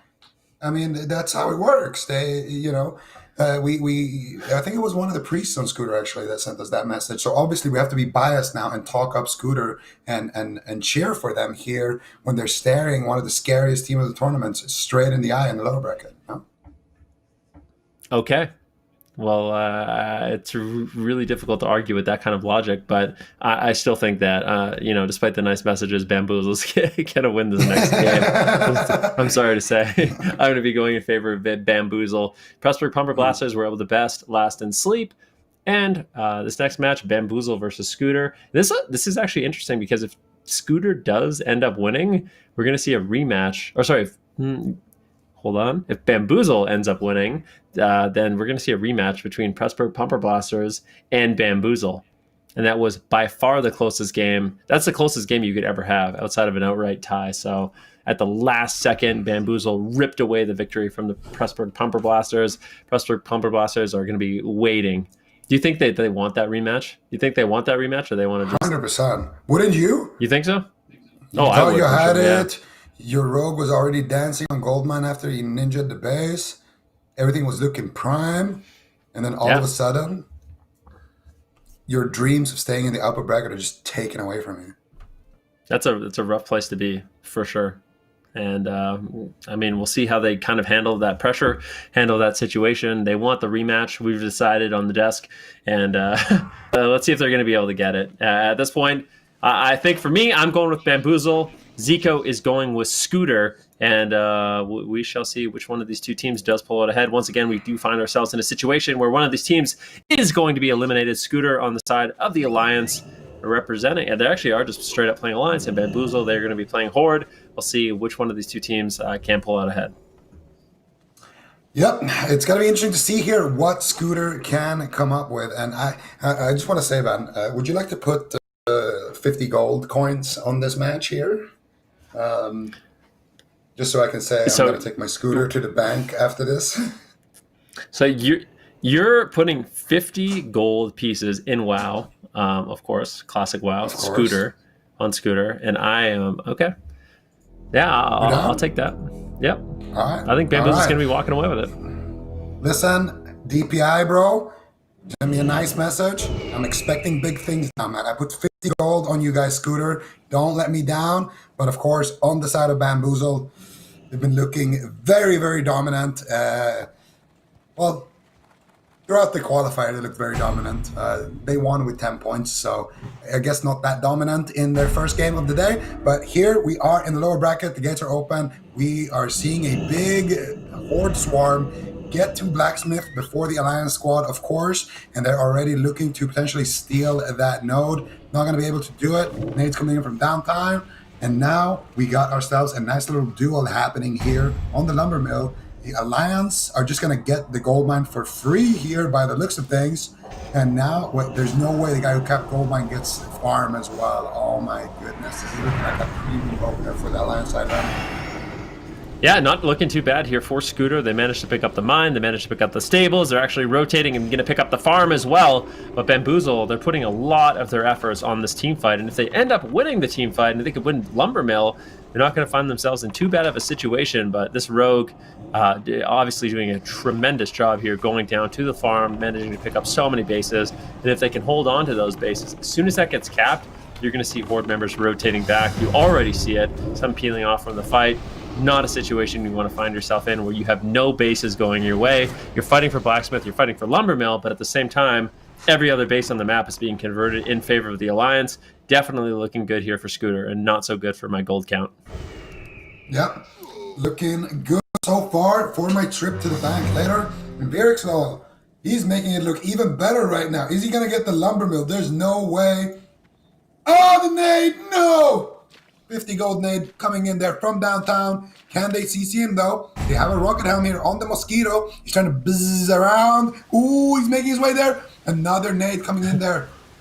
Beautiful place here. And honestly, it might be a bit of a mistake here. Disrespecting like this, going for the actually, this RP is doing really good here. Maximus is staying alive. No way. DPI keeps him alive. The Soulstone comes out. Maximus still on the rope. And now they've lost too much time. That was the golden opportunity right there to take the Lumbermill. They're not able to do it, but they are able to steal away the farm there. And now it's not looking too bad for the Alliance, but they got to try to hold Lumbermill until more reinforcements come. You can see they're on their way there from stables. You got some people that are underneath as well. And they are going to be arriving here in time as the battle will continue here at the Lumbermill then. Ooh, Horde, they get the Blacksmith, they pick up the Mine. Things aren't looking too bad at this point of the game. Scooter's trying to just stabilize. They want to keep the farm if they can, and also try to pick up that base at Lumbermill. What a close call they had. But now it seems like this is actually going in favor of Bamboozle at the Lumbermill, and if Bamboozle can pick up the Lumbermill, and they can pick up Mine, they're going to find themselves in a really good situation, especially if they can peel back and try to pick up the farm. Even maybe don't commit that much of a defense over to the Mine and try to reclaim the farm, and then all of a sudden you find yourself in the best 3-base situation you can be on as the Horde side. So if they can pick that up, things are going to be looking good. Beeper doing everything he can, trying to just delay the but it is looking like an inevitability at this point, Zico, that Bamboozle now are going to be able to pick up the Lumbermill. They do have the Mine, they have the Blacksmith, and they are looking good. Yep, it looks like Bamboozle are going to have this sideways Orion's Belt formation right now, which is something we haven't really seen so far. Usually it's with, your base and then a straight line to the enemy base, but, the sideways one, definitely very nice here. What do you like, Seven? Bud?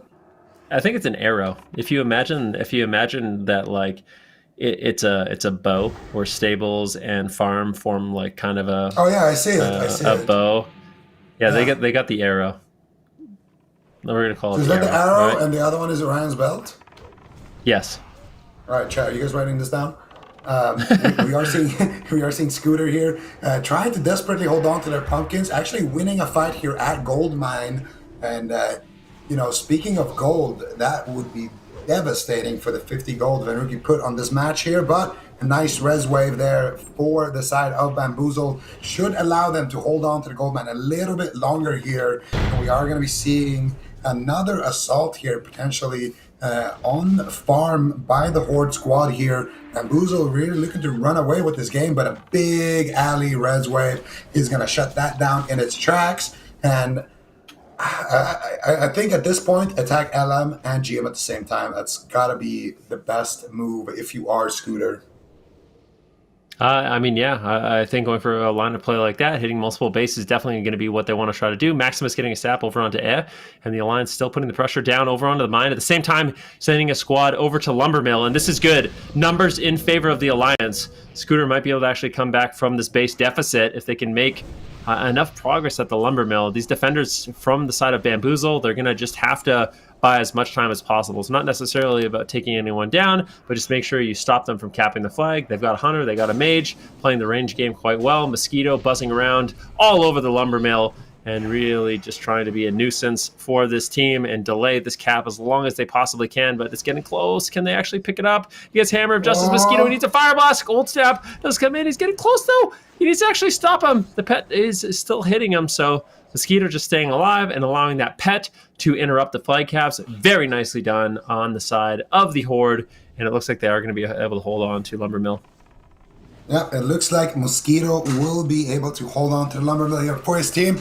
And it's not looking too good for Scooter right now. They don't really have too much pressure on the lumber mill. Maybe they can force it. Actually, they are kind of taking over the lumber mill here. Also looking like Bamboozle are taking the farm right now. Privacy in a mind control cap, 9 line, looking like he's going to be able to shut down the flag for now with those nades. You got B-Berg here spinning the flag there with the arcane shots. Hammer of Justice coming in. It's just B-Berg and his 2 healers right now. And you can tell YWN with his sword from those twin emperors, he's not going to want any of that action. And he can barely kill one player, let alone, one player with 2 healers backing him up. And we're going to see him waddling away from the pumpkin land with his belly full of pumpkin pie. And now another attempt here. Can they get it? It's so close. The Rocket Helm comes out. Beerix still doing what he can. The nade from downtown. It resists. Dwarf Bad gets it. Their beautiful resist coming in there. Excellently played there by Scooter, getting the lumber mill. And I actually have a mosquito in my room, man, so you got to take this over for a second. Yeah, definitely take him down. But yeah, the resist on that nade, what an absolute disaster that was. And that was quite that was a heavy hit. YWN right now is going to try to rotate back to the mine, up to the lumber mill.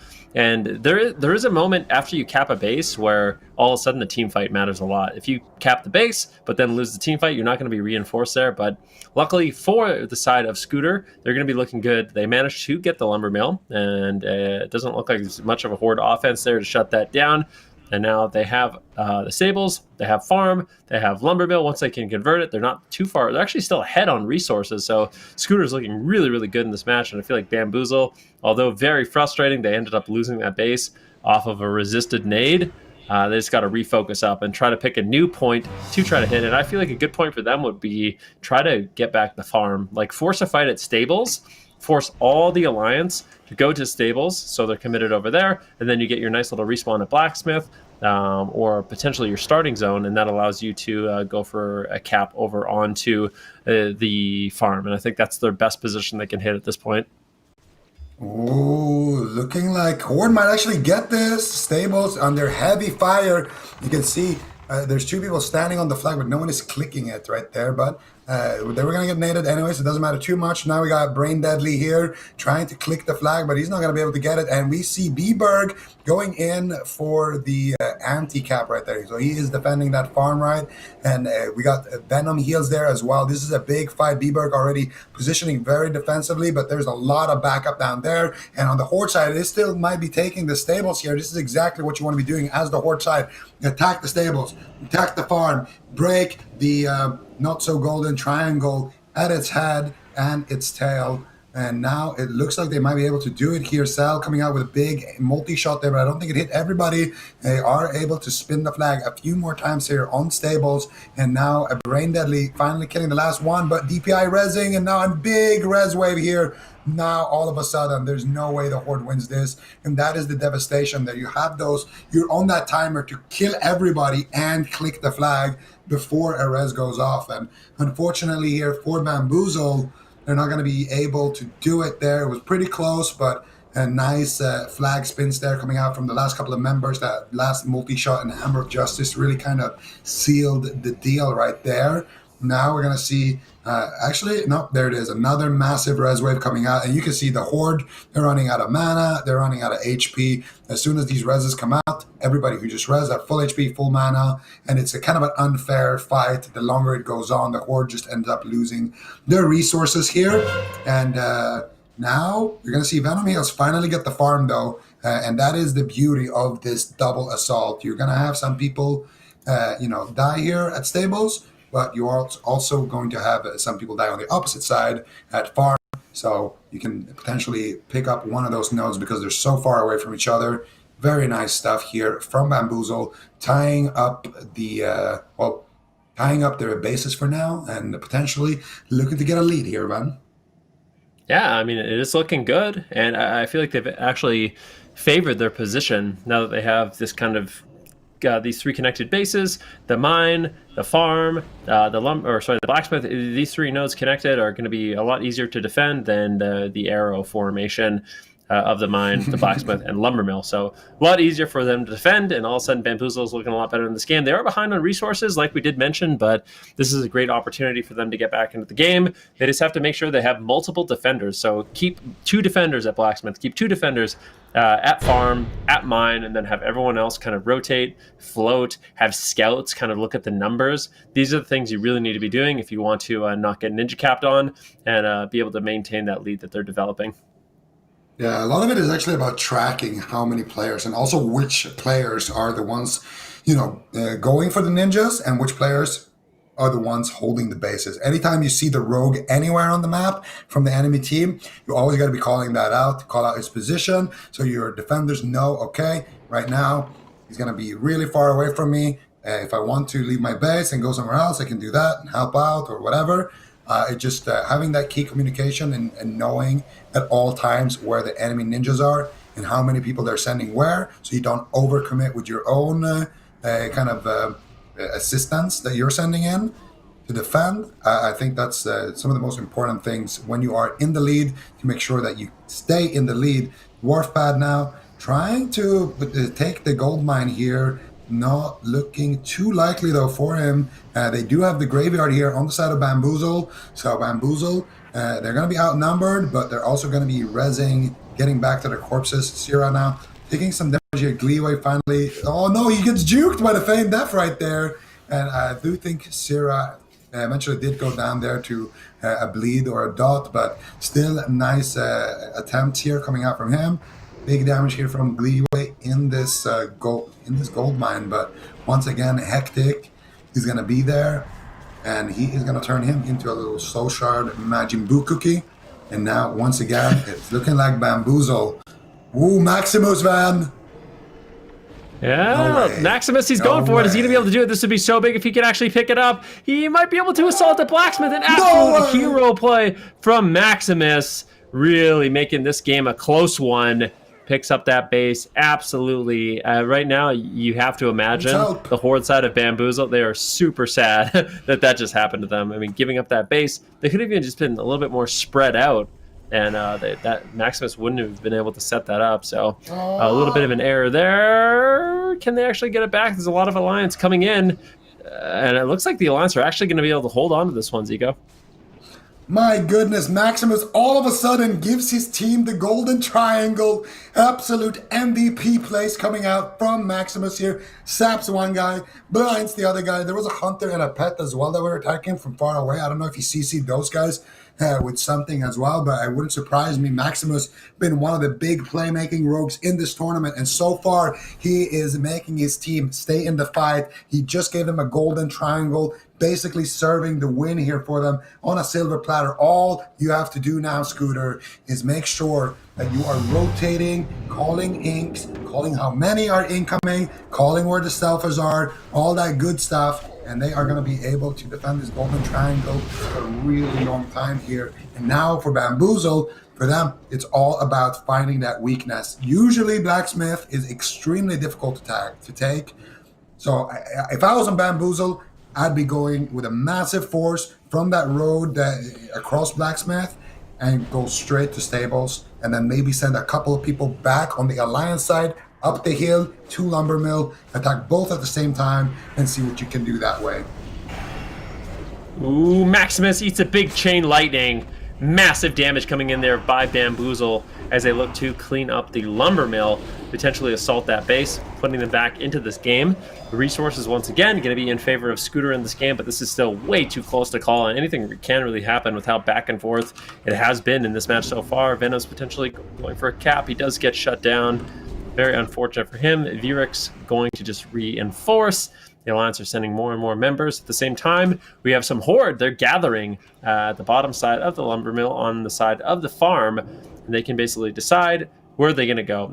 I personally feel like they should send a few more down to mine and try to disguise an offensive attack down to stables, then try to hit Lumber Mill, hit Blacksmith really, really hard. At the same time, assault the stables. And if they can set that up, they might be able to actually find themselves in a position where they can win. But it does seem to me, at least, that the side of Bamboozle does have a bit of an edge in the team fight. So definitely want to use that team fight capability to try to secure a base. All right, well, let's see if they can do that right now. They're looking to regroup here on the farm side. Have a couple of people like Goldmine as well. Kind of feel like the people like Goldmine are all out of position. They want to have two people to defend it, which I guess is fair. Oh, I do think there's there's a 1v1 happening right now between Rage Monster and Brain Deadly on that Hunter. And it looks like Brain Deadly is actually getting destroyed there. He gets caught up with the net. I'm not sure. He's going to go down over there. So now we got this kind of a situation where they're just trying to intercept the Horde squad here before they can make it to the stables. And look at Maximus here. He's going to be finding that Hunter that just died over at stables. He's going to be finding a Warlock as well defending farm. So 2 defenders on farm, 2 defenders on Goldmine. That means only 11 people can attack if you are Bamboozle. And of course, 11 people, it's not going to be too much here in terms of offense, especially when you're working with those graveyards when you are the attacker. So we're going to see if Maximus here potentially can wait out that Hunter. And Hunter's going to leave. Now, Maximus, what do you want to do here? Sap, Rocket Helm, what is he going to do here? Not sure. He's definitely waiting for his moment here, potentially changing his helmet. How is this Warlock staying in combat from what is that? Is that a rat or something? Is that like a critter? I'm not sure. He's like drain souling something. And, no, look. No, it's not what is he drain bot. souling? Maybe a critter? Is it? Yeah, maybe that is keeping him in combat. But I feel like what we're seeing here is just devices. Like a helmet. They're waiting on the cooldown of that, potentially. It is a rat. Okay. Well, that's going to make it difficult for Sap if he can do that. Oh, well, never mind. The Sap does come in onto T-Rar. It looks like Maximus is just going to be going for it. He gets a blind on the Fell Hunter. Now, actually, might be able to pick this up. And that is massive for the side of the Alliance. For Scooter, ooh, unfortunately, the Fell Hunter, it breaks the blind. And Maximus does get denied. He has to just go for this 1 versus 1 now. Can he actually take T-Rar down? We shall see. At the same time, we have a big battle on the side of the lumber mill, and a bunch of Horde actually trying to jump over the water to potentially assault Blacksmith. It looks like they're trying to set up and reconvene at Blacksmith, but the Alliance have their numbers in the right place, and it looks like they will be able to defend this attack. Yeah, it's looking great for them. And even if Maximus doesn't end up securing that, he's still pulling in more resources there to the farm. And now we are seeing an attack here on the Blacksmith here. Mosquito is busying his way across the wall. Okay, that is he RP walking right now into the battlefield? Mosquito, you okay there, bud? Okay, there we go. He figured it out. All right, so Mosquito now going to be making his way in here. Looking to get a little bit sneaky here. Runs in, immediately has to ice block right there. And it's not looking like his teammates are going to be arriving anytime soon here. They're trying to kind of maneuver their way into the Blacksmith from like some sneaky angles. But I think Scooter, they saw this coming and they should be able to hold on here. Actually, surprising amount of damage coming in here. They take down DPI, they take down some of the healers, Bberg, getting a lot of damage here actually himself with that multi-shot. And yeah, it looks like the Alliance are just going to be able to clean this up completely here. And it's looking good for Scooter right now. Yeah, they're holding on to their golden triangle very well so far. They got 2 defenders on stables, 2 defenders on lumber mill. Somebody's poking around lumber mill. And they got the rest of the team kind of around Blacksmith. I would like to see a floater, maybe kind of well, right now actually the guy who's crossing the water, if there can be a player right there, that player can quickly make it to stables, he can quickly make it to Blacksmith, and he can quickly make it to lumber mill if he has to. So kind of having somebody around where Rage Monster is right now as like a floater person could definitely be good as well for Scooter. So you just have that extra person who can immediately run to somewhere where things aren't going great and just spin that flag a few times. Right now, we see lumber mill under assault. Can they actually pick it up? Is the question. At the same time, I kind of am just looking for where the Horde are trying to find the openings. We have one team member. They're going to be going towards the stables. So a bit of a diversion tactic here. Try to pull as many people as you can towards the lumber mill, and then potentially put 2 over to the stables. You can see one Horde member going to be rotating at the same time, though. The Alliance keeping up their offense, trying to assault the mine, and it might actually just be open for them. The mine doesn't have a defender right now. Actually, it does. There's one defender there, But if he gets sapped, if he gets caught into a blind, Maximus might be able to win this 1v1. He's going to put his team in a really, really good situation. But still, I don't like, if you look at this Lumbermill fight, Zico, I really don't like how grouped up this team is. They're all grouped up. One nade is going to be able to shut them down. If everyone's going to be capping, at least spread out a little bit. So landing an 8 on all 3 members is going to be hard. They absolutely get completely wiped out. The AoE does end up coming in, and it looks like Scooter will be able to hold on to the Lumbermill. Oh, he's so close! Maximus gets stopped by Sierra right there with the nade from downtown. He just rezzed. That is pure luck. And Maximus, he can't believe that. He goes for the fight with finds him, gets his trinket on the stun, gets the flash bomb when he's super far away. And oh my goodness, there's no way this is going to be a ninja. No, B-Berg is there in stealth, waiting for the clicks, buying his time. Very, very clever here on the Hunter. Buying time for the reinforcements to come before he exposes himself and risks dying immediately here. YWN going to be charging him with that Kalimdor's revenge, but it's looking like he's not getting too much revenge right now as he's being pushed away, bullied around here, and more members are trickling in from the Lumbermill as well on the Alliance side, able to supply this blacksmith here with the beautiful assistance that it needs. B-Berg finally going to be caught up in crowd control now, and this is a chance where they can kick the flag. Do they have people to spin it? Maximus is there, and he's going to be doing a phenomenal job here. He saps YWN on his click, and now he gets taken out of stealth, and now it's going to be a big team fight here at Blacksmith, but this is exactly what you don't want if you are Bamboozle. You kind of just want to make your way there sneakily and just try to steal the base away before anybody noticed what happened, and then have that massive team fight. For now, the only one gaining resources while this team fight is happening is, of course, Scooter. Yeah, and Scooter is just pulling further ahead of the match. We are at 1800. We do hear the magic flute, and that will symbolize that Bamboozle is running out of time, and they really need to make something happen in the game. And it's like you kind of predicted, Scooter's looking really, really good in this one. They did manage to pull out ahead, and I bet Bamboozle, they're going to have to make something happen, but there's really not that many openings. We do see an attempt here at the Lumbermill, but with 2 defenders, numbers definitely not going to their advantage.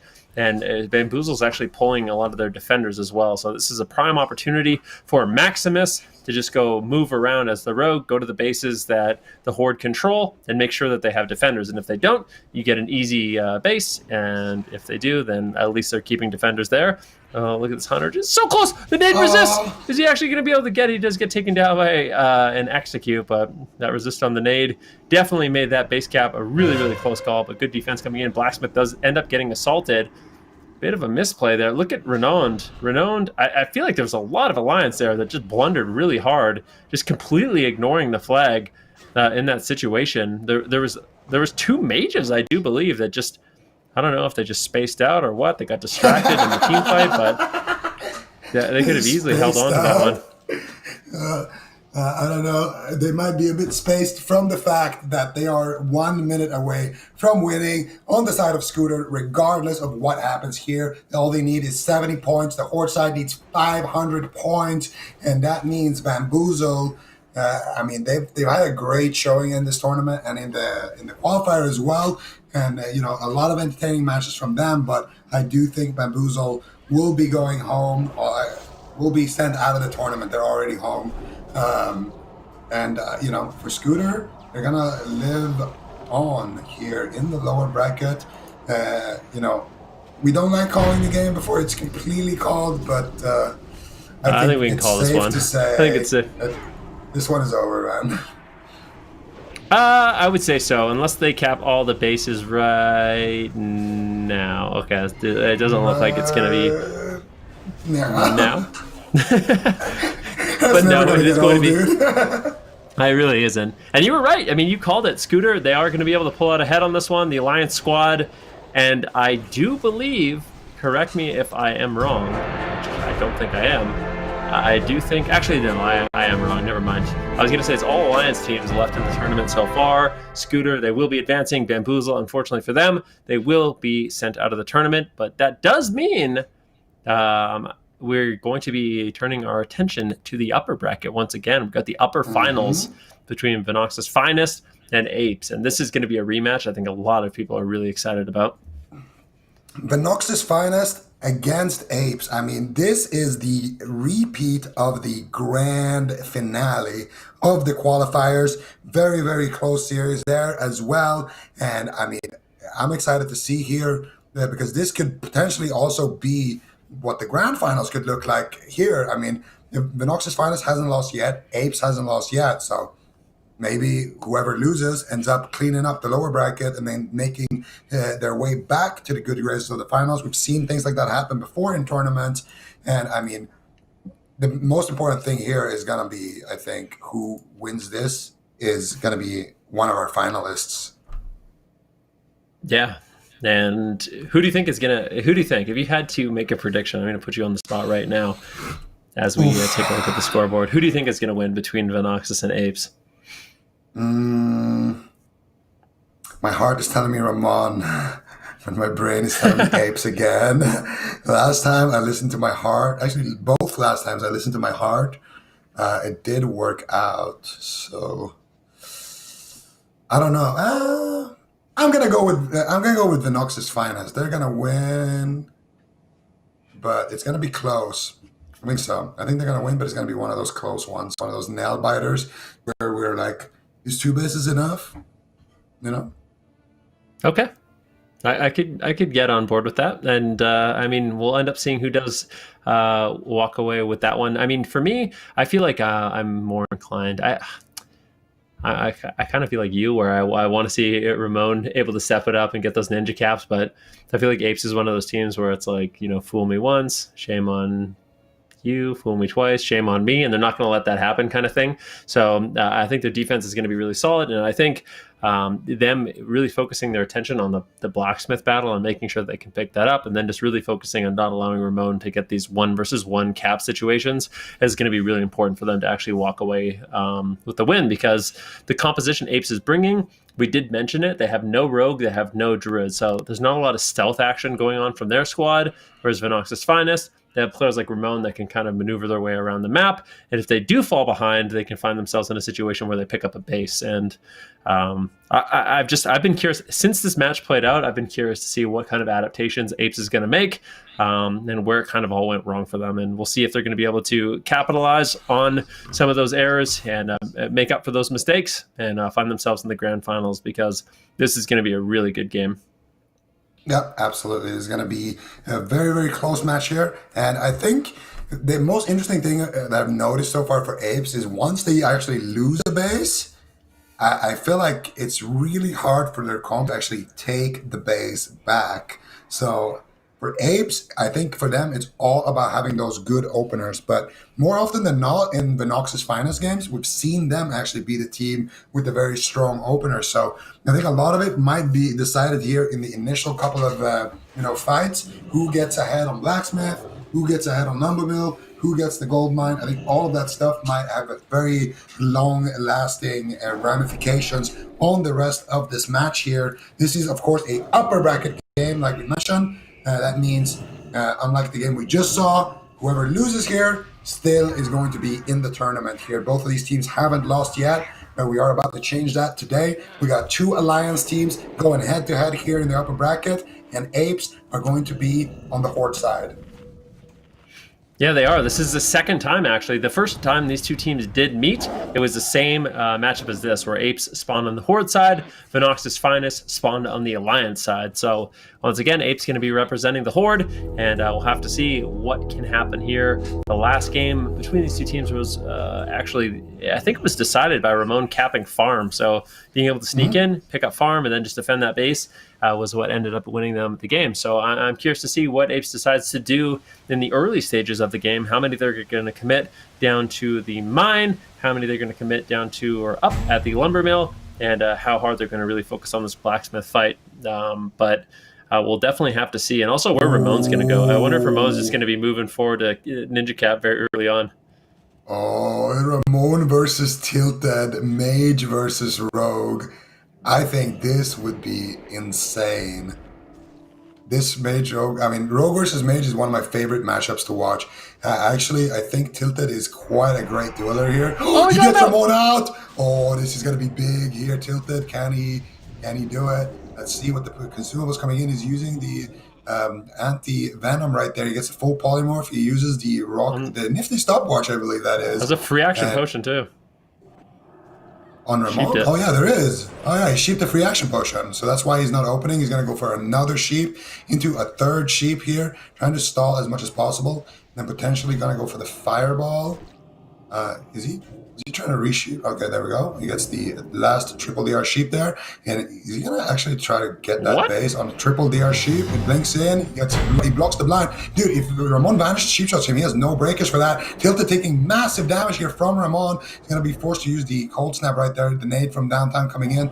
Tilted going into the bush here, loading up a big fat frostbolt. Getting moonfired now by Krotos here. And all of a sudden, this is not a fair 1 versus 1 here anymore. I feel like Tilted kind of messed that up, honestly. I feel like if he just opened on Ramon, going for the cap on the third DR sheep, I don't know if that was necessarily the play. He even had a soul stone for this 1v1, so I think if he had just gone for it, tried to take down Ramon, might have been able to win. Now it looks like Krotos is actually going to be able to pick this up. Ramon gets the backup. Lumbermill, in the meantime, has been taken on the side of Apes. Mine does get claimed, but at the same time, I mean, the Horde have Lumbermill, they have Farm. Blacksmith is the most important node right now. This Blacksmith fight is the most, it's really, really important at this point in the game, as basically things have played out the way you would expect on both the side of the Horde and the Alliance, both at 2 base, now fighting for this ever so important Blacksmith. Yeah, and this is where you can see the initial stages really started settling. Ramon and Krotos, they pick up the gold mine. Apes pick up the lumber mill. Both teams have a side node and their home base, and both teams are sending all of their players here into the meat grinder that is Blacksmith. And Ramon, he is actually moving. Oh, look at him. He's distracting all of the players here on the road, just trying to slow down the reinforcements from Blacksmith. And now Ramon, his positioning is already kind of, exposed from that. So they already know what Ramon is doing here. I think for Ramon, it's just attack Lumbermill or attack Farm. Try to pick one while your team is fighting at Blacksmith. And try to buy them an edge by just being annoying, forcing people back to deal with you. Yeah. You do get the feeling at this point in the game that it is Venox's Finest who's pulling out ahead in this one. Look at how many team members they still have alive. Big reinforcements, though. Look at the benefit of having that lumber mill. All the slow falls coming in, and it looks like the Apes are going to be able to reinforce this node extremely well. They managed to hold on. Now they've got all their fresh troops, full mana, fully buffed up, ready to go in this fight. And Brugrim actually ends up getting dropped, so really nicely done there by Apes, and that is the power of having the lumber mill, is when you do spawn there, it is so easy to rotate back and help out that Blacksmith, and that's exactly what we just saw. Yeah, that was phenomenal stuff here, and this is why teams prioritize the lumber mill so heavily. It's just such a good node because you can just immediately make your way. You can basically jump from lumber mill straight to Blacksmith. So it just means you can't really be cut off. So it's just a fantastic node to have for that reason. Ramon gonna get trapped and slapped here by Slicey. And we're gonna see the fight is still raging on here at Blacksmith, and another wave is spawning at Lumbermill. Look at Lumbermill. You can see they're all gonna line up and whoop, zoom. Air support coming in here for Apes. Like the sound effects? I do, yeah. I really, really like the sound effects, but still, I can't believe how Venox's Finest has been able to hold on this fight, despite the fact that Apes is getting so many reinforcements. The reinforcements slowly, that's a long run. They don't have that added benefit of just being able to slow fall down. Ramon going for a 1 versus 1. Ramon actually managed to kill off the cougar pet, or the dog, as you like to call it, and now just gets the sap on the hunter. There's going to be no pet to actually help him out. It looks like Ramon might be able to do it. Oh, the pet is actually alive. He managed to keep it alive. Ramon, is he going to go for a flash bomb? What is he going to do in the situation? He gets caught into the scatter and Slicey. I mean, we've talked about this before. Apes, they prioritize having a lot of hunters on their team, and every single one of these hunters is an absolute legend, an absolute expert. And it is not going to be easy for Ramon to actually get this cap. But as I say that, yeah, look, the reinforcements, Polytheasia is there, Rumba as well. Ramon actually going for the rejuve fight, but it looks like he's going to get sniped and potentially taken down. Didn't actually see it. It looks like he does get dropped. So Apes do manage to hold on, and this battle at the Blacksmith is just still back and forth. Both these teams getting killing blows. And I mean, if you look at resources, there's a slight lead for the Horde side of things, but I really doubt it's going to come down to that. Yeah, it's gonna come down to this blacksmith. Sooner or later, somebody's gonna cap it. I've never seen an Arathi Basin game where blacksmith just never gets capped because both teams are just coming in and spinning the flag, and it looks like it's gonna be going in favor of Apes here. Actually, Nim's trying to make his way there. He does get caught by the coil and Flitz. Oh, the wand gets resisted. No way, he gets naded though, and that means that they are gonna be able to keep spinning the flag, keep up the fight. That was an extremely close call. Krotos now caught up in a trap at farm. Slicey here, he's just chilling on that hunter, and it looks like Apes finally might be able to pick this node up. Do they have the backup here on the side of Venox's Finest? Doesn't look like they will, and that's going to be Blacksmith going in favor of Apes. They got themselves a golden triangle here, and now Venox's Finest. How are you going to deal with this? I mean, the only way they were able to deal with it last time is Ramon, literally. And Ramon, it is not, I mean, it hasn't been smooth sailing for him in this one. Slicey has made it really difficult. And now I think as long as you put a hunter and one other person at every single base, it is going to be really difficult for Ramon to really get a major value from being a rogue in this match. Golden Triangle has been secured in favor of the Horde, and you have to wonder, for Nox's Finest, how are they going to actually set up an offense in the match? Where are they going to go? Which bases are they going to try to assault? I feel like for the most part, they need to regroup. They need to try to go after a lumber mill or blacksmiths in a big force to one of those two bases, and then let Ramon do Ramon things, potentially even send a Ramon +1 to try to assault a base, and they might be able to convert it that way. But I think Apes is going to be holding on to these three bases, the Golden Triangle, for dear life in this match.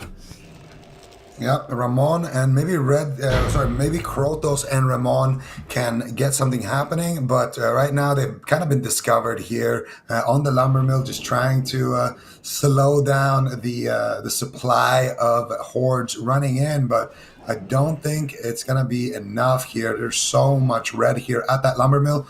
It looks like they are trying to kind of take control of the situation here, CCing everyone. Zolpi taking a decent amount of damage here. Not looking like too bad of a push, but those guys that are getting slowed down on the little hill, they're going to be making it to that fight at lumber mill very, very shortly. And of course, they also have the graveyard to work with. So this little pincer move here, doubt that it's going to work. I think it might buy them enough time to potentially steal something else with their stealth squad, but their stealth squad was the disruptors. They were the bandits on the road, so no stealth pressure anywhere. Krotos trying to make his way down to the blacksmith here with Ramon, but there is two people defending there, and one of them is, of course, Mythos, the mighty GM there of Apes. So not sure if that's the smartest node to go after. Mind control cap coming out on Tilted.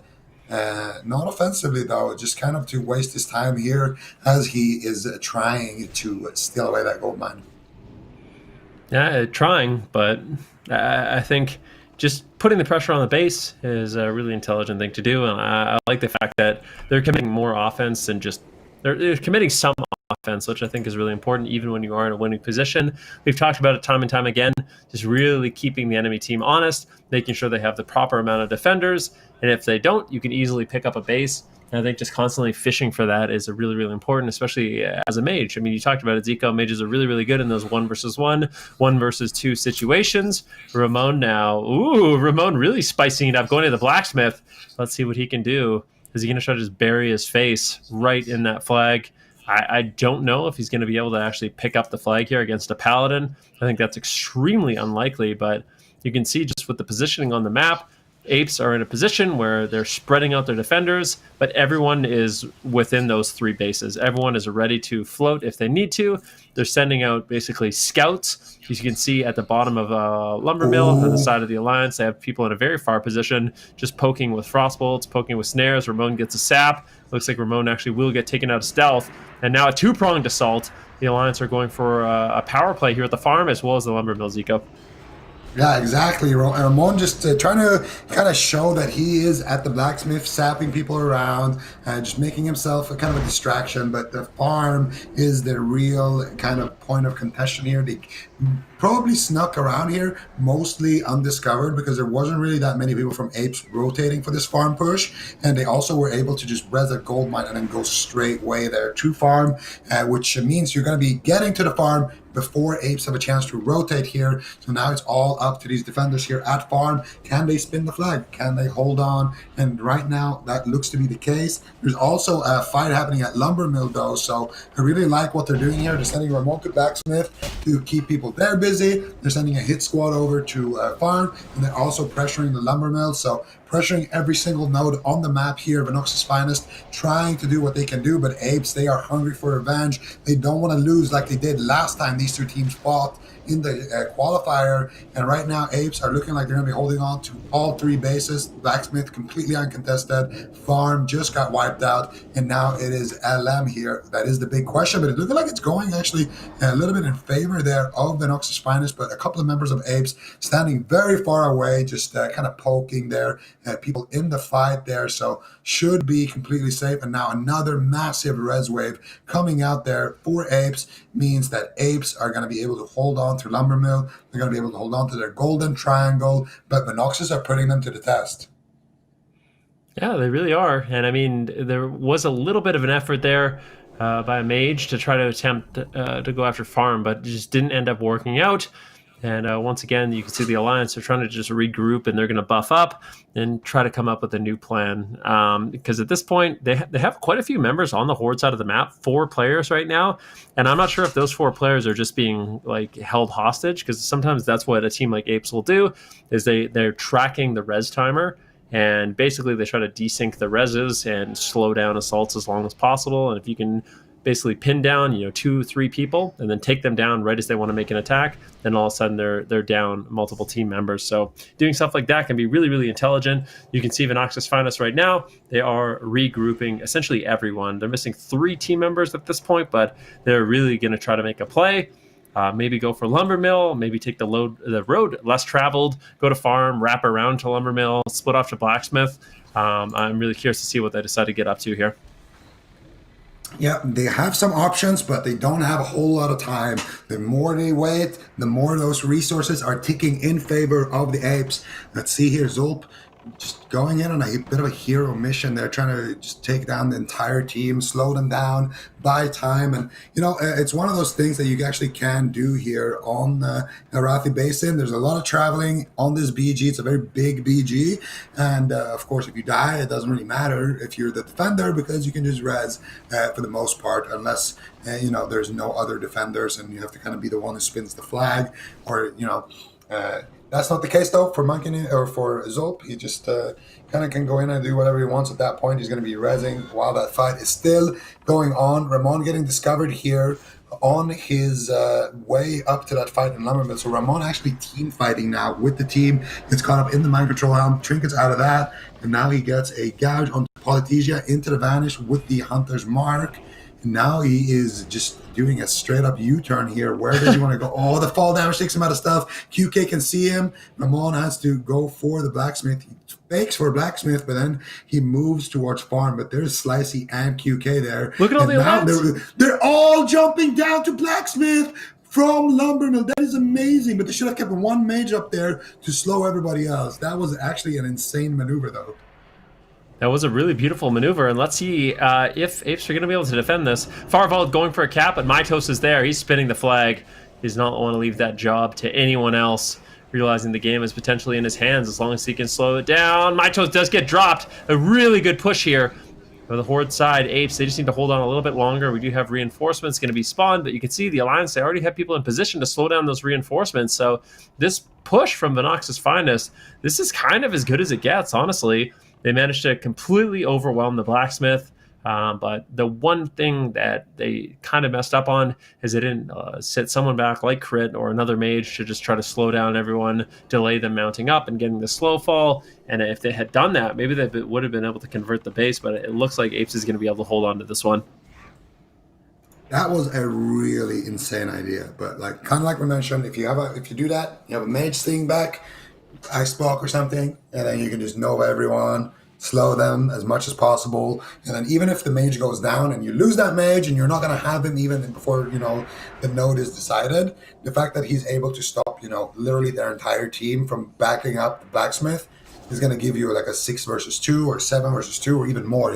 All you have to deal with is those 2 people defending there, and then that's going to give you plenty of time to actually get the node. I really like that push attempt, though. I want to see them try something similar here again on the side of Venox's Finest, and they are pushing for that lumber mill. The question is, are they going to do a little juke strat here? Are they actually going for the full-on fight here? You can see Apes positioning very cleverly. You can see they're just all pulling back. They don't want to be on top of the flag. They just want to be in range of the flag and shoot the people there from max range, forcing them essentially to walk through their clutches, walk through their rain of arrows and magic from those mages, hunters, warlocks, and all the other casters on the side of Apes. So nice defense from Apes, good formations, and despite a very clever maneuver there from Venox's Finest, Apes able to hold their lines. Yeah, I mean, their defense has been looking really solid.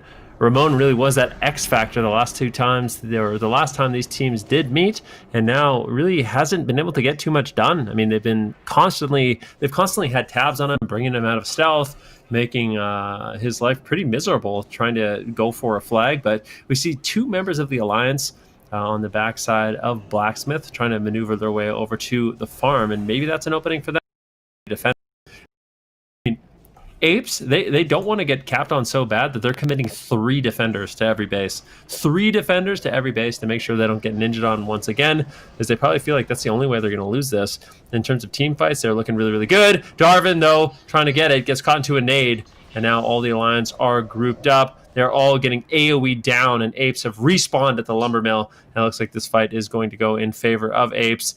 And I think Venox's Finest are going to have to abandon this post. Going for the Blacksmith, though. Ramon just going for saps, just trying to cut off the reinforcements. The Blacksmith, he goes for a blind. Stoneform comes into a gouge, but Ramon immediately targeted. He is a high threat target, and they realize that they want to take this rogue down as fast as they can. At the same time, you have to be really, really careful. You're not fighting off of the flag. Have to just hold on. Hogaz does get shut down. As long as they're constantly keeping tabs, at least one person, 2 people, always keeping tabs on the flag. Hogaz right now going for a right-click cap. He gets wanded immediately. And I mean, for me, I don't know about you, Zico, but I get the feeling that Apes, they thought a lot about how they lost that last one, and they're not letting any of these flags slip through their fingers again. Absolutely true. Apes are making a big statement here. The way they played the opening stages, keeping all of the bases, prioritizing lumber mill, giving away gold mine, the way they played the macro game, the way they are playing these team fights, and the way they are rotating on the map amongst themselves, making sure that there are no openings for Ramon. And they've been able to do it literally the entirety of this game so far. Apes looking like an unbreakable wall, and you can tell, like you mentioned, they've definitely looked back at those VODs and figured out, okay, what was annoying last time we fought, why did we lose, and what we've done better. And right now, Apes are looking like a well-oiled machine, just ready to take on anybody in the world, and so far, it's looking great for them. There is a bit of an attack here happening at Blacksmith, but with all that red in the middle of that mini-map, you can be pretty certain that Apes have the numbers advantage. And now, actually, that means they're going to be sending off a lot of people here to farm. They have a big assault here on the farm. They get a full sweep on Polythesia. Slicey XD is completely by himself. Dwarven is already clicking the flag. They might be able to get this. Parla needs to dismount, throw in the Kobe nade from downtown. He's actually throwing in heals. Beautiful stuff coming out there, though, from QK, coming out from their hunter Slicey there as well, spinning the flag, and that means that push that they had right there, not going to be leading to anything. And I really like what Venox's Finest are doing as well. I mean, this is not Venox's Finest being, a bad team with their aggression. They're attacking a lot of different nodes, and they have some pretty clever pathing. It's just Apes' defense is super good. Yeah, it really is. I mean, they have warriors at every single one of these bases, and these warriors are geared out as much as possible. Monkey News right now spinning around, getting big whirlwinds out. And it's like you said, I mean, Venox's Finest, this is a team that, although they're losing this game, I've been really impressed with their offensive pushes. They're constantly hitting 2 nodes. They're constantly keeping Apes guessing, doing some surprise tactics like going up to Lumber Mill and having everyone jump down. But the defense from Apes looks bulletproof at this point. They're looking really, really durable, almost up to 1,700 resources in the match. Devarlin right now just casting on top of the flag, potentially even going for a cap, but he's just getting constantly poked by this hunter. Monkey News is there, and Apes are not messing around in this tournament today.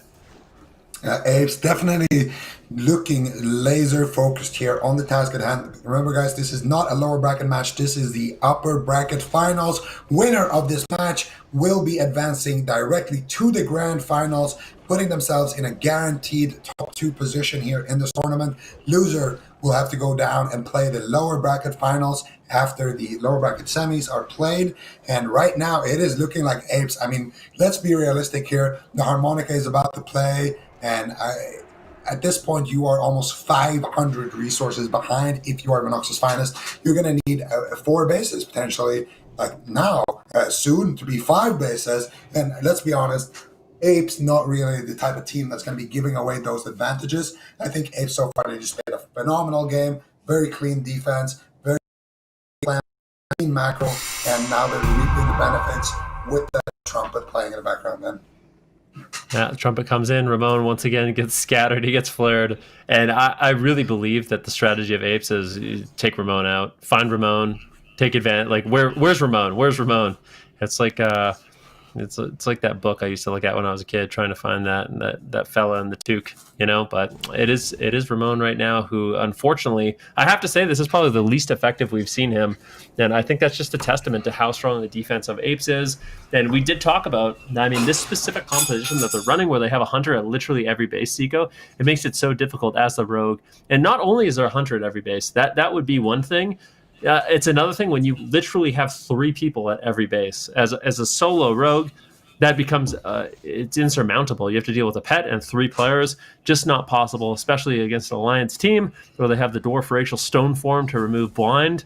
And I don't know. I feel like with the way Apes is playing, Venox's Finest, the way they're going to win a series against Apes is they just have to prevent them from getting in the situation. If they get into the situation where they have 3 bases again, I feel like Apes is going to be walking away with this tournament. So Venox's Finest, if they can do it, if they can make it into the finals, because I mean, this one, I think it's pretty safe to say, is going in favor of Apes. So we can kind of start talking about what they have to do in their next game. I think the main focus for Venox's Finest is you have to find a way to disrupt these 3 bases from being capped. And if you can do that, they might be able to come back and actually win. If not, I think it's going to be Apes all the way. Yeah, I couldn't agree with you more. I think Apes composition is perfect for, team fighting and defending 3 bases. You have a strong composition for that, and you have insane hunters as well on your team. I mean, you got some of the best hunters in the game as well. So once you get those bases, I mean, we've seen Slicey in a lot of different situations, 1v1 different attackers, and he doesn't really lose. Same thing goes for the other hunters here on the side of Apes. So you have strong hunters. You got strong composition for defending, of course, with all of those pets and all of those beefy warriors and everything. And the one weakness is whenever they lose a base, it seems extremely difficult for Apes to actually go and take a base, because they don't have that stealth pressure. The way they have to do it is just through team fighting, through good team fighting against the team that has the graveyard advantage. And I feel like if there's a team that isn't completely outclassed in terms of skill, they should be able to hold their own at that point and just spin the flag long enough for Apes push to die out. So I think it's very nice stuff from Apes this game. But for Venox's Finest, I gotta agree with you. For them, it's all about finding those weaknesses from Apes and kind of exploiting them. Don't let them get the golden triangle ever, because they're not gonna lose it. Yeah, and I kind of wonder how it will play out as well if Venox's Finest ends up getting the Horde side of the map, and what that will kind of look like if that does happen. So definitely a lot of unanswered questions for us, but the one thing that is certainty is Venox's Finest will be going down to the lower bracket, and Apes, they will be advancing to the grand finals, trying to set themselves up in a position where not only did they win the championship for Warsong Gulch in Europe, but they're also going to be winning that championship for Arathi Basin. And I think for them, there's nothing that's acceptable except first place. Like Apes, they have to win in their mind. So it's going to be interesting to see if any team can battle it back through the lower bracket and actually challenge that. And out of the teams that are still available, our next match is going to go back to the lower bracket. So we will be seeing Scooter, and they will be playing up against some fan favorites, the Pressburg Pumper Blasters. So definitely an interesting matchup there. And then, of course, the winner of that match will be playing up against Venox's Finest in the lower bracket finals. And then we will know who will be trying to challenge Apes in that grand finals. These games have been awesome today so far, Zico. Before we jump into our round 3 of the lower bracket, Scooter versus the Pressburg Pumper Blasters, we will be going to a short break. Don't go anywhere. You do not want to miss these games.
Welcome back, everyone, to the Classic Fall Conquest. I'm your host, Enrique, joined by Zico, and we are now in the lower bracket. There's only 4 teams left, and these teams are going to start dropping like flies, quite frankly. I mean, we have Apes Like in the mosquitoes. grand finals.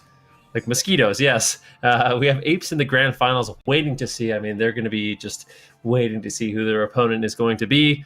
Venox's Finest, unfortunately for them, they did end up losing. And they were waiting to see who is going to win between Scooter and the Pressburg Pumper Blasters. This matchup, Zico, this is going to be an interesting one because at the beginning of the day, we had 2 of the closest matchups. I think we've literally, I mean, for me, maybe I've ever seen in Arathi Basin ever. So really close games. And we find ourselves in a situation where Pressburg Pumper Blaster, Scooter, they managed to advance. Scooter, Pressburg Pumper Blasters, they managed to advance, and now they're part of those 4 teams that had those really close games. Now, watching the games, I would say the one team that kind of impressed me the most was Pressburg Pumper Blasters. They managed to really do a number on Last and Sleep. Do you think that they're going to be the team to pull ahead, or do you think Scooter is going to be able to battle it back? I know they have your heart at this point. My heart is with Scooter, man, and we're riding together until they get knocked out. Which potentially could be right now. If not right now, definitely against Venox's Finest. I would say Scooter if I had to make a prediction. But I mean, the Pressburg Pumper Blasters, they came in swinging. After that first loss that they had, with that very close 10-point differential, they were able to completely blast in the lower bracket in their most recent game. They got they got all the momentum that they need. But Scooter, they have Maximus. Shot. We got Hoo-Ha Hee-Hee versus Maximus here. We got WG versus Red Sky. Are these guys playing like? Okay, so this is a Horde versus Alliance match, and the Pressburg Pumper Blaster is our last remaining Horde team in Europe. Correct? Yeah, I mean, this is kind of the same thing that happened in Warsong Gulch. I hate to be the person that says this because, I mean, the Horde, of course, do have my heart, but it just seems like in Europe, most of the really competitive teams, it is a story of the Alliance. And I feel like the Pressburg Pumper Blasters, were they the last Horde team standing in Warsong Gulch as well? Someone's got to double check that, but I think that actually might have been the case where they're the team that made it the furthest in Warsong Gulch. Also for Horde, and they're the last team representing the Horde. So if you guys are fans of the Horde, definitely you want to be cheering for the Pressburg Pumper Blasters in this one. Scooter representing the Alliance. We'll see. This is an elimination match once again. Keep that in mind. The loser of this is going to be out of the tournament. We will not be seeing them again here today. The winner will be advancing and playing against Venox's Finest for their chance to battle it out in the grand finals against Ape. So lots on the line for these teams. Very much on the line. Everything, in fact, is on the line here.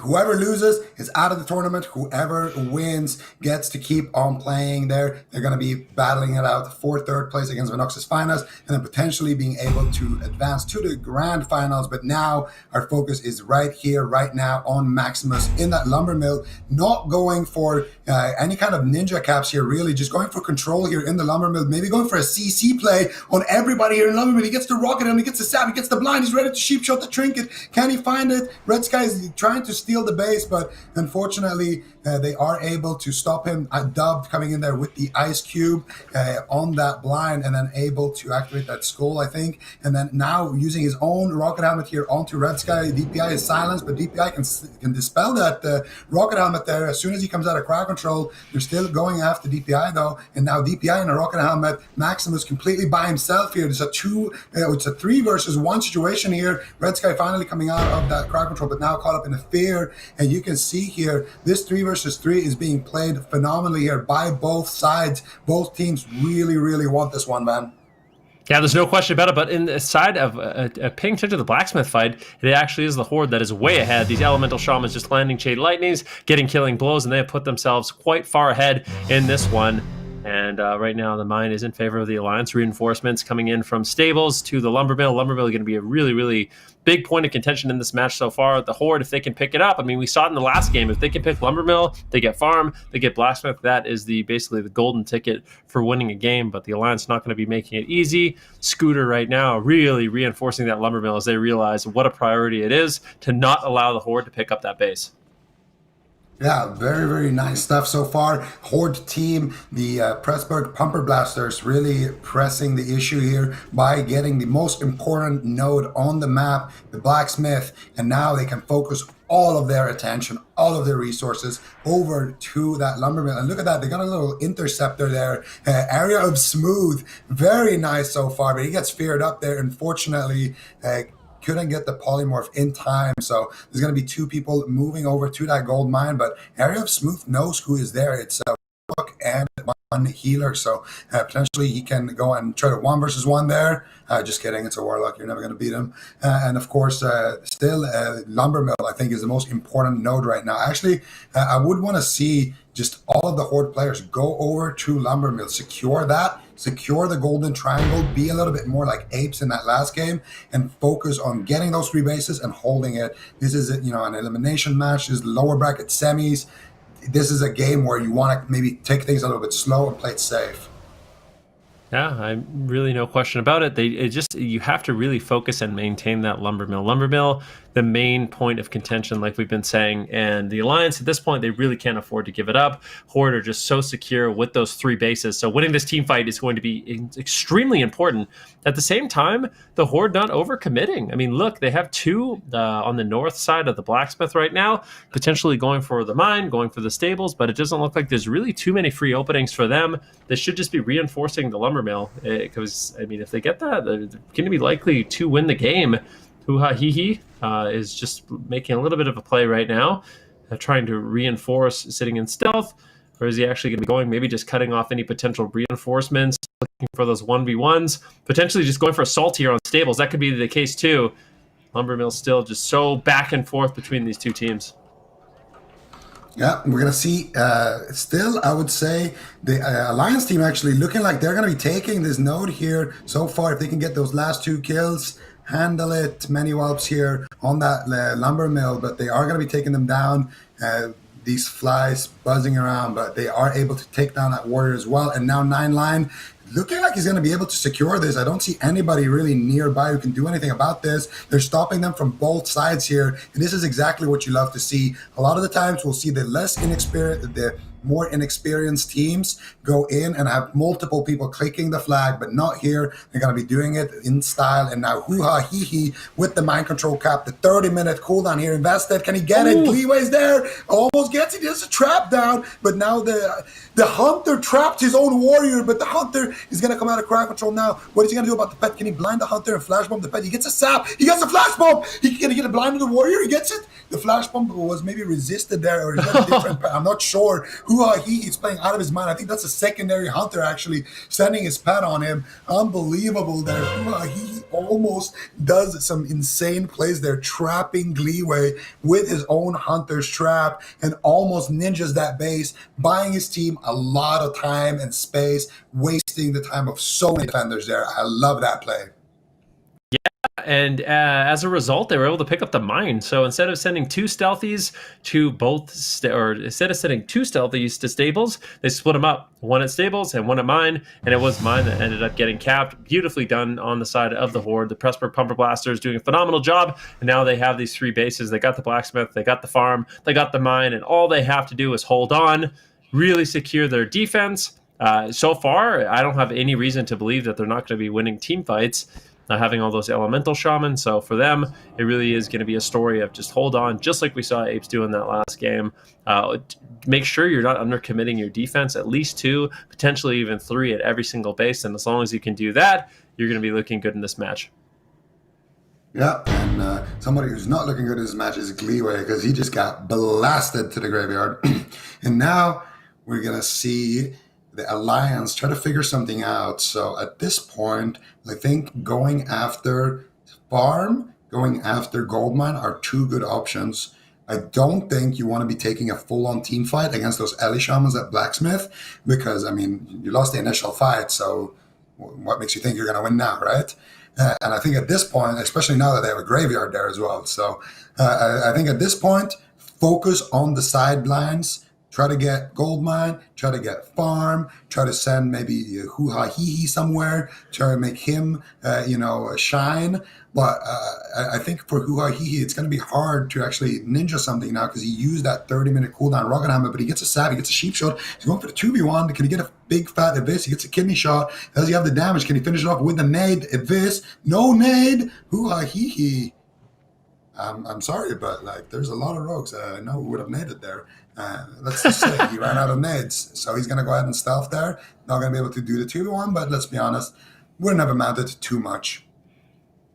Yeah, the road fight not going to be the most impactful in this specific position, but I do think enabling Hoo Ha Hee Hee on that rogue to just remain to play offensive in the game and not necessarily be forced to defend is ideal. But with the current numbers at farm, I think this rogue is going to have to defend. Now, I don't think that's that big of a deal because ultimately, as long as you can hold on to those 3 bases, you're going to be looking okay. Mine is looking like it's going to get cleared up in favor of the Horde.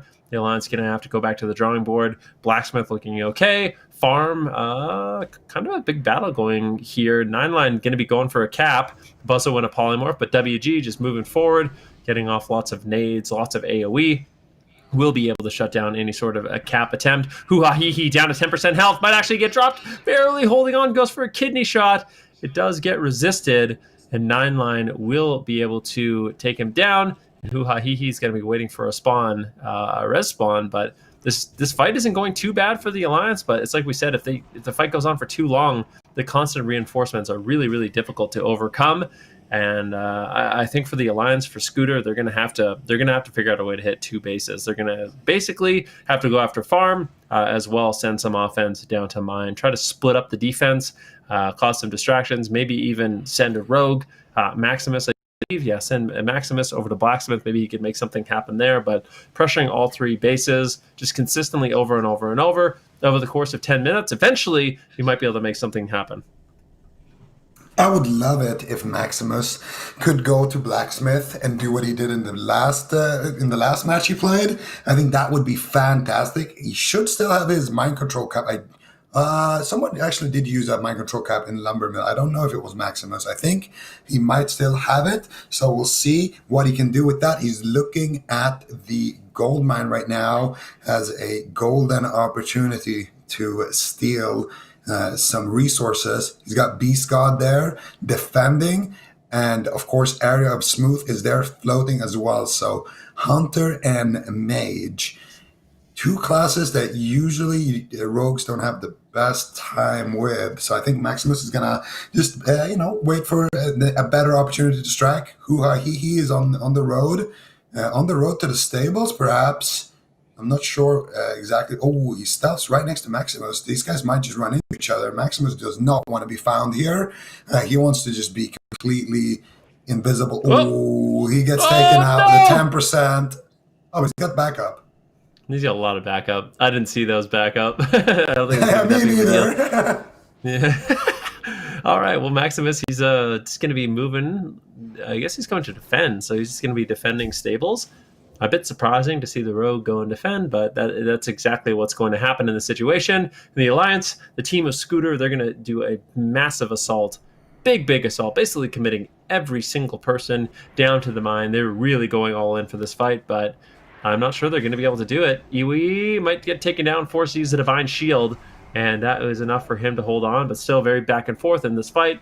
Both these teams have a lot of members, but yeah, no real trickery going on. They're just straight up going for this team fight, and I don't know if this is a team fight they're going to be able to win.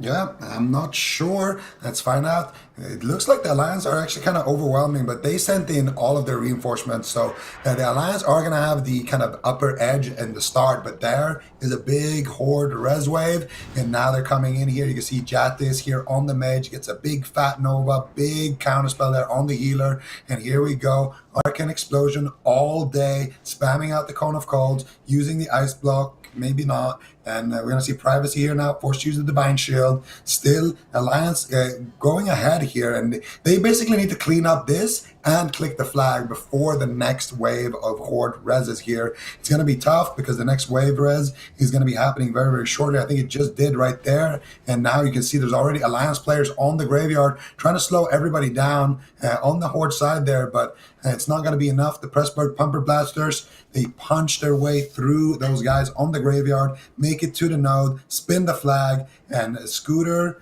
they are kind of running out of time here because you can see Iwi is already sitting here drinking. Their healers are going out of mana, and the res waves, they just keep on spawning. The only thing they can really hope for is that, people spawn, at farm or at blacksmith, but most of these guys are spawning where they died. They're going to be making their way back to the node, and eventually, I think the Pressburg Pumper Blasters should win this fight. Yeah, it is looking that way, and they're securing more and more of a lead in the match. Pressburg Pumper Blasters currently at 930 resources, about 200 over Scooter in the match. And Scooter, it just hasn't seemed too good for them. I mean, at this point, I don't think going for a single base assault is really going to work out. They really have to hit multiple nodes at one time. Even if it ends up being like a 2 versus 2 situation, you have to do it. Otherwise, the constant reinforcements it's just too difficult to overcome with that defender's advantage.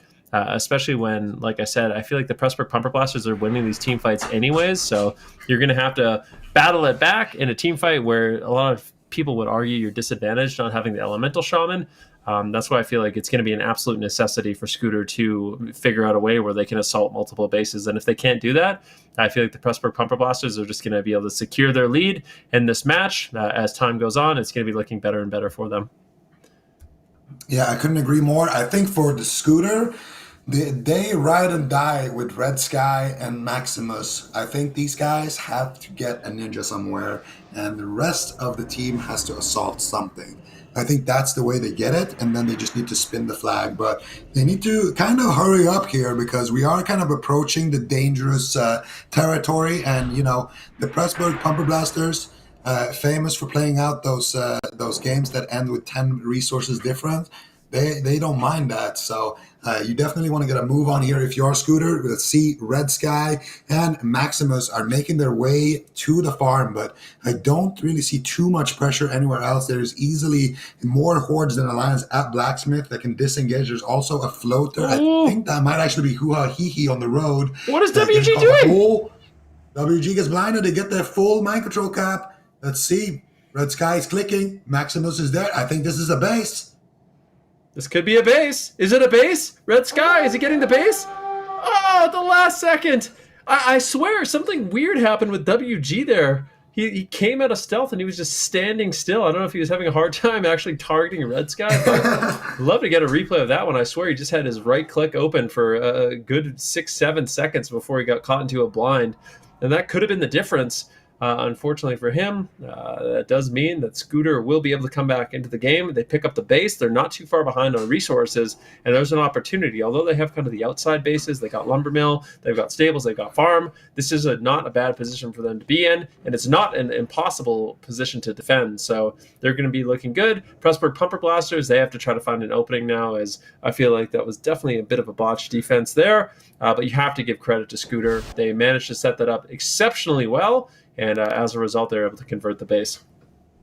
Yep, beautiful stuff here. Red Sky and Maximus once again coming in with the clutch plays here, able to steal away the base. And now, if you are on the side of Scooter, have multiple people defending that farm. One of them, though, has to be Red Sky. Druids are extremely good at defending. You just keep them in stealth, keep them far away, Moonfire, a few people clicking the flag from 40 yards, you're chilling. And that's exactly what they need Red Sky to be doing. Maximus, though, on the other end, I feel like Maximus should be going straight for the mine. Go make sure that they have to have 2 people at gold mine. Otherwise, they lose it to Maximus. Even maybe with 2 people, they might lose it to Maximus. So I think for him, just keep attacking. Everybody else, though, they need to have good positioning. This is where they need to make sure that they're not too spread around on the map. You need to have, some people at stables, but not too many. I think right now you prioritize farm, you prioritize having people around lumber mill, and that way you can try to access both sides, both nodes that you're defending, as well as possible. And then you're just going to have to rely on your rogue to be able to do something if the horde are just outnumbering you too much. And right now, they're just trying to cut off some of these reinforcements here at the bridge outside farm. But I actually think Horde is going to be making a move for the farm anytime here. So you're going to have to send some people down here on the side of Scooter very fast. Yep, fancy fries. Let's see how fancy he is. Can he get a big chain lightning? He manages to fake out the interrupt from the druid. Nicely done there. Just throwing in some purges, trying to prime everyone up to eat a nice chain lightning. Lightning bolt does come in, but numbers in favor of the horde right now. This could easily be a conversion for the side of the Pressburg Pumper Blasters. If they can win this team fight, things aren't looking too bad. At the same time, hoo-ha-hee-hee, putting some pressure over onto the lumber mill. And now all of a sudden, you're going to have to worry about the lumber mill, and I like this. You have hoo-ha-hee-hee pressuring the lumber mill. At the same time, you have a nice little team fight going on at the farm. And Fancy Fries manages to get that fancy chain lightning, take someone down. Slimo CB at the same time on that shaman. Both these shamans just completely decked out, just spamming lightning bolts, spamming chain lightnings, and they are absolutely able to decimate in this team fight. But we need to see some members of the Pressburg Pumper Blasters go to the graveyard. They have to try to shut down some of the reinforcements, and unfortunately for them, nobody did, and nobody is going to be able to. And it looks like all these reinforcements from Scooter should easily be able to shut down this cap and be able to hold on to the base. Yeah, and Scooter should have no problem holding on to that after that big res wave. But hoo-ha-hee-hee might actually get this bait. I think he will, and he is going to. And I gotta say, Privacy made a massive mistake there. He bubbled a crowd control from hoo-ha-hee-hee when he had a res wave. He didn't need to. He had people there, but I guess bad communication right there. Now hoo-ha-hee is gonna get caught up, but Meltzu is there, ready to spin the flag. And look at the minimap. More red going to lumber mill. All of these people capitalizing on one defender's mistake. Privacy trying to take it back here. Hoo-ha-hee is in a trap. Oh, it breaks out. Kind of lucky there. Could have been a disaster there. Privacy might have actually defended there, but now Pressburg Pumper Blasters, they have themselves an arrow, Benruki. Yeah, they do. They have the arrow formation, and that is mine, lumbermill, and blacksmith. And we'll see how long they can hold on to it. I would say this is probably one of the most difficult positions to actually hold. But we'll see if they can do it. At this point, the Horde, they still are ahead. So the Pressburg Pumper Blasters are still ahead, a little under 200 resources. So not looking bad for them. And we're getting to the point of the game where things are getting really, really close. You're getting really close to that 2,000 mark. And if the Horde can hold on just a little bit longer, maybe a couple minutes, 2-3 minutes, I think they're in a situation where they just need two bases to actually close it out and win the match. And this is where pressure really starts adding up for Scooter. Once again, this is an elimination match. The loser of this is out of the tournament. The winner gets a nice little lovely prize of going up against Venox's Finest. So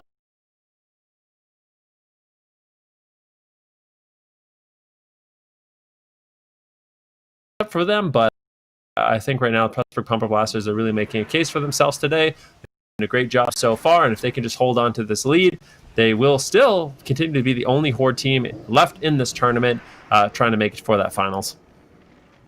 Yep, and the Pressburg Pumper Blaster, they're pretty close to doing it right now, but the gold mine is getting attacked here. Let's see what they can do. Area of Smooth is there, spinning the flag, summoning his pets, going potentially into an ice block here, gets depth coiled, and he goes down right there. This is a very real opportunity here for Scooter to take this base, but Fancy Fries coming in with the chain lightning as last spin before he goes down. Soleil now throwing in the nade as well, throwing out the heals, and they need to spin this until the res wave starts coming in. We got one res wave right here, Area of Smooth making his way back to the fight. B-Scout is here, and now all of the Horde members have arrived here at the gold mine. The Pressburg Pumper Blasters should have no trouble defending this. Alliance are getting kind of slain right now, but still have the numbers advantage on the Alliance side, pushing in like that with that many people. When the Horde team is the defensive team, they have to do the rotation.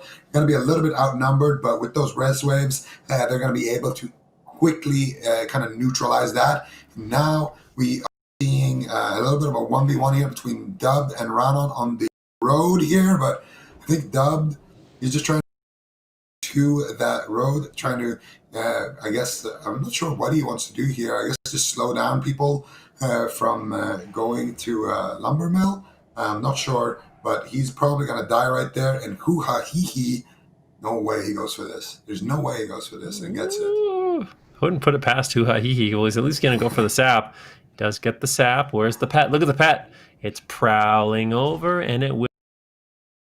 Pet 3, I suppose, committing a lot. He uses his rocket helm, he uses his blind, he gouges the pet. He's got 4 for 3 players, as well as in the pet crowd controlled at the same time, and that really is the power of the rogue and why they're so effective at ninjaing these bases. But if you look, Lumbermill is under attack, and there is not enough players there to actually defend it. There's only 2 defenders. There's 5 attackers. Those numbers do not make sense for the Horde. Now there's actually 6. So at this point, the best thing we could see Scooter do is cut off all the reinforcements if they can, but it looks like a few of them are going to be able to sneak by, and now it's just going to be up to Jadis, the mage, in the ice block, just using that Ice Cube ability to just deny damage, try to AoE the flag as much as you can. It looks like he will be able to do it, going into another ice block, and Jadis has just been so annoying on that mage. And it looks like they might actually be able to hold on to the base, despite being so far behind in terms of numbers. Great defense there by the Pressburg Pumper Blasters. Very, very nice. You got to criticize Scooter a little bit there for not cutting off those reinforcements earlier. They would have had a very nice fight there. And I mean, these pincer maneuvers are so hard to coordinate because you have to cut off reinforcements, on one side, leading up to the lumber mill, and on the other side. And you need to have somebody on the graveyard. And if just that single person slips through, that guy can spin the flag. It's such a risky game, I feel like, to try to set up those fights. But if you're doing that while you have a 2v2 situation happening, I think that's completely fine. Right now, area of Smooth is getting destroyed here by the Red Sky. But Red Sky going to be getting charged here by Buzzo. And Buzzo now proccing the Cthulhu weapon here onto that mage. And that's going to be big damage coming in from Beast God because of that. And even if they take this base, I mean, at this point, the Pressburg Pumper Blaster, they are just in a very comfortable position. Might actually get this, though. They might be able to. Red Sky's going for it. Ooh, Buzzo. He's using his pet right now. A nade comes in. Red Sky, I think he actually resisted the nade. He's still capping it. Can he grab it? It's going to be such a close call. The polymorph on the pet. And Red Sky, he does it. Resisted nade again. He's got to be, they got to be so sad about that one. But there's not enough time. I don't think it really matters. Lumbermill and Blacksmith, those are the ticket to a victory. And I think as long as Pressburg Pumper Blasters, they don't get those taken away from them, they're going to be looking good in this game. So they really just have to hold on. But at the same time, hoo-ha-hee-hee, look at him.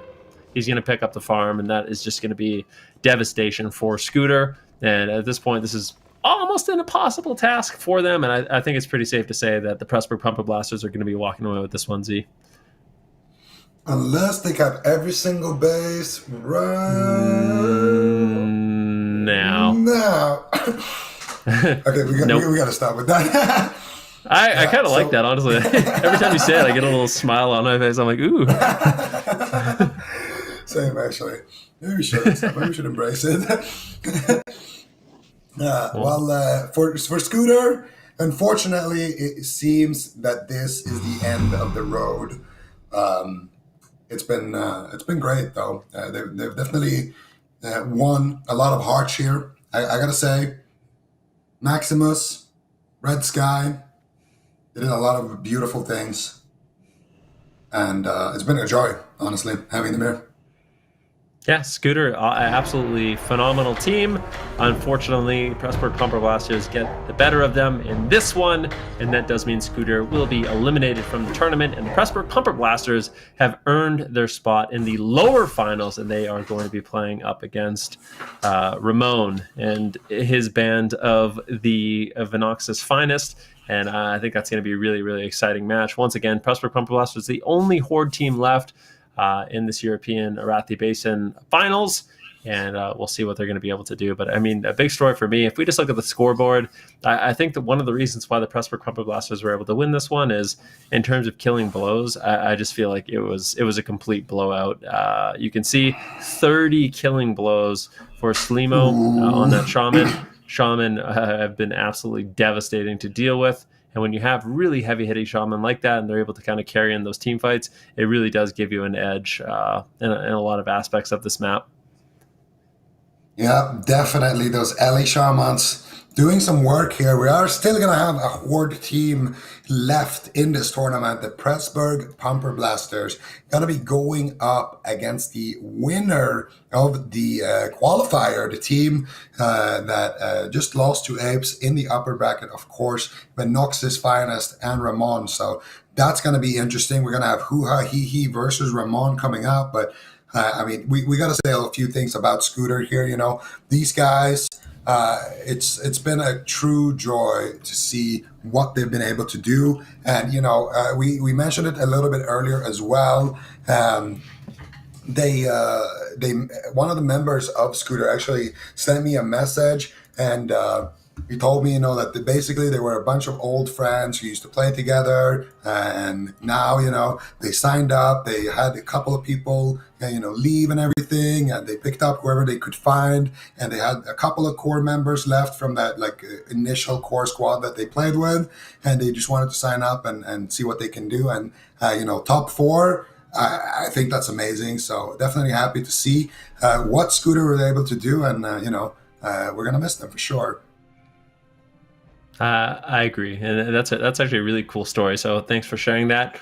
I think that's one of the cool things about these classic tournaments is you do have players that have been playing for such a long time, fond memories of playing vanilla WoW, and now they can kind of use all those PvP skills that they've had for such a long time and been so dedicated to the game. And you get to see these really high level games where players are, you know, you're not only utilizing all the best gear that they've been able to acquire through ranking, through getting through AQ40, but also farm all these different engineering items and potions that they can really use to min-max their PvP. And it's really, really fun to watch. I think that's where a lot of the fun of classic WoW PvP does come in. But we can turn our attention to this next game, the Pressburg Pumper Blasters versus Venox's Finest. Zico, I'm going to ask for your prediction. And then after, I'll even give my own, just to be fair. I think if you wanted to be fair, we would do your prediction first because we've done my prediction first every time. But, it's okay. Okay. You know, No, we can. Okay. Let's hear it then. I'm going to believe in the Pressburg Pumper Blaster dream. Okay. I'm going to believe in the Horde dream. I feel like if the Pressburg Pumper Blasters were paying attention to how Apes kind of handled Venox's Finest and they handled Ramon, specifically where you have three defenders, you always have three defenders at every base. You never let this rogue get any ground, never let him ninja. That is going to be their ticket to actually end up winning this game. And I think the Pressburg Pumper Blasters have hopefully realized that, and I think it's going to be a close game, but I'm actually going to go in favor of the Pumper Blasters. That's my prediction. Okay. I respect that.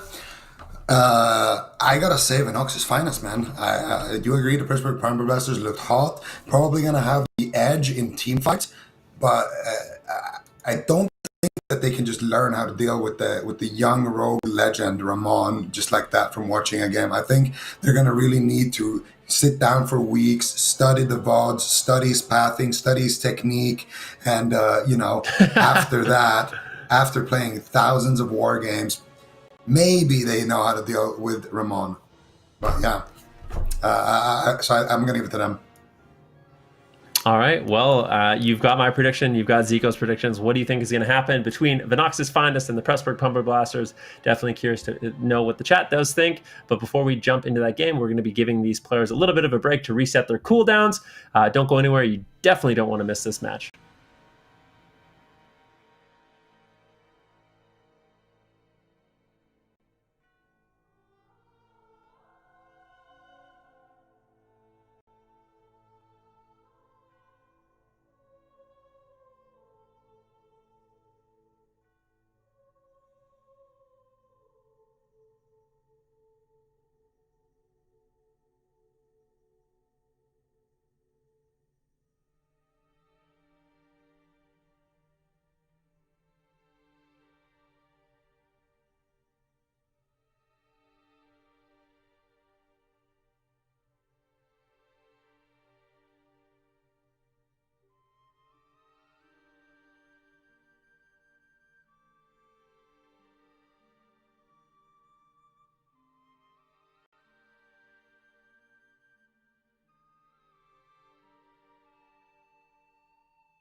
Welcome back, ladies and gentlemen, to the Classic Fall Conquest. We are on the lower side of the bracket for the lower finals. We already have Apes in the ground finals waiting, and now we will determine their opponent.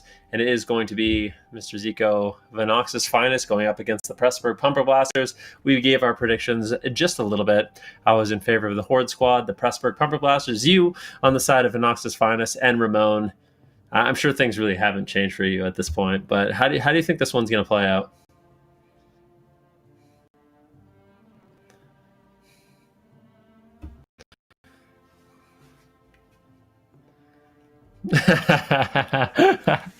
it wouldn't be the Fall Conquest or Zico for that matter.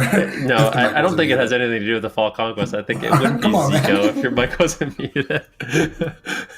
Come on, man. I feel like muted mic is like the brand of this year. I think it's in right now.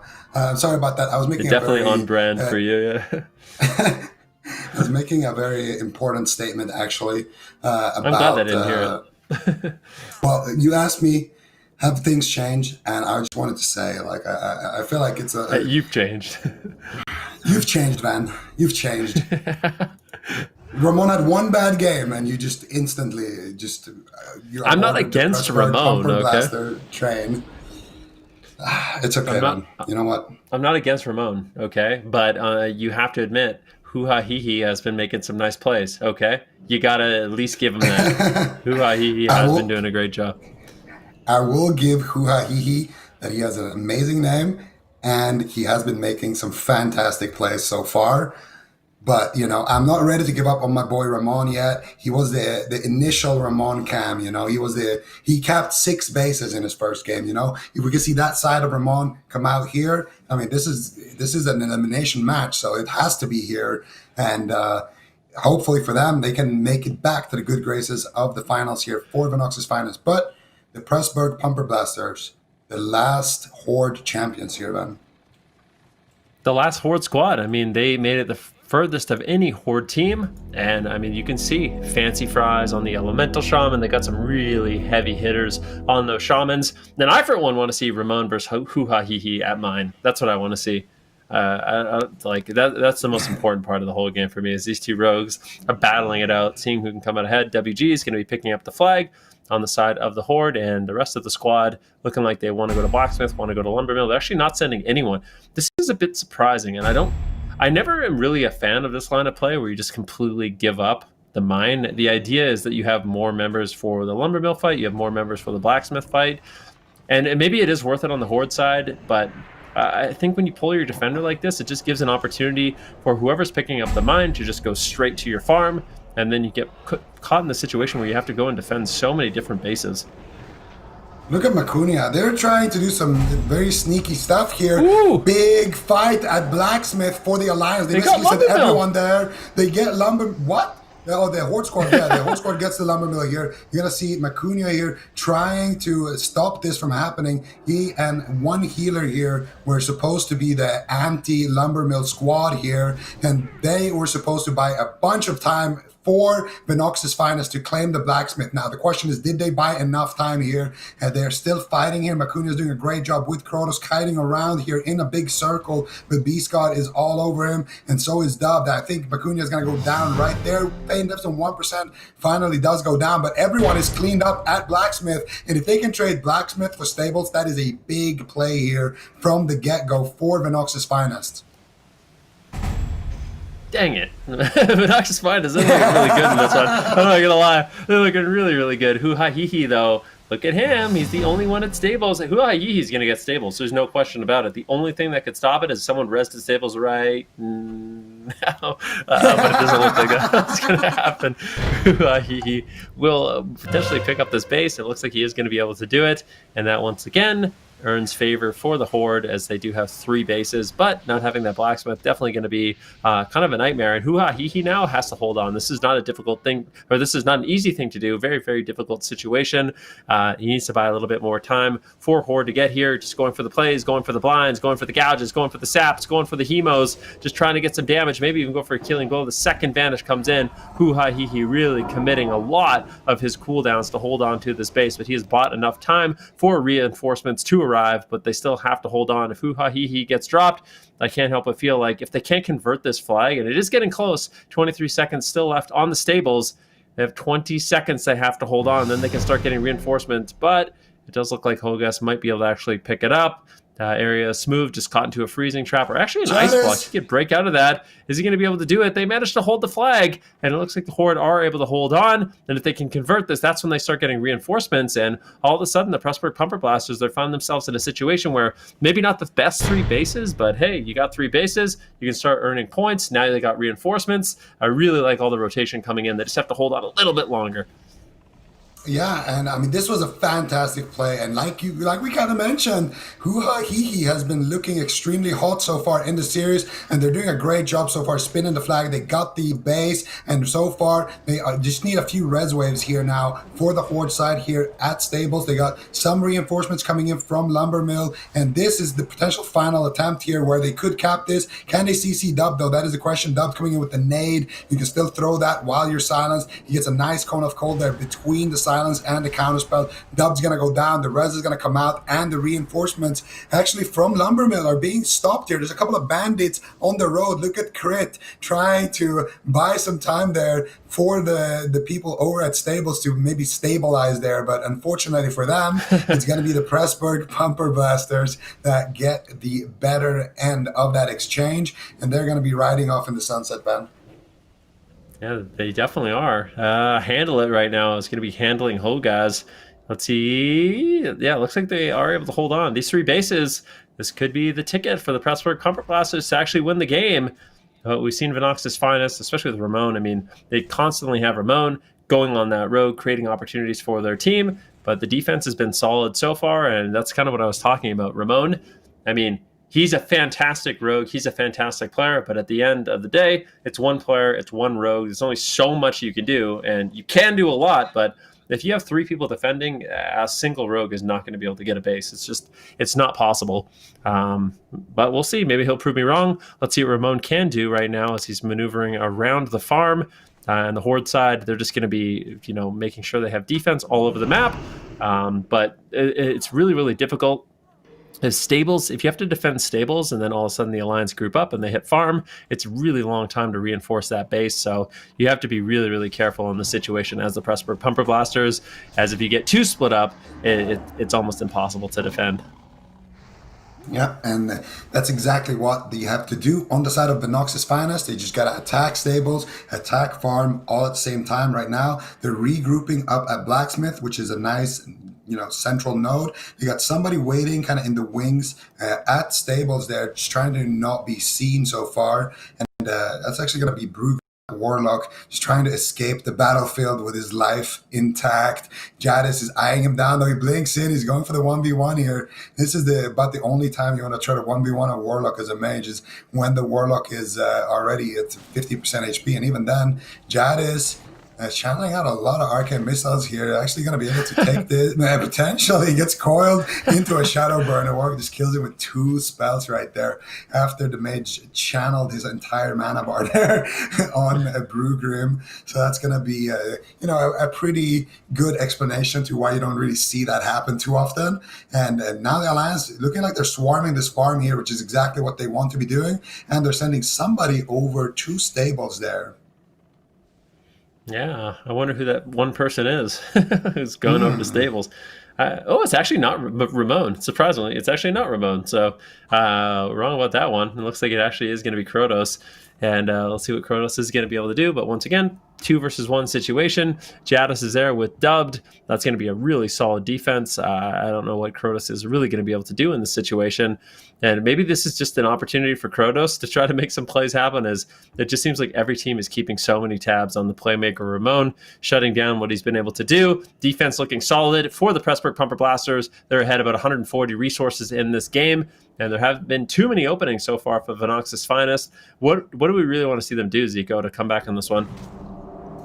Attack farm, attack stables, strike first, strike hard, no mercy, Macunia is going to get the scatter shot. Yeah, I'm sorry. I just started watching that. Full freezing trap here on the Ali Shaman Macunia, trying to be one of the bandits here on the road, slowing down some of these Horde players. But I do want to see this push right here is looking very good at stables. Look at Macunia slowing down a lot of these members. All they have to do is just take down one little mage there, and he gets evaporated. Now send people to the bridge. The sheeps are coming in. Jazero is there, blinking in, trying to get some counter spells. They need to try to slow down these members. Dubs running to his corpse to get one aim shot, though, melts you before he gets caught up in that crack roll chain. Now they're going after the priest. They're going down after. Handle it. Can they handle it, though? It's a lot of whelp spawning here on this bridge. Buzzo is looking to charge in now as well. Pitspats is there. And, I mean, this is now a full-on team fight, which is exactly what the Pressburg Pumper Blaster wants. Venox's finest, they wanted to slow down all of these people before they get here so that they can try to take it over. But now, too many people here from the Pressburg Pumper Blasters are going to start rezzing, and we all know what happens then, man. And look at little Kuha-Hihi looking for the mine. Yeah, I see it. He's trying to dig himself a victory here. Dig himself even more of an advantage. Let's see if he can actually pull anything up. Krotos right now, just, I mean, Kuha-Hihi, he's in the mine. He does get the re-stealth. There's two defenders now. Macunia's there, Krotos is there. Kuha-Hihi, you're not going to get too much done. But even though he didn't secure the base, he still managed to pull Macunia back on defense, and that is more than a fair trade. Look at Ramon right now. Ramon, he is waiting. He's crying! This is the saddest we've seen Ramon. He doesn't know what to do. There's two defenders. What can he do, Zico? I mean, I kind of called this. I'm not going to say. Ramon's been having a hard time, and you definitely don't like seeing those tears, but I think Ramon, he needs to, really figure it out here. Can't be crying. This is a really important match for his team. Look at what's going on the map, though. This is really bizarre. The Alliance have spawned on their side of the map, and the Horde are keeping them kind of pinned in that situation, and they're seeing a battle above stables, which is kind of the first time we've ever seen this, I think, over the last 3 weekends. Yeah, I definitely think that's they're trying to spawn camp them a bit and just keep them out of the game. Yeah, I'm not sure. Definitely not what we predicted here going into this match. But poor Ramon, man. Like, you still got this, buddy. Don't even sweat it, man. Like, don't worry about it. And also, did you notice Fancy Fries and Parsley as the defensive duo at Lumbermill? I feel like that is a terrible combination of food. I just wanted to put that out there. Is it? As French fries and parsley? I mean, if you had like some steamed potatoes and parsley. But it's not just French fries, it's fancy fries. So the parsley kind of, it does kind of play its way in there for the fanciness, I guess, but shouldn't it be fancy? Maybe just a garnish. Well? I'm not sure. Right now, hoo-ha-hee-hee. Oh, no. Hoo-ha-hee-hee. Ramon. Is he really? Ramon. Oh, how close was that? Ramon also at the same time. Hoo-ha-hee-hee. Ramon trying to make some plays. We got a sap. We got a blind. Can he do it? Unfortunately not. Dubbed is there. The three defenders once again. That is the secret to taking out Ramon. You have 3 on defense, and although Ramon is inhuman with his skills, it is still just one road. So many buttons you can press, and he will get dropped. Hoo-ha-hee-hee.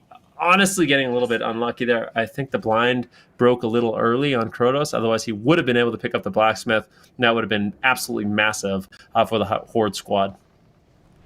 Hoo-ha-hee-hee and Ramon both definitely putting on a show here. Poor Ramon dealing with the triple defense there, not able to take the base here. And I mean, I gotta hand it to you. You were right. The Pressburg Pumper Blasters, they kind of have figured out Venox's finest a little bit, at least in the kind of first half of this game so far. Hoo-ha-hee is going to get blasted at Lumbermill, and now we are going to be seeing a big fight kind of breaking out here at LM, and we're going to see, can they actually hold this one? You see, what's happening on the road? So many Horde just pinned at the road right now. They're shutting down the reinforcements. I feel like both of these teams have been playing a lot about that. Oh, they're going to get it. I think they're actually going to get Lumbermill. I think they're going to be able to do it. Venox's finest. What's going on? Can they actually do it? Are they spinning the flag? It is so close. Crit. We have to give it up to Crit. He almost did it. I swear this one mage was able to hold the 6 reinforcements on that road, but it was just too little, too late. Now Ramon, he sees an opening. There's only 2 players. He can work with 2 players, that's for sure. Let's see what he can do. Ramon, we've seen him time and time again. He might be the person for this team that needs to make a play in order for them to come back in it, but not easy. I really like the positioning of Zurek and Dubbed. Stay max range. So Ramon, if he gets a sap, then all of a sudden Zurek's like, hey, that's a sap. There's a rogue here. I'm just going to run away. So only two things can happen. Either Ramon mounts up across and tries to go for a blind play. Actually, a lot of reinforcements coming in. And Ramon is calling for reinforcements. The trumpet has been sounded. Look at all these riders of the Alliance rotating. This is exactly what they need to do. And now Dubbed, he's just being caught and sapped. And they can just take down Zurek. Now, all of a sudden, this flag is open. Dubbed is so far away. He can't even ice block. If he ice blocked, the only thing he can do is Skull of Impending Doom. And they did it. Ramon, he set up his team. Look at this. They're actually going to be able to pick up the stables. And now they've got that triangle defense. The Noxus Finest still not out of this one. Ramon making plays for his team. Ramon, I told you, he might be able to do it as we see the meteor from that AQ trash trinket coming in, crashing into Dubbed. And Dubb's going to be going back to the graveyard. But look at Huahihi. He's making another attempt here at Blacksmith. I got to hand it to him. That last one was so close. There's no way he's just going to click this YOLO and try to sneak it in. Huahihi. There is no way this is going to work out. Oh, this would be a disaster here. Oh, they fear him. Valkyrie sees him, charges him. Oh, that was so close. Huahihi with another extremely close call there on Blacksmith. I think he might have needed another second there. If Handle It could have intercepted that warrior or done something there to back him up, I feel like they actually might have taken it there under their nose right there. Look how many alliances are on the Blacksmith as well. That would have been a massive disaster. But the Pressburg Pumper Blasters, they fall a second short, and now Venox's Finest have the triple base lead, and they will be winning this game in 11 minutes, which means this is going to be another one of those super close games if they can even hold these three bases the whole time. Yeah, the not-so-golden triangle looking to pay dividends here for Venox's Finest if they can hold on to it, which is, it's not a big if, but it's a little bit of an if. We'll see. Jadis right now having a little bit of 1v1 with Pit Pats. Not necessarily the greatest 1v1 for a mage, but doing a pretty good job so far, getting caught into a fear. Unfortunately, missing his counter spell. It looks like, look at this, the double point of view of this 1v1. This is actually quite nice. Two different views for Jadis going down to Pit Pats. And right now, Pressburg Pumper Blasters, now it's up to them. Venox's Finest, they managed to find an opening with the help of Ramon, getting those saps and really cutting down that defense. But for the Pressburg Pumper Blasters, they're going to have to try to figure it out themselves. Huahihi, you can see, I think he's maneuvering around stables right now, so holding on to hope, trying to make some plays over at the stables. We'll see if he's able to do it. I really like that Crit is so far advanced. Ramon's still just playing the aggressive rogue. Still, I think there's 4 defenders at Lumbermill right now, which is a little bit surprising. Potentially want to reallocate those numbers. At the very least, Ramon's scouting. He's saying, okay, we got 4 at Lumbermill. We need to at least hold on to 2, 3 at Blacksmith, 2, 3 at Stables, as there isn't basically an incoming attack. And if too many leave, that's when Ramon can really strike and try to make something happen once again, and potentially even take a Lumbermill. And that would put his team in a really great situation to catch back up on the resources. I just gotta say, I love these random rogue camps. You're just watching the action, and all of a sudden there's a rogue at a base somewhere causing havoc. Right now it's Ramon versus Parsley. Can he eat his veggies? Meltsu is there though with a hunter and more importantly a hunter pet. He gets a mind control cap. Can he get something on the Parsley here? Let's see. Can he get it? He's actually going for the kill straight up here. He's got a hunter backing him up. The coil gets reflected by Ramon's shadow reflector trigger right there. Can he take down Parsley? He kicks the immolate. He does bring him down, but Meltsu gets dispelled on that and mind control cap a little bit earlier. Ramon, what are you going to do here? That is the question now. He eats the trap. He goes for the click, but he's going to go down. And that is so unfortunate. If the fell hunter dispelled the actual hunter on that mind control, and that freed up Meltsu. He reflected the coil as well. Wow. I don't know about you. So close to being just an insane kill into a cap. I don't know about you, but I really hope Ramon is recording all these games and he's going to be working with an editor to make Ramon 1 because I can't wait to watch Yeah. it. He's been reflecting, frost bolts to get kills, reflecting death coils to cap bases. I think he's capped probably more bases than anyone in this entire tournament. And we definitely, I wasn't counting him out, but I thought the Pressburg Pumper Blasters were going to be able to hold on. They made the mistake of not having 3 defenders at the stables, and as a result, Ramon was able to capitalize with his team, able to pick up that base, and now as long as they can hold on to these 3, it's basically a check situation for the Pressburg Pumper Blasters. They really have to make something happen. Not easy to do. Hitting multiple bases is definitely going to be the play for them.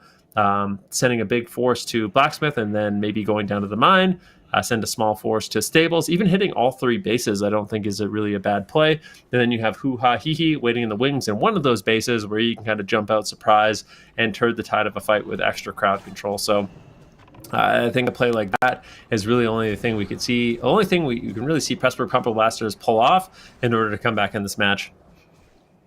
Ooh, little ninja attempt here from Dubbed and Area of Smooth. And Van, I mean, don't you love to see 2 mages going for a ninja cap at Goldmine? I mean, sure, it didn't work out, but that is just a beautiful sight to see. More of that, of course, but they are going to be losing. Oh, maybe not. Dubb's going in for the rocket helmet. It does get, I don't know, broken or dispelled, I'm not sure. Dvarlin going to be using that Hammer of Justice. Valerie is going to be taking him down, looting his corpse, clicking on those coppers or silvers and putting them in his pocket. And now there's a big attack happening from the Horde squad onto Blacksmith. But something tells me that this might just be a little distraction for our rogue lord and savior Hoo-Ha Hee-Hee to do some of his magic somewhere. I'm not sure exactly where he is on the map, but I have a feeling that they want to set him up for success here. Look at Ramon getting found at stables, but look at all these people at stables. How many? Is that 4 people, 5 people at stables just here to deal with Ramon when they are the team that's behind? I mean, this is a perfect situation. I mean, look how much time Ramon is buying. He's even line of sighting everyone and going for the 1v1 against Handle It inside there, but Handle It handles business and sends Ramon out of farm. That one was too easy. That was way too easy. It was. Didn't even feel good saying it, did it? I didn't. Even, I kind of walked into it. And I mean, so did Ramon, to be fair, walking into that house. Yeah, walked into the house, Handle It was able to take care of business. And right now, here we go. The Horde, they are going to be charging down towards the mine. But no real surprise attack. I mean, it's just one big team fight that they're going to be trying to win. And being Horde with those elemental shamans, it is a fight that they can win, but this is often a very risky situation. Just because what ends up happening, oh, look at these shaman, chain lightning, lightning bolt. And they're actually taking everyone down. Area Smooth, I want to see him just run to the graveyard, go to the graveyard, cut off the reinforcements, get the crowd control out, but he's just going for the team fight, and the reinforcements are just trickling in on the side of the Alliance. They got spawn at the graveyard, and it just looks like it's going to be an overwhelming amount of defense here that the Pressburg Pumper Blasters are unfortunately not going to be able to really deal with. It's at this point where you kind of wish that they had some sort of offense set up at the lumber mill that could go over to stables. And then at least, even if you don't win the team fight, you can keep everyone kind of locked down, rooted, snared, not allow them to rotate, and allow your team to kind of win a 3 versus 3, a 3 versus 2 situation. But that didn't happen. There's no surprise attack. And it looks like Pressburg Pumper Blasters are going to have to go back to the drawing board, trying to make a play here at the Blacksmith. Maybe they can do it. A lot of reinforcements kind of stuck right now at the mine, and this is the exact kind of play that you do want to make.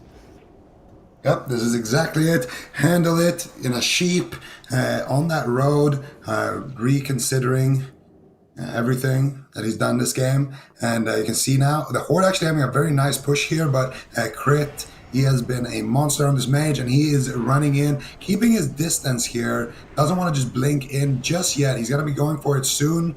right now actually pushing in here, but first he wants to spin the flag a little bit. He actually takes a big hit. He blocks the Chain Lightning there from Slim, and now Slim actually canceling that Chain Lightning crit, avoiding it far away, and that Chain Lightning is going to go off on his teammates instead in true mage fashion, but he's going to be taken down there actually by the multi-shot. This is a good push here. Jazeer is the only one who can spin the flag. He exits Ice Block. He gets one spin off. Can they get the nade from downtown? Can they get the multi-shots? I'm not sure. They get the nade. I don't know if it resisted on WG though. No, it looks like they hit everybody with that nade. That was an extremely close call though.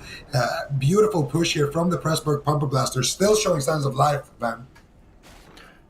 Oh, what a disaster. Their hearts must have sank. I mean, they had to be so close to actually getting that.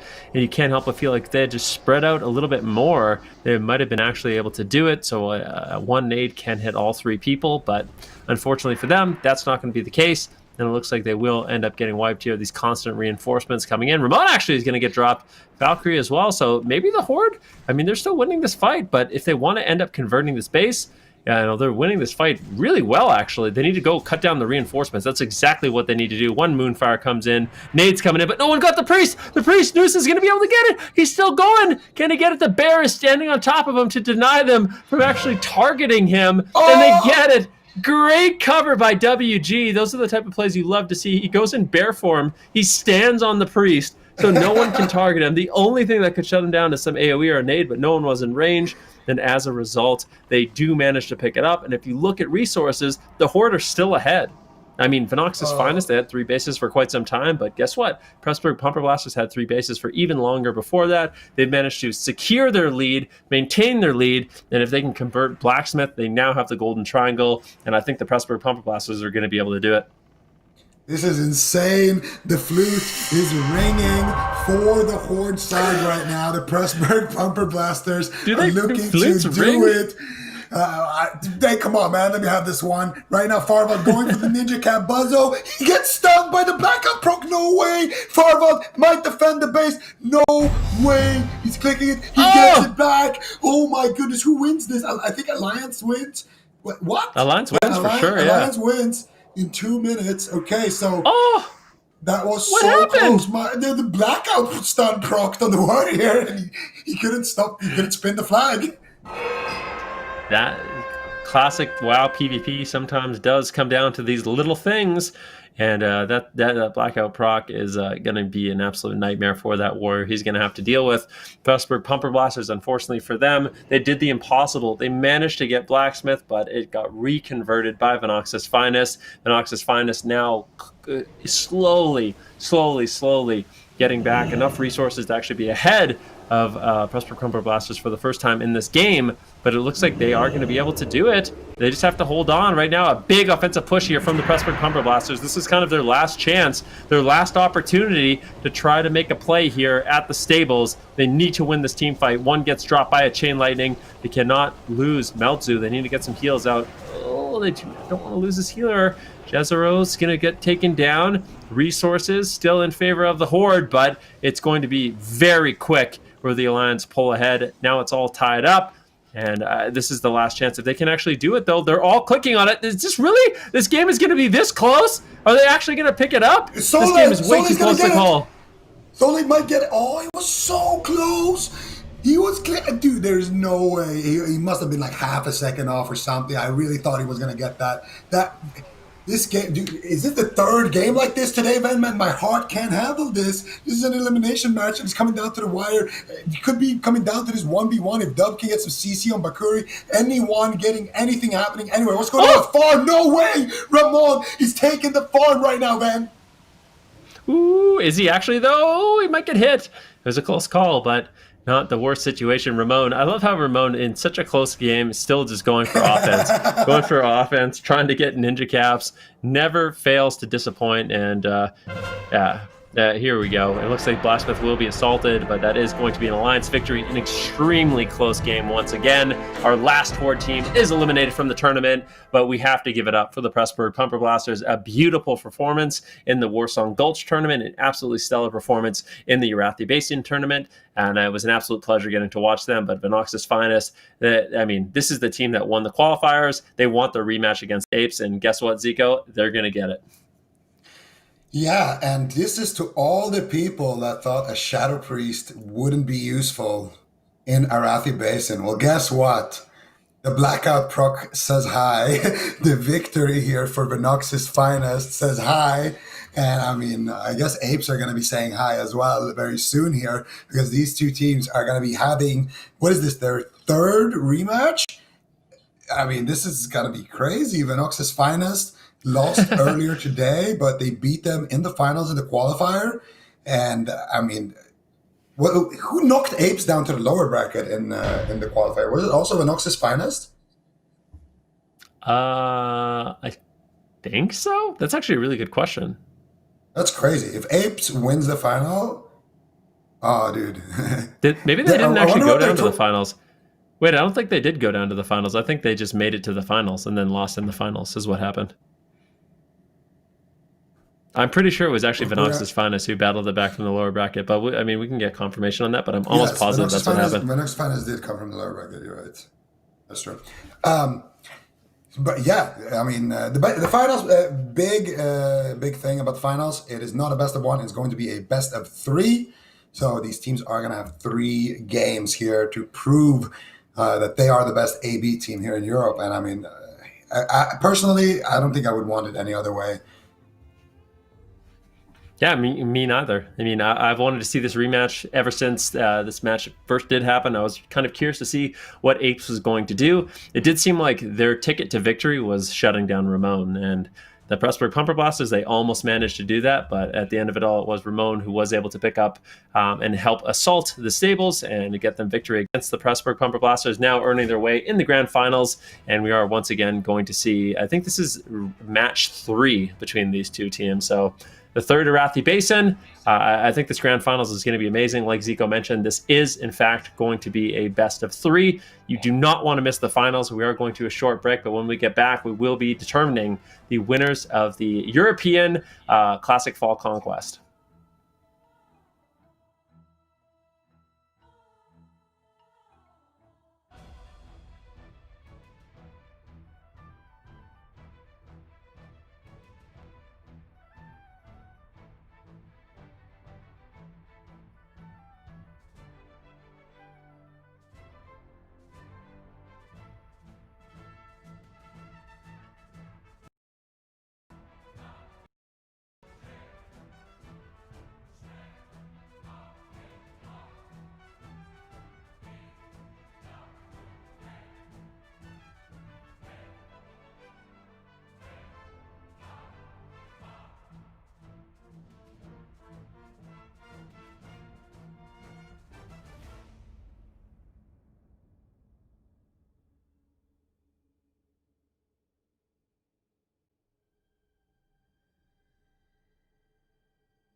Ladies and gentlemen, the grand finals of Europe for the classic fall conquest, a best of three between Apes and Venox's Finest. These two teams, their head-to-head right now is currently 1-1. Apes getting the better end of Venox's Finest today, but we'll definitely see how this one plays out. I mean, Zico, I expect this to be a really, really close game. We kind of talked about what we want to see Venox's Finest do in order to pull out a victory here, and I think a lot of that is going to involve enabling Ramon and also just not allowing Apes to get the 3 base lead. And something else that's really interesting about this one is that finally Venox's Finest have spawned on the Horde side of the map. Do you think that's going to have a big impact on this one? I think it's definitely going to play a part here. And I mean, for Venox's Finest, last time they fought, they were the Alliance team. So this is exactly where they want to be. They're going to have that extra advantage moving to Blacksmith earlier. You're going to just have, better defense in general because of that Horde side. And I mean, if they can't win with that, I feel like Apes are just looking like they have been doing their homework in the time off here. But we're going to find out. The gates are open here for game number 1 of the grand finals. Ramon making a charge right now on the Horde side towards mine, and he's going to be so important. The last time these two teams met, it was all about the lumber mill. So not only was Apes able to clean up at lumber mill, but they were also able to clean up at the blacksmith. And once they got those 3 bases, it was good night at that point. Their defense was looking unbreakable, and that's why we really want to see Venox's Finest able to kind of spice things up here. Ramon going to be going for a little bit of 1v1 against Tubster, the Hunter, and let's see how he plays this one. And it looks like Stables does get claimed. Farm is going to get claimed as well, and now we got quite a bit of a battle here down as you see Ramon's going to be charging forward with the free action posted and trying to win this 1v1 versus the Hunter. Yeah, Ramon in that 1 versus 1 situation here, and we got a 2 versus 2 here at Seralia and Polythesia versus Macunia and Krotos. They get the second rocket helmet here, and Skos is here with Ramon now as well. It's a Hunter and another Hunter there against the Priest Rogue, and that Shadow Priest is going to be very effective against both of these Hunters. Tilted now, going for the Farm Ninja Cap here as well, and he's going to be able to get it. That's going to be massive here for Apes, as Apes also claims the Blacksmith. Apes got Blacksmith, Apes got Farm, Apes got Stables. Apes are winning the 2v2 at lumber mill. This is looking like Apes domination, man. Yeah, they're winning gold mine as well. They're winning mine. They're winning blacksmith. Lumber mill is a bit of a toss-up at this point, but they've all kind of moved forward. Is this going to be a 5 cap? Are we really going to see a 5 cap in the finals? No I don't way. think it's going to happen. No way. There's no way. Slicey does manage to win, though. They might be able to actually pick it up, but there's 2 members of the Horde still at the mine. They do not want to give it up, and it looks like Slicey actually will fall as well. So in favor of the Horde, in favor of Venox's Finest, mine will go, but there's no The priest is way. the priest is out of mana. Slicey's gonna kill him. Slicey's gonna max range that warrior and kill the warrior as well. This is Slicey we're talking about, bro. This guy is gonna win the mine.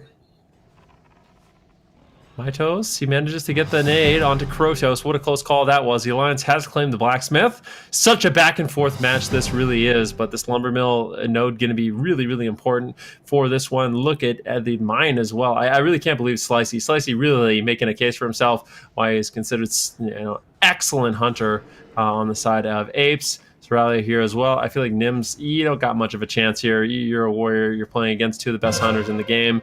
That one's going to go in favor of them. Farm gets assaulted as well. And what a game this is so far. I mean, Venox's Finest has 0 points right now.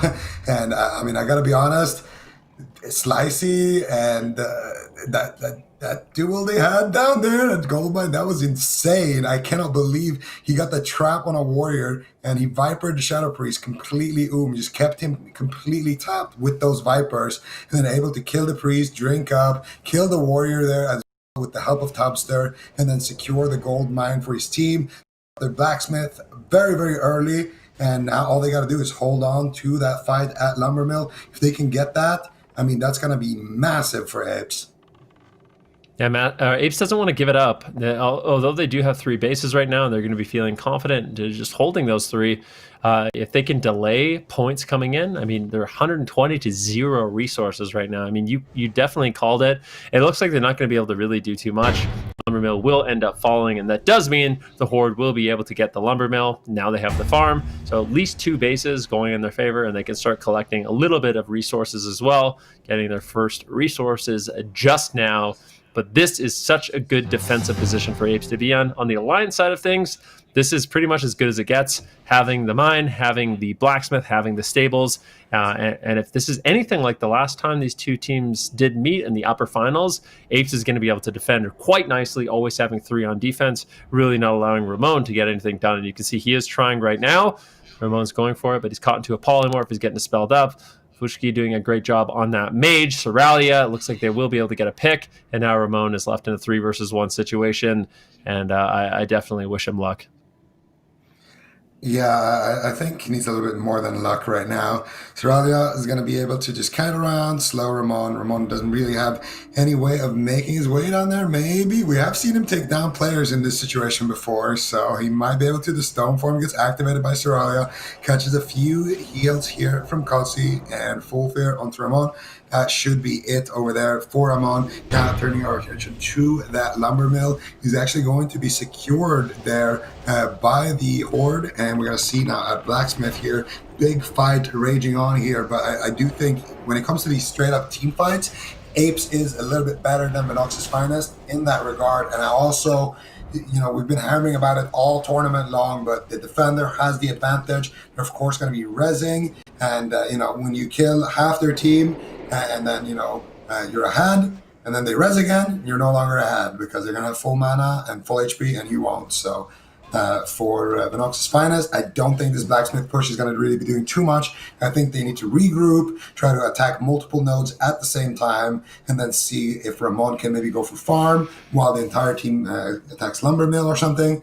I think something like that would be the line of play. Or if they can all attack lumber mill and go for the slow fall play again, I think that can work if they leave a mage behind to kind of disrupt the people trying to follow them. So some options for Venox's Finest, but for now, it's going to be a ninja cap attempt here on Stables, man. Yeah, it definitely is. Ramon, how is he going to set this one up? You can see him kind of sneaking around, kind of just gathering intel. All right, who's defending? What gadgets, what gizmos do I need to use? But it is going to be a mage and a hunter. And I think Ramon's taking the right path, which is the bridge away from that place, because I don't think anything's going to be happening right now. Zolpi, you can see, is waiting in the wings as well to reinforce. So Ramon's saying, okay, we got a mage, we got a hunter, we got a warrior. What am I going to do here? Actually, Parla is there as well. So lots of defense available. And I really feel like Apes, they do not want to make it easy for Ramon. He was literally the reason why they were able to beat them the first time these two teams did meet. And Apes has definitely realized from their mistakes, or learn from their mistakes. Now Ramon's actually going to be trying to make a play. He goes for a sap, but don't go for a cap. He goes for a sap. He's actually a little bit of reinforcement. Yeah, there's a lot, actually. A lot of reinforcements do come in. They need to get a pick, though. Crowd control on Parla. QK might get taken down. He blinks on top of the node. Manages to get a little bit of AoE into the ice block, and that is a good insurance there in order to survive and just continue the AoE, continue disrupting the flag. This is actually a really nice push set up by Ramon, Venox's Finest. They're cutting off the reinforcements, but I think the reinforcements have arrived, and I don't know if they're going to be able to walk away with this base. Yeah, I really like those bases, those plays that they keep making on Venox's Finest. Have Ramon go to one of the side nodes, check it out, check how many are there, report back to the team, and then go for the sap, go for the crowd control, and try to just instantly cap it with CC and then fight. I like that strategy, but Apes, a little bit too experienced. Of course, the mages on Apes just going to blink up immediately on top of the flag and ice block and just sit that, buying themselves a lot of time for more members to arrive at the situation. And now you're going to quickly realize that this Stables is most likely going to be staying in favor of the Alliance. So I think for the Horde side, once again, this is going to be a push. Probably not going to be, resulting in any leads. So for Vinox's Finest, I like the attempt, I like the execution, but at the end of the day, Apes had the perfect response, and you just got to keep looking for that weakness. And that's the problem when Apes is in this position, when they have their golden triangle, it is very difficult for you to take it away from them because they're just rotating all over the map. I mean, you just look at their minimap right now, you can see there is a whole bunch of players just spread around the map. They got multiple people on most bases. They got people, in stables chasing out the last horde. They got people floating between blacksmith and gold mine. And then, of course, they have somebody inside gold mine as well. So all of the bases are just well guarded. And for them, this is just a waiting game. They're just waiting to collect those points. Yeah, and this is basically the exact same matchup we did see between these two teams. They're going for a bit of a slow fall play here. Let's see if they can do it. Also, 2 players going over to the stables, but the 3 defenders, I mean, look at it. Parla, Slicey, QK, I think they're going to be able to hold on. And Ramon actually used a bunch of his gadgets and gizmos in the last assault, so I don't think he's going to have his rocket helm. I don't think he has his mind control helm, which means they're going to be limited on their crowd control. Big fight, though, at the blacksmith. Let's see what Monkey News is going to be able to get done. He's just pushing in, pulling away, pushing in, pulling away. Just making targeting a little bit weird here on the side of Vinox's Finest. Difficult for them to actually take him down. But Blacksmith, Farval moves forward. Zolpi manages to get the snipe with the auto attack, the hamstring. And Farval, as a result, won't be able to actually cap it. But really good positioning here by Apes, Crotus, and Ramon. They're actually just going to abandon it.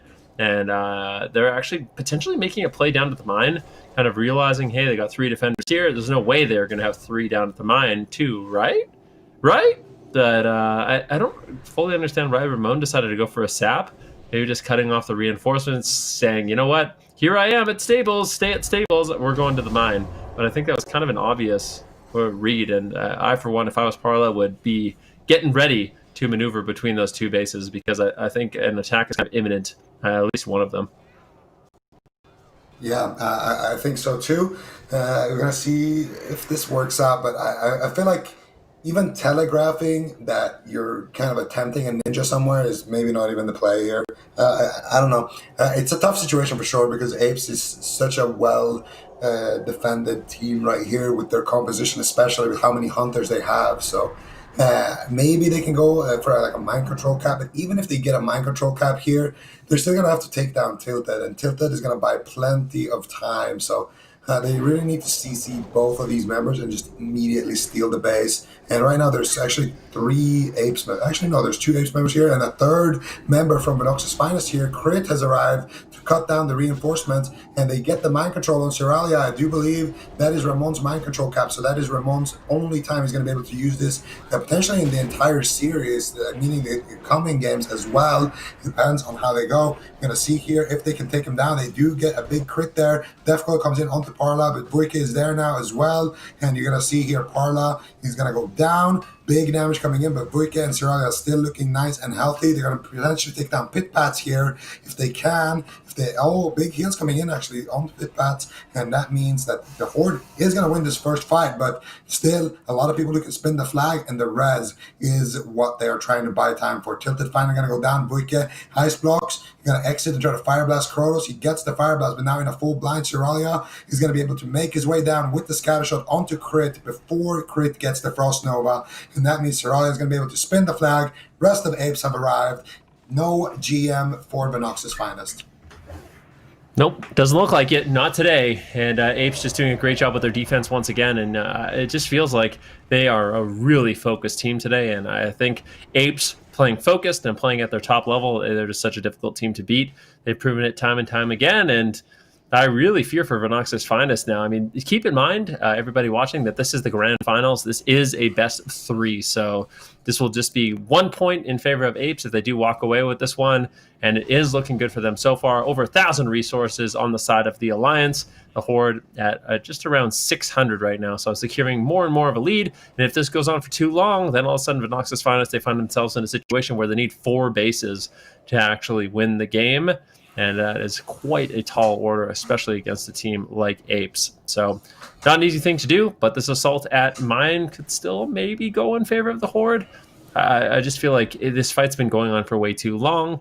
And it's kind of something we've been talking about all day long. And if the fight goes on for too long, you just run out of mana, you run out of time. The constant reinforcements is just completely overwhelming to your healers, to your casters. There's not too much they can do. Brugrim maybe going for a cap, but QK is there to save the day. And it looks like he will be able to hold on, just sitting in the ice block right now, waiting for a few defenders. You can see rotations have arrived, coming in from the mine, even one from the stables. But at the same time, we have more of an offense going down to the mine. So they distracted the stables, and then the reinforcements to the mine to try to overwhelm there. And I think as long as these Horde can stay alive, if they could get a pick on Soralia, that would be massive. But Crit definitely can't afford to be going down right now. Valkyrie as well. If they both get dropped, this offense is over, and this rotation is not going to be working out. And it looks like they're actually just going to be cutting off the reinforcements. So these 3 Horde players are just going to be on the crossroad towards stables and just looking to cut down reinforcements. But those reinforcements, unfortunately, they aren't even needed. So things are looking good here for Apes. Yep, Apes just able to handle business at the stables here. And it's not that often you see apes in the stables, but when you do, it definitely looks good. So they're going to be able to hold on to that. 500 resources ahead right now of Venox's finest here. We got horses, we got apes, we got Venox's, which is actually a snake. So we got all kinds. We got the entire animal kingdom here today, and hopefully Venox's finest are going to be able to make a push here somewhere. They're looking at Blacksmith, and they are actually sending a lot of people down here. And I do think there is someone in the backline that could be Mr. Ramon or Krotos potentially lurking around stables. I do think it's Krotos down there, and he's going to be there potentially looking for a little ninja. So for Apes now, they know this is the game plan. Look at Apes. They already have 3 at stables, 2 at Goldmine. They aren't even sending reinforcements to Blacksmith. They're just undermanned here in Blacksmith, but they don't care. Instead, they're going to send Tilted, actually, to go for a little steal here at Farm. There's no way he gets this. Makuni is making his way down there. Makuni at Pitspats. Can they get it? The nades are going to come in. The coil traps. The coil is flying. He gets it. Tilted coming in with the beautiful steal right there. And now he's going to blink back, out of position, getting into max range, looking for the nade there onto Pitspats. He finds it. Now going to get on top of the flag, potentially an ice block if he has it. Doesn't look like it, but he buys a lot of time. And losing a hunter and a warlock from your team fight is definitely massive if you're trading that for just 1 mage. So still looking good here for Apes as well on the Blacksmith. Pitspat's going to be able to get Farm back, but still, that was just, they were going to lose with 4 bases. Now they're still losing with, 2 bases. So definitely not the best situation for Venox's finest, and I think they're running out of time. I'm pretty sure Apes win with 2 bases at this point, man. Yeah, I mean, I think that's something that's really important to take a look at as well, because that does mean Venox's finest, they have the difficult task of not only getting 1 base from Apes, which they've been really struggling to do, but they have to get 2, which I don't think that's going to be easy by any stretch of the imagination. Right now, they've pulled their defenders from the farm as well, so if Apes really wanted to, they could send a little bit of an offense, could send Tilted once again to go try to create some pressure and just pick up that base. The last time he did that, he probably bought them a little bit of resources, but Apes are falling further and further behind at Blacksmith. They need a big reinforcement right now. Polytheasia just spamming out Holy Nova. He's going to get dropped. Can they cut off the reinforcements? Vucci just charging in. Tilted as well. He needs to get something off. He gets caught into the Hammer of Justice. They might be able to actually pick it up, but no. Unfortunately, the Apes are all over Venox's finest. They managed to just charge in these gnomes with their rocket boots. Just so deadly with that escape artist. They managed to get to the flag, and they managed to clean up this offense coming in from the Horde, and now look at this lead. I mean, this is a really, really difficult spot to come back from. You're over 600 resources in the deficit as the Horde squad, and honestly, a lot of... can they get it? Even if they get it, let's see. They're not able to. Once again, the reinforcements do come in, and this is just what happens. It is such a difficult task. But I really feel like Venox's finest, they played this one pretty well. I mean, it's definitely not over yet. This is a very close game, but I mean, we can start. I guess maybe it's too early to talk about it, but I wonder what Venox's finest is going to be able to do in the next game, because this is just looking really convincing from Apes. It's definitely looking super convincing for Apes, but I think a lot of it is going to come down to the opener, and we can discuss that a little bit after the game. But for now, I think Venox's Finest still have. I don't even want to say they have a big chance here because they got a 4 cap Apes. I feel like it's not impossible. You should never say never if today taught us anything. But at the same time, I feel like unless they get a third base, no, I don't think it's going to happen. It never I had to gets old. slip it in one time. It never really gets old. Monkey News charging forward, playing defense once again, tilted QK. But a lot of Horde are here, but at the same time, a lot of Alliance. You can see them rotating. Look at the minimap right now. There's no one defending Lumbermill, so potential opening there for Apes to go pull a fast one and get a sneaky base. And if they could do that, that would be big. But I think at this point, with the way the resources have played out, 660 bonus resources for the Alliance. They're getting closer and closer, 330 resources away from just outright winning. You just hold on to your 3 bases. You don't need to make any risky plays. And as long as you do that, you're obviously going to be walking away with this game. And at this point, if Apes were to lose this, it would be an absolute throw. I don't even know how that would be possible, as they would need to basically lose every single one of their bases, as there's just been such a big lead in this game from Apes. And this is just a similar story to the last time these two teams did meet. I mean, you just don't allow any ninjas, and it's kind of what their composition is built around. So if you look at Apes and you look at the composition that they do have, tilted right now, likely, actually, I'm not going to be able to, there's a hunter here, but in a 1v1 for Lumbermill, that does mean that more than likely they're going to have to send a little bit more defense. Let's see if Tilted's actually just going to go for this 1v1. Now it looks like he will just run away, not actually opting to face Bakuri. Then he will just be running away, maybe checking out what's going on at the farm, but ultimately not going to be able to get too much done. The fight here at the farm or at the stables is going to keep playing out. More reinforcements have arrived, more and more of a lead, 700 resource lead for Apes, but this is a very similar story to what we saw in the last game between these two teams.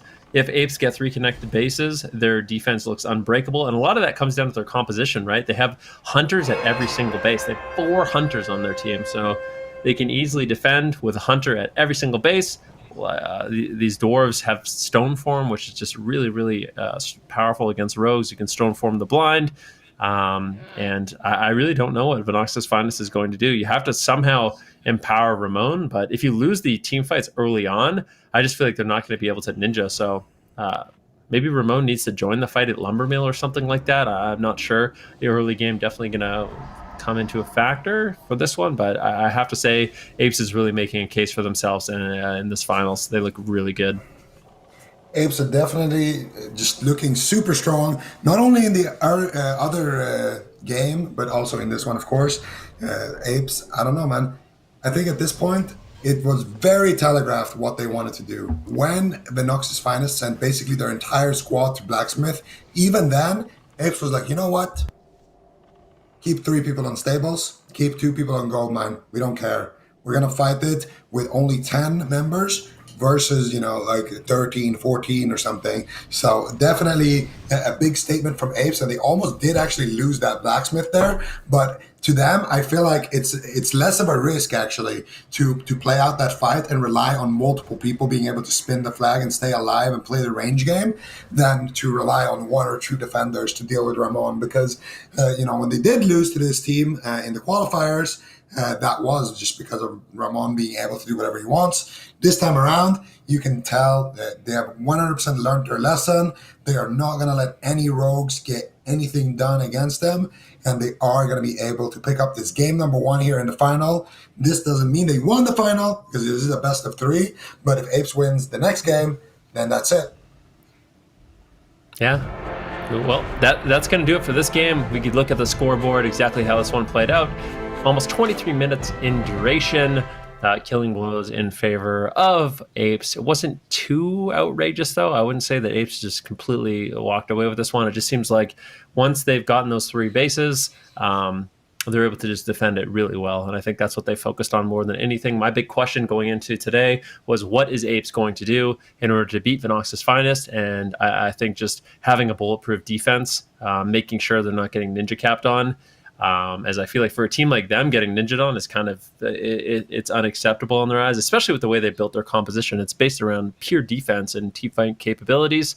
They can't be letting stuff like that happen, and today they are not, and that's why they're pulling away these wins, and that is why in the grand finals of the Classic Fall Conquest in Europe, they are up 1-0 in the grand finals, and if they win just one more, they will be our champions.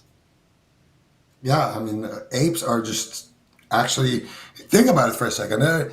They won the Warzone tournament so dominantly, and now looking to take home the Arathi Basin tournament as well. And of course, what they're able to accomplish in PvE. I mean, these guys have definitely been on point during Classic, and you can see, you know, it's a lot of game knowledge. All other teams in the pretty much entire tournament had a rogue, but these guys, they opted for not running the rogue, running for a team fighting composition, running for a lot of range damage in form of hunters, and so far it's worked out for them. They feel like if they let a rogue, or if a rogue in general, I guess, ninja caps, it looks like they think it's a mistake from the team that lets it happen. Otherwise, I feel like they would have brought in one of their rogues, such as Perplexity or something, because they definitely have a lot of good rogues in there. Valcor and Perp, for example. I'm pretty sure those guys could have dismantled a lot of these teams with ninja caps, but just seems like they don't favor the rogue even whatsoever. They actually don't have a lot of class diversity. I was looking at the rosters. They're missing out a few. There's no druid, there's no rogue. It's just all about there's one warlock that they threw in there, but mostly just warriors, mages, hunters, priests, paladins. Those classes are definitely looking strong for them and paying off for them. Obviously, they're up 1-0 in the grand finals, and if they win one more, that's going to do it. But we kind of talked about a little bit about what we want to see from Vinox's Finest. I kind of feel like for them, they need to focus on that early game, kind of like you mentioned. If they fall too far behind, it seems like their offense is just not capable of breaking through that defense that Apes is willing to set up. And I think maybe Ramon, instead of maybe even just going down to the mine, maybe he should focus on just trying to turn the tide of the fight at Lumbermill. And if they can get that, they can reinforce Blacksmith. Maybe that's something that they want to do. I don't know. What are your kind of thoughts on it? I think what the most important thing was last game was how quickly Apes got Blacksmith, and I think a big reason for that was that both teams kind of sent just a 2-man squad to Lumbermill, and Apes just straight up destroyed the team fight there at Blacksmith, gave them a nice clear opening there to just get that node. And once they had that, all they had to do was just spin the flag at Lumbermill. They could even lose Lumbermill and just regroup and go for it later. And they're able to do that, get their golden triangle, and I mean that's it. That's literally all they have to do.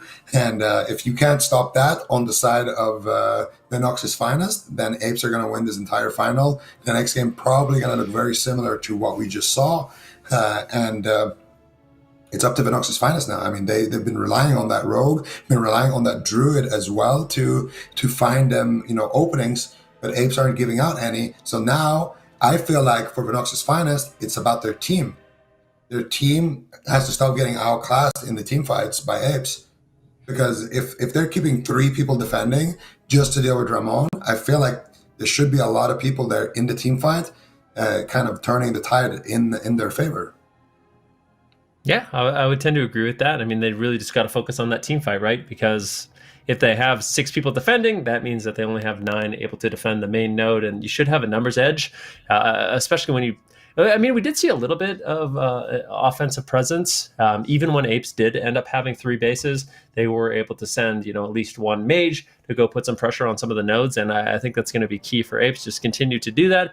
Otherwise, I think Vinox's Finest is going to be feeling a little bit too confident and just kind of all-inning their offense. They can even pull their defenders, and that's kind of a nightmare situation. I think it's a lot easier for Vinox's Finest to do that. They can kind of justify it, especially because there's no stealthers. There's no stealthers on the side of Apes. So if you are going to pull your defense and you're really, really careful about it, maybe you have 1 person defending Lumbermill and farm. If you could do that, then maybe you could have the numbers edge at Blacksmith where you can really, really overwhelm. And they were close a few times at Blacksmith. I mean, there was a couple close calls where they actually managed to cap the base.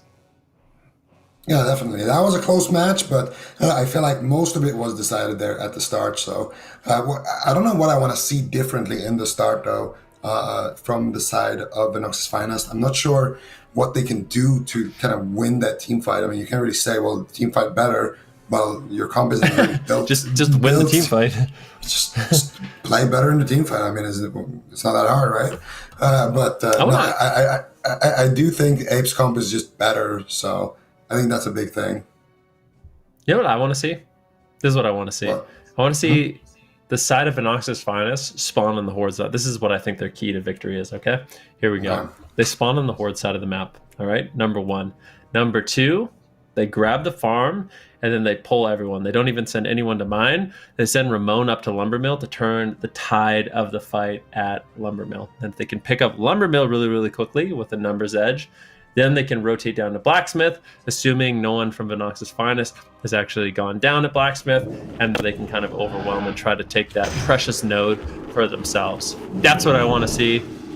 I don't know if it's actually going to happen. It's a risky play, but I feel like at this point, Venox's Finest, they need to take a few risks if they want to come back in the series.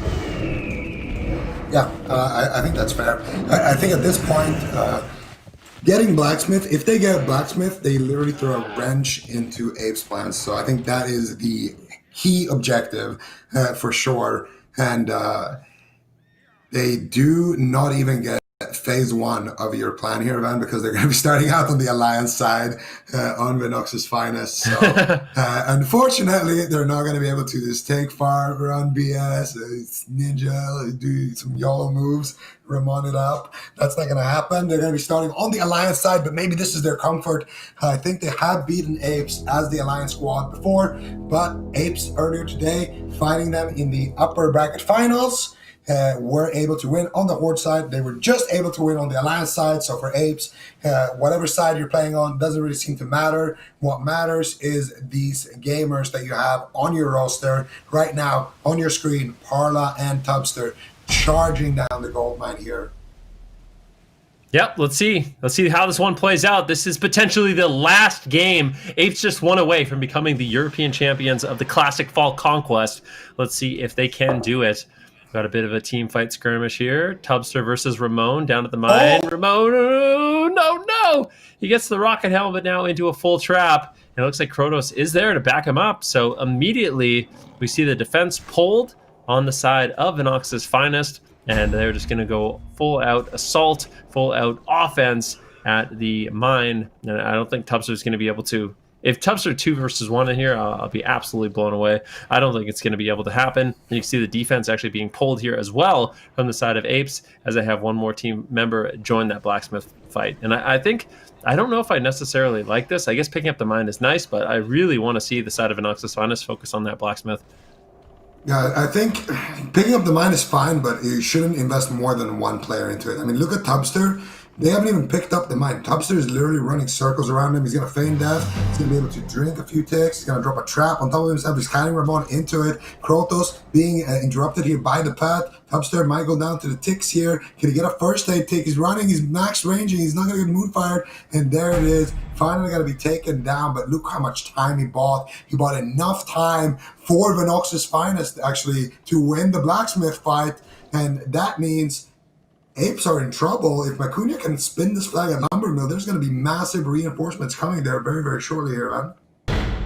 Now look at the way the Alliance is spreading out on this map. They still have no defenders. They're trying to reinforce it. Can they actually get it? And it looks like Lumbermill will be going in favor. Potentially Macunia. He gets out. He's still spinning. Magis might get it. Can he do it? Crit is there. Oh no, Crit is there in an ice block. He's going to be able to get an Arcane Explosion.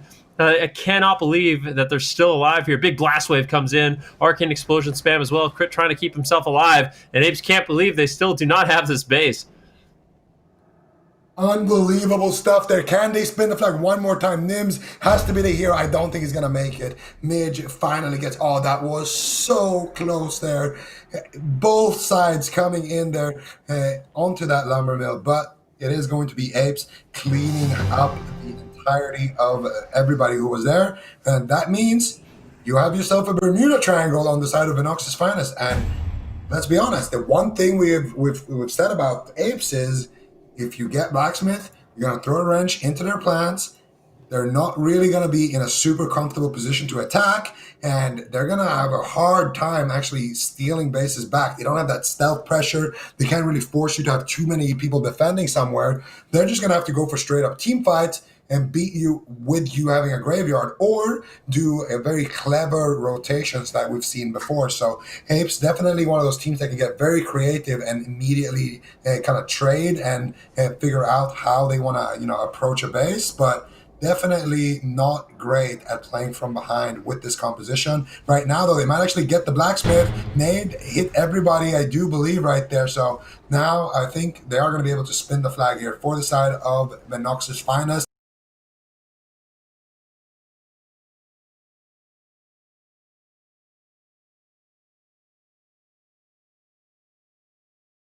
Yeah, they definitely do. Medj just bombing out heals on that Paladin, trying to keep Apes in this team fight, and maybe they could do it. I mean, still, the Alliance are getting dropped. Nims might fall down here. This fight's still going in favor of Apes, but the constant reinforcements might be too much for them to overcome in this situation. But it does look like, if you look, they're actually, Apes is rotating a few people to the graveyard to try to shut down the reinforcements just a little bit.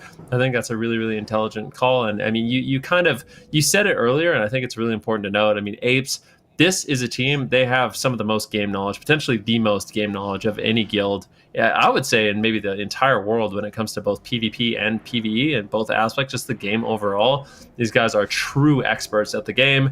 And I feel like if I would have faith in any team to come back in this situation, it would be a squad like Apes.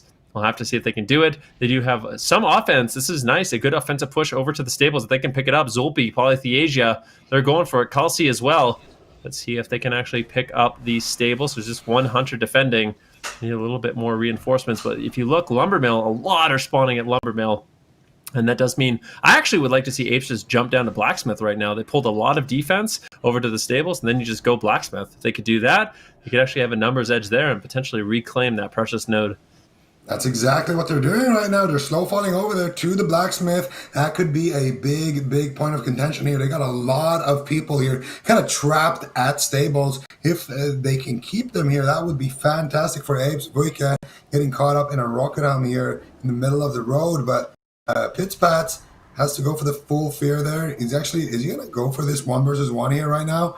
I do think this push from Apes at Blacksmith could potentially be devastating. So the fact that Pitpat takes down one of their mages before get to going to that node, they're just going to disengage, go back to the water, and kind of scatter up around the map here. Ramon now looking at the stables. Slicey is far away. Slicey sees him. Can he make it? He should be able to make it there in time with that aspect of the Sheeta. Now Ramon using that free action potion. Nim's actually going to be slowing Slicey. Ramon zones him back into him. Can Nim be the hero? He goes for the intercept. He slows Polythesia. He get a full fear. There's a pet there that gets flash bomb. Can it? There it is. Dubster. He gets a snipe from the pumpkin patch. He was taking aim over one of those pumpkins, managed to get out the crossbow shot. But look at this. I mean, right now, the Noxus Finest, they're ahead in bases. They're still putting on pressure. Ramon is doing Ramon things in the match, really forcing Apes to play defense. And this is a great situation for Venox's Finest to be in. And now we have to see Apes. Can they pull off this difficult situation? And once again, this might be one of those games that comes down to who gets Blacksmith. And Venox's Finest are able to do it in game number 2, and we might be actually going to a game 3. It's still really, really close, and Apes certainly can come back in this one, but they're going to have to get creative with their approach. Venox's Finest obviously doing a great job with their defense so far. See Mytos right now on that very powerful, look at that mount. That thing looks so good. He's going to be charging down to the mine. And let's see, Pitspat's going to be jumping down as well. We have quite a battle here at the mine. This is going to be a really, really important part of this game. It doesn't look like Apes is really setting anything else up. They're just really banking on winning this team fight. Mythos charging in here, leading the pack here with his big sword right there, trying to take down Pitspats. He gets caught. Pitspats gets a big fat heal, but a lot of damage actually coming out here on Valerie. He gets sent to the graveyard immediately here. A lot of range damage here from Apes, and you can see a very nice positioning as well. They're kind of scattered up in a big circle. You can see Parlay is kind of on the sidelines. All the healers and hunters are just staying far away, just kind of shooting at everybody in the middle. And we are seeing a res wave come out here for the Alliance side. And Apes, I think, know that this is probably not a fight that they're going to win. The rotation has already been made. And look at farm there. I do think that there might be a little Ramon looking for somebody over there. You're going to see Krotos as well, potentially making his way to stables here, chasing Tilted. He wants the 1 versus 1, but Krotos, that is not a 1 versus 1, my friend. Tilted actually counterspelling him up. Macunia is going to be there as well, waiting for Krotos. Krotos might actually take down Tilted here, and then Macunia is there finishing off the job right there. And we are going to be seeing this fight at Goldmine mostly go in Venox's favor here. Apes, they have to wipe them right now and stop them at the graveyard. The next res wave for sure is going to be in Venox's favor. I think it's going to be the only thing that they need to actually secure it. And there it is, a big res wave. Can they hold them at the graveyard? Doesn't look like it. Shadow Priest charges in for free. It's a big fat psychic scream right there. Nobody spinning and nobody capping the flag, and that should be Venox's finest holding on and increasing their lead. Yeah. Look at Ramon right now. Look at how far away he's positioned. I don't know what he's doing over there, but waiting for a potential moment to actually go and pick up the farm. And if he can do that, that would be excellent. But look at the defenders of the side of Apes. Both of them are positioned so far away. And I expect both of them to be hunters as well. So 2 hunters positioned very far away. Very difficult for Ramon to actually get anything done. But it does look like a big play towards Blacksmith is going to happen. So they go to the mine. Apes manages to get a lot of their team, a lot of their defense kind of distracted at mine in that big fight. And then as soon as they spawn, they basically fell down at the perfect time. And now they're going to be able to basically steamroll this fight, which is exactly what you want. Apes playing this one beautifully, and they might be able to actually pick up the Blacksmith. At the same time, Ramon may be going for a ninja cap. Slicey, is Slicey paying attention? He is. I think they're actually going to get Blacksmith. That was beautiful rotations coming in. I have to say, I mean, Apes, they played that beautifully. That's as good as it gets. They take everyone down to the mine in a beautiful team fight. They manage to just wipe, and then all their reinforcements from farm go straight to Blacksmith. They overwhelm it. They pick it up, and this is why, I mean, this team, they're so good. They just really are. Yep, I mean that's exactly what we've been talking about with Apes. When they take back what's theirs, it's usually at the back of a very nice rotation like that. It's usually at the back of, just insane team fighting, just not taking damage in the team fights and managing to get a clean wipe and then freeze everybody on the graveyard. They go for those big type of plays, and this time around they are going to be cashing out big time, capping the Blacksmith, the most important node on the map. Ramon getting destroyed here by Slicey in a 1 versus 1. He doesn't want any of that. And QK, he is just floating around, just waiting wherever they need him. I think could potentially be at Blacksmith because they don't have a graveyard there. So if I'm on Apes, I would definitely reinforce more people onto Blacksmith. Make sure that you don't take any risk there. You don't disrespect Venox's finest here, and that you just make sure that you get this most important node. And they're also holding on very nicely here onto Lumbermill as well, holding on nicely here onto Blacksmith. And if they need to, they can send people from Lumbermill with Slowfall down to Blacksmith. And I think they might not even need to, just because of how dominant these team fights have been going in Ape's favor these last 2. Yeah, I think just at this point, just really focus on the fact that you are winning these team fights. And you have these 3 bases, and this is how we saw Apes win in the past. They are behind on resources just a little bit, but Venox's finest definitely have a tall order to come back in this one. And I think they're going to have to do the same thing. Either they have a complete blowout and win a team fight, or they do kind of the same thing we just saw Apes do, where you go to a specific node and you kind of manipulate where you're going to res, and then you can make an attack based off of that. And if they can do that, they might be able to come back. But the Golden Triangle is named the Golden Triangle for a reason. Horde in this position are extremely difficult to break. And Ramon has just, he's normally been such a hero for Venox's finest, but really struggling against these hunters. And you could tell these hunters they do not want to get ninja'd on. I mean, maybe there's the threat of them being loot banned or something like that if Ramon caps on them. So they're really here to play and defend these bases in any way they can. And I think it's been looking really, really good for them. And right now, Venox's finest, they are setting up a bit of an offense here. Can they make a play? Can they make a push over to the lumber mill? They're getting cut off. Zulpi just charging in with tilted. Everyone is frostnova. Everyone is getting snared. Big intimidating shout. And Zulpi just wasting time as much as he can. And this warrior is just causing havoc, wreaking havoc within the Alliance ranks. They finally do break through and they take him down. And now actually making a play here. Yeah, definitely a nice little push here coming in onto the lumber mill, but a good response here from Apes as well. Immediately sending in the people from farm. They're keeping good control here onto blacksmith. Ramon is trying to get a little ninja situation going here, but Tubster, oh my god, he sees him. He gets the scatter shot. He gets the serpent sting. Ramon, he's gonna have to try to cleanse that. And potentially go for a vanish or something. He has been scouted out. Tubster is going to also take him down, most likely. Ramon goes for the vanish, and he is going to be making it out of there very safely with that anti-venom. But still, that means no pressure really on the map here from Venox's Finest. And they do have a bit of a point lead, but I feel like if the last game, the game in the upper bracket finals as well is any indication, I think Apes are going to be sitting on these 3 bases, nice and pretty. They're actually sending their defender at Goldmine on the side of Venox's Finest to potentially go for a ninja on farm here. He's going to go back there to Goldmine. Doesn't want to risk it yet. Game is definitely still kind of close here. Doesn't want to throw away anything. Very, I think, calculated move there. I think for Venox's Finest, they're gonna wipe here, regroup, and go for attack. Go for a 2-base attack. Yep. I mean, Blacksmith, it looks like they ultimately will end up falling right about 15 minutes into the game, and it is just at this point. Well, it's actually not at this point yet. We're still a few minutes away from Horde actually being ahead. So at this point, Venox's Finest, they're still not out of it, but losing that Blacksmith was quite devastating for their team. I mean, the pressure really is on. We're over halfway there for Apes in terms of resources, or almost halfway there for Apes in terms of resources to actually be closing out this game. And Venox's Finest, they're going to have to make a play right now.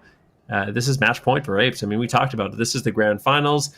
If Venox's Finest ends up losing this, they do lose the best 2 out of 3. And unfortunately for them, Apes will be walking away as the champions, and not only Warsong Gulch, but also Arathi Basin. But we're not quite there yet. Venox's Finest still has a chance to battle it back, and let's see what they can do, making a play here over to the lumber mill.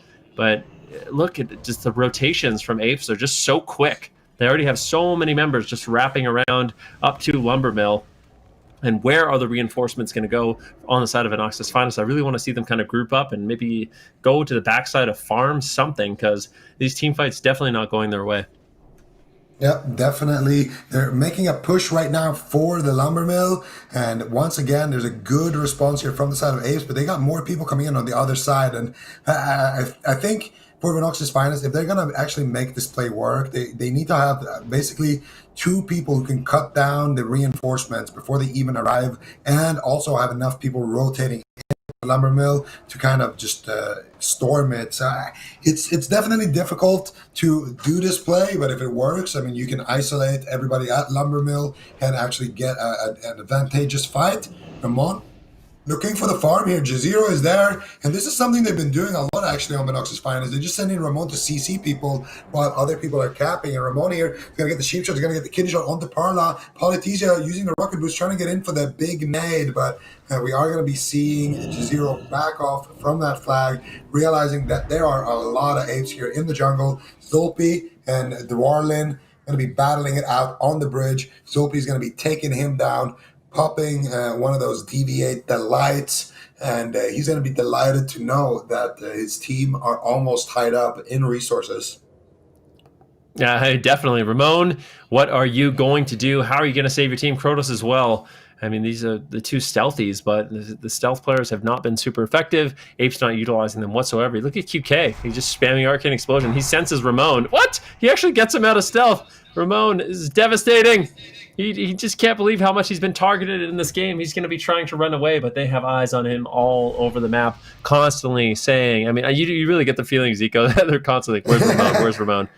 Do you see Ramon? Okay, we got eyes on Ramon. Cool. Frostbolting him. He's away. All right. His position right now on the road between Lumbermill and Blacksmith. He's going for restealth, actually going for a mount. Okay, he's running away. well, we got to get ready. He could potentially go to the blacksmith. He could potentially swoop around and go to the lumber mill. We need more reinforcements there. Ramon, what are you going to do? He's in stealth. Like, these are the comms that they're having right now to try to avoid getting ninja'd on by this guy. They're just tracking Ramon like a GPS, and I mean, so far they've been doing a great job because he hasn't been actually able to steal anything. And Ramon definitely being one of those highly skilled rogues, highly skilled thieves at stealing bases. He's had a bit of a quiet appearance here so far in the finals. Look at that flare. I mean, they just know. I mean, look at Ramon. He was just at the road. They already know. Look, Vuik is literally running down, looking for him. He's like, "Where are you? I know you're here. I know you want to attack this base. There's 4 people right now moving from stables, so there's no chance you're over there." And I mean, they're gonna have somebody rezzing at stables. They're gonna have one hunter defending stables. You're gonna have a flare blocking off the entire lumber mill. And there's a chance that Ramon might get flared out right now on the reflare. Oh, he gets it! No! And now they see him. Hunter's Mark gonna be coming out on Ramon here any second. There it is. And now he is gonna be running away from there. He's gonna have to use a restorative potion, which he just did there. Dispelling himself, going back into stealth, just poking his head, costed him like 10 gold. Poor Ramon, I can understand why he was crying in the lower semis. He's like, well, even if we win, like, I'm going to be targeted by all of the apes. It's not fun. He's been such a hero, and I mean, we have to give out a shout out to Ramon. But once again, I mean, you just see what a difficult job it is. We have a bit of a team fight here at the blacksmith, but it looks like it is going in favor of apes once again. And now we have a situation where the horde side apes, they are ahead 30 resources, 20 resources at this point, but 20, 30 resources. They're going to be pulling further and further ahead in the match, and we actually have defenders pulled. So there's no defense here at mine. I don't know if Apes realizes it. They probably don't, because otherwise they would send someone there. But if they do realize it, they can kind of push that advantage, send some more offense down to the mine. If they could pick up that node, then that would just add insult to injury at this point of the game. But what a close game this one was. Noxus Finest still not out of it yet, and they're battling it out. But this team fight not going in their favor. It feels like they've just been here for too long. Ramon actually sneaks up. He gets by the flare. There are 2 defenders right now. And look at this.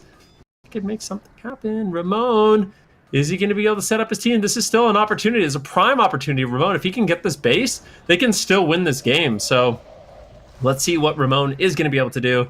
There's still 5 minutes left to try to make some sort of a play here for Ramon.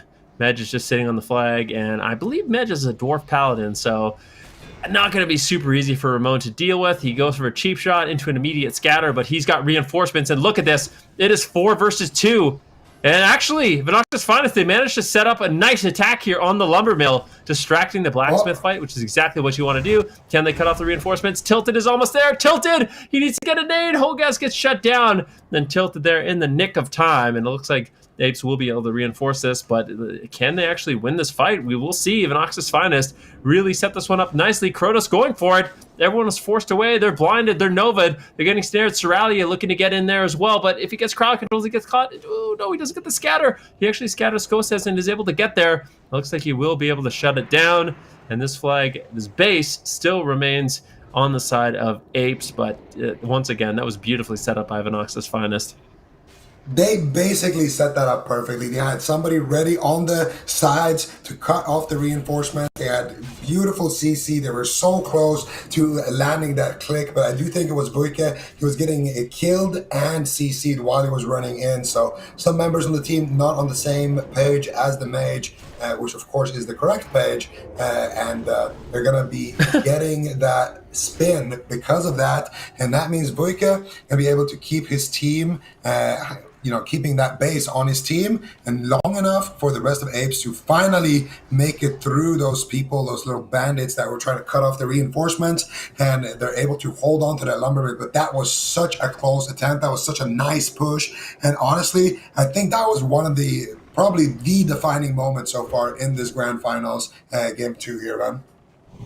Yeah, I would tend to agree with that. I mean, Ramon right now, once again, going to be looking for a play. Slicey, though, is he going to be able to do anything against Slicey? Oh, no, he gets caught in stealth. Poor Ramon, once again, getting found in stealth, and I don't think Ramon's going to have much of a chance here. Resources now up 120 on the side of Apes, and they are just under 250 or just over 250 resources away from completely closing this one out and being the champions of Europe in both Warsong Gulch and Arathi Basin. And that would be, I mean, quite a feat for them. But for a team like Apes, they really expect no less. It's victory or death, like that's all it is for them. They really want to get that win, and they're just so experienced, really putting on a show for us all. Really impressive performance of Venox's finest. They basically have a few more moments, potentially this attempt here at the Blacksmith. If they can do it, that would be great for them, but there's just so many Apes in this fight. The team fights have been going in favor of the Apes as well, and at this point, what do you really do, Zico? At this point, I mean, the flute says it all right there. You are definitely panicking right now. If you are on the side of Venox's finest, you got to make something happen quick. One base, probably not even going to be enough at this point. You need 2 bases against Apes, and this is your last lifeline. After this, you will be second place in the tournament. Apes will win the Arathi base in Fall Conquest here in Europe.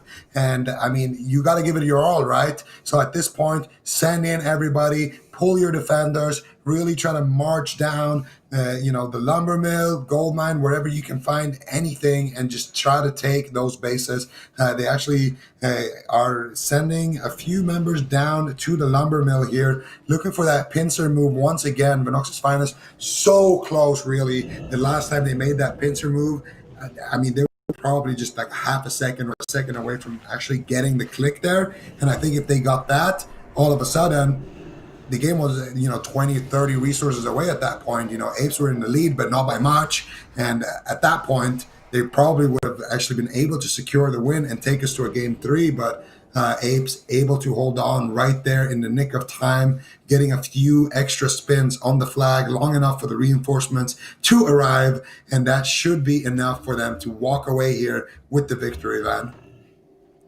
I think there's no question about it at this point. They're roughly 30 seconds away from closing it out and being the champions of Arathi Basin in Europe. Apes making it look pretty easy here. I think Venox's finest was a great opponent for them, but I mean, today Apes was here to play. They ended up besting every single team that went up against them.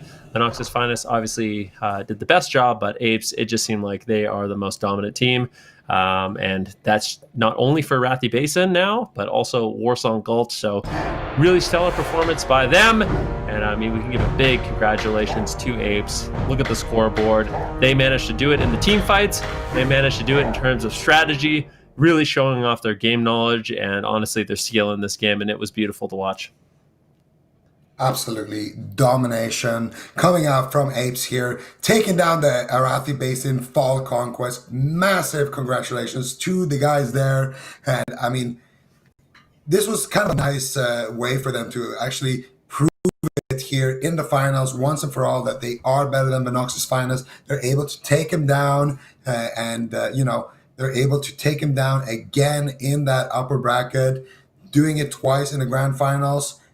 The team that beat them in the qualifier, I think they answered any question about who the best team in Europe is with these Arathi base in place. And I mean, for Apes, that rotation there to get back Blacksmith was top tier for sure. And I mean, also just big individual plays coming out of a lot of these hunters, a lot of these mages, pushing in, spinning the flag, just teamwork, knowing what their role is and playing it. And that's what it takes, it is a 15 versus 15.